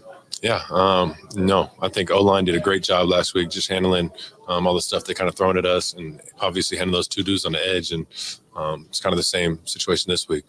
2 really good rushers on the outside, good interior guys. So we'll have a similar plan, and we got to just I trust those guys. They're gonna go handle business out there. Give me a clean pocket to be able to get the ball out. So. Jordan, you've been in a variety of different types of games so far through 9 games. But you guys really have a shootout type of game, given the offense that you're playing. Is that something that you kind of have to sort of mentally prepare for? That this could be, a game where you just got to match them, drive for drive? I mean, I think every game you got to have that mindset that, you never know what they're going to do offensively, but, you always got to be able to match them and obviously go one step above. And, when the defense gets stopped, we got to go capitalize on that, put up points. But, that's kind of the mindset we're always ready for is, we got to really just going forward, we got to be able to put up points on every drive, just kind of focus on doing us, focus on what we're doing. We got complete trust in the defense that they're going to get those stops when we need them to get those. And we just got to go up there and put up as many points as we can, honestly. Our shootout game is fun. Yeah. I mean, I think when you're rolling as an offense and you're able to, it doesn't matter what the defense is doing. You're able to just kind of do your thing, put up those points, and match whatever the other offense is able to do. I think that's always fun. And then it just, it comes down to the defense, just being able to get that one stop. But I think just anytime we can focus on getting as many points as possible, putting up points early on, and taking a little bit of pressure off our defense where it's not like, we're playing from behind and we got to, catch up. I think that'll help. Jordan, back-to-back weeks, I think Keyshawn put you guys right around the 50. Just what kind of jolt does that give to an offense, especially coming out of the break like that, to be able to get that kind of field position? Yeah, it's huge. We're over there watching him return it on the side, and we know what type of returner Keyshawn is. He just takes one crease for him to get loose, and it's always awesome to see him when he can find that seam and get down the sideline. And I mean, we're always ready for him to take it to the house, but it just gives the offense a little bit of energy. And also knowing that you don't have to go as far on the field. So we got to do a better job of taking advantage of those opportunities when he puts us in good field position and coming away with points. Jordan, do you have any connection with Herbert other than, coming out together? And, I don't know if you've ever worked out with him or anything like that in California. Mm-hmm. What's your impression of him, and what have you always liked about his game? Mm-hmm. Yeah, no, me and Justin, we trained together in the offseason at the same place. We trained together coming out of the combine. He's a great dude. He's fantastic. I think he's balled out, starting right away. His rookie year was awesome, and then I think he's just continued to stack that.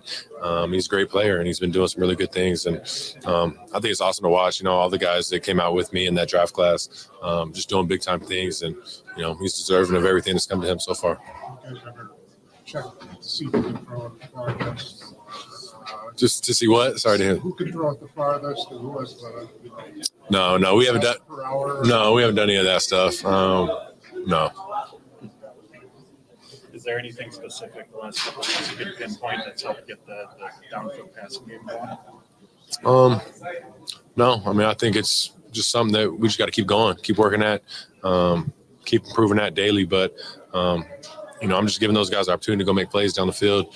And yeah, I can't pinpoint one thing that's, changed or been different. But just trying to be a more accurate passer downfield, give them those chances, those opportunities, and obviously just reading out the plays and taking advantage of the looks we get downfield. But nothing's really changed. Jordan, Matt mentioned after the Rams game the idea of so when he told you that, what did you kind of think? Was it a valid kind of criticism that maybe you weren't ripped the way you're capable of? And then did you do that against the Steelers, and how different did that feel? Yeah, no, I think when Matt says let it rip, it's more of, don't hesitate, going through my reads, trust what I'm seeing out there, be confident in it, and just let the ball fly. Don't have any hesitation.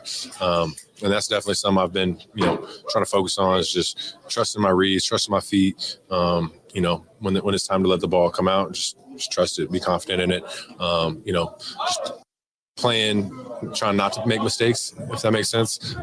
Just going out there and taking advantage of what the defense is doing, and being confident with every throw. We talk all the time, though, about 10 other guys. That's obviously, that's trusting that the guys in patterns are going to be where they need to be. Mm-hmm. That's not always going to be the case, right? They're young guys who make mistakes. So how do you trust it when you know there's a chance that maybe trusting it will not end up the way you want it to? Yeah, sorry, Sean. Yeah, couldn't hear you. No, I mean, that's just, you just got to have that trust as a quarterback. You got to trust that these guys are going to be where they need to be on the right time. And if it doesn't, that's something that we'll go to the sideline to fix. But I can't play, question whether a guy's going to be at the right spot at the right time.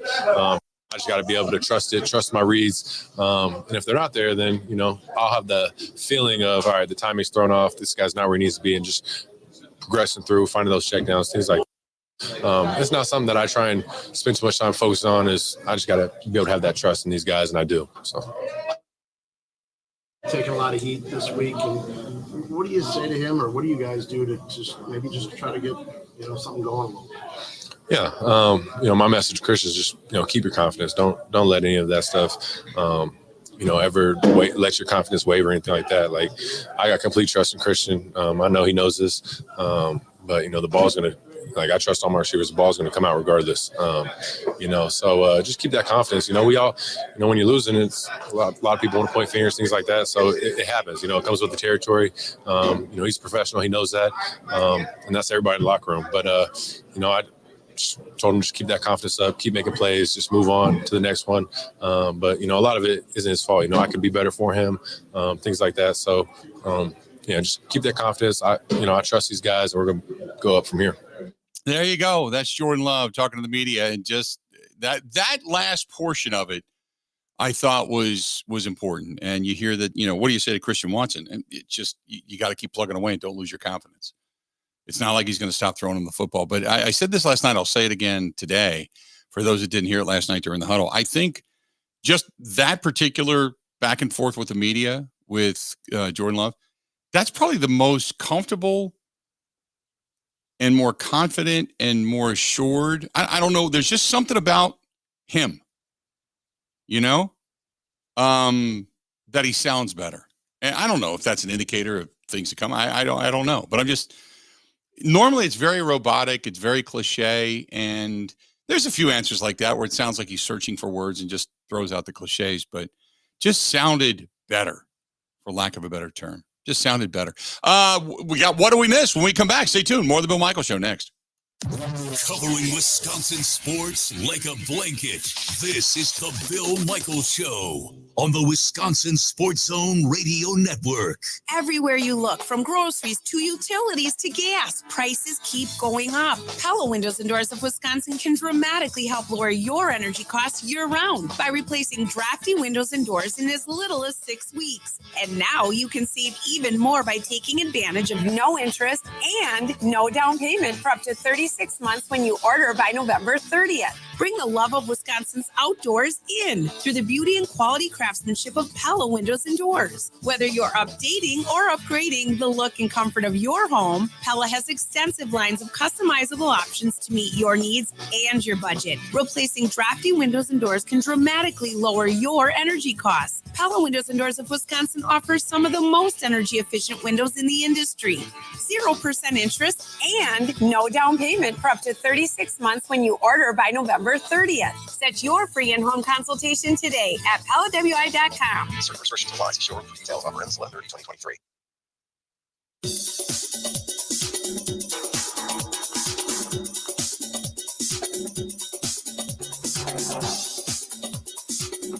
Bill Michaels will resume in 3 minutes.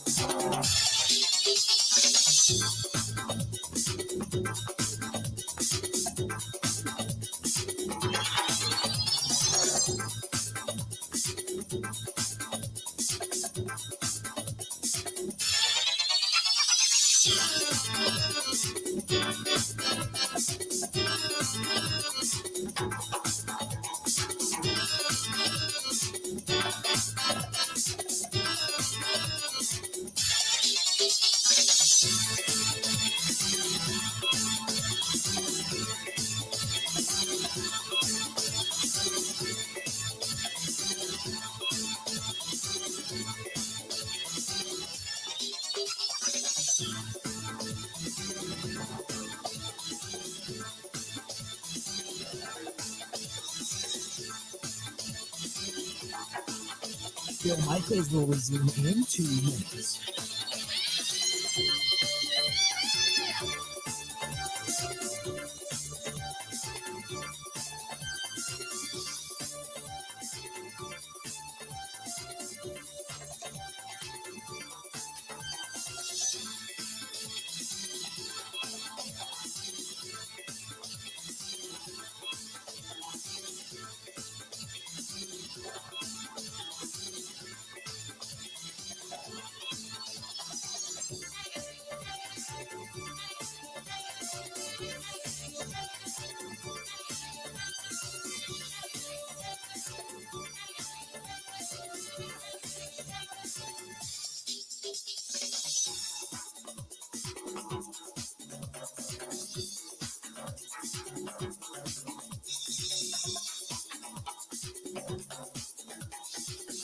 Bill Michaels will resume in 1 minute.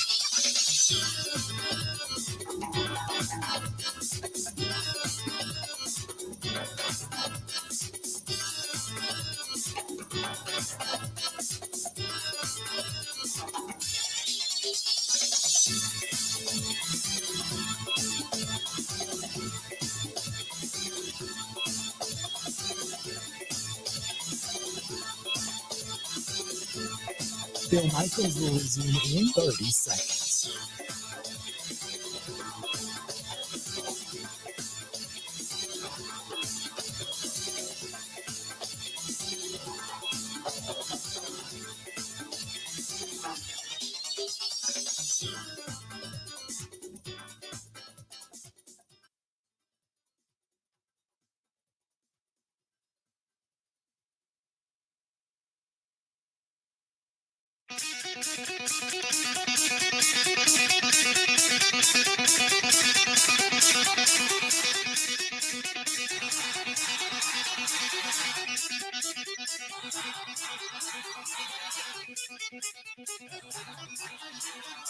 Welcome back. Good to have you. The Bill Michaels Show, just about ready to wrap things up. A few minutes to go. You got Darlington right now over Stratford is 7-0 with just a little over a minute to go before half.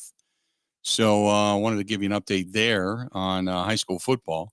So today, before we get out of here, we have got to ask the question, what do we miss? So I have a Brewers story for you. I have a Packers story for you. But before we do that, this is trending on the internet. This is a big internet story today. Carissa Thompson went on Pardon My Take. She was at Fox. Now she does stuff with Amazon. Maybe she's still at both. I'm not 100% sure. She went on Pardon My Take, and she shared this anecdote, which I thought was really funny. I didn't think anything of this, and now I see people getting mad about it online. So I want to play her comments for you, Bill, and get your take. This is about 30 seconds long. This is Carissa Thompson, who does, halftime sideline reporting, that kind of thing. And I've said this before, so I haven't been fired for saying it, but I'll say it again. I would make up the report sometimes because A, the coach wouldn't come out at halftime, or it was too late. And I was like, I didn't want to screw up the report. So I was like, I'm just going to make this up because first of all, no coach is going to get mad if I say, hey, we need to stop hurting ourselves. We need to be better on third down. We need to stop turning the ball Pressure over. the quarterback. Yeah, exactly. and do a better job of getting off the field. Like, they're not going to correct me on that. Right. So I'm like, it's fine. I'll just make up the report. So there are like Molly McGrath. There are journalists that are mad about this. And I think this is hilarious, Bill. Yeah. I think this is funny. I think it's funny to a certain extent, but when you start saying this is what they told me, that's when you start to say, wait a minute, you can't do that. I get it. I get why some people are upset about it. And it also, here's the other thing. For anybody that does sideline reporting, it throws shade on them and there's coaches that don't want to talk, but that's part of their job. So if Carissa Thompson says, hey, she would have been better off going, coach didn't want to talk, tried to get him for an interview, didn't want to talk.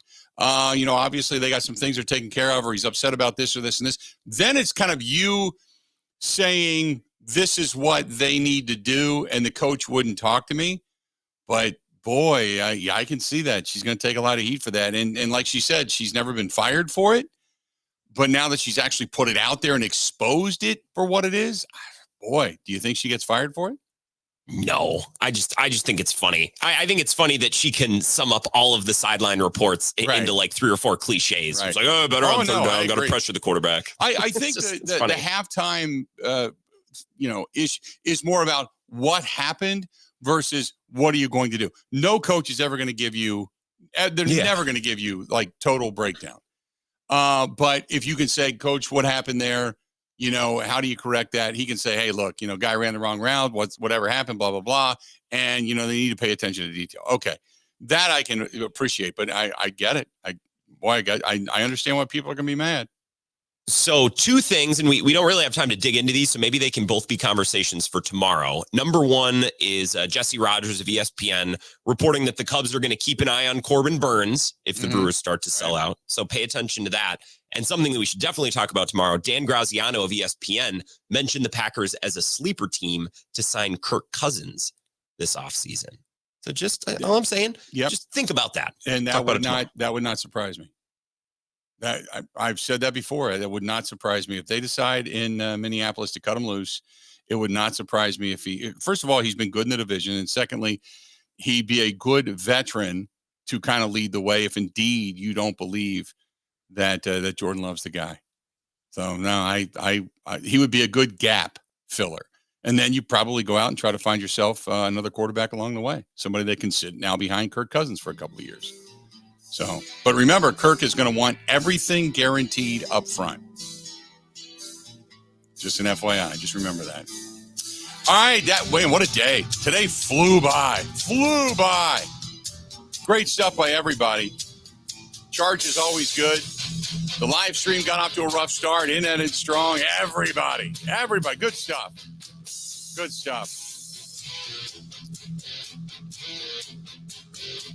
Until we talk again, 20 hours. We got a good football game tonight. I can't wait. I might even have a couple of beverages and do a live tonight. Who knows? But until we talk again, 20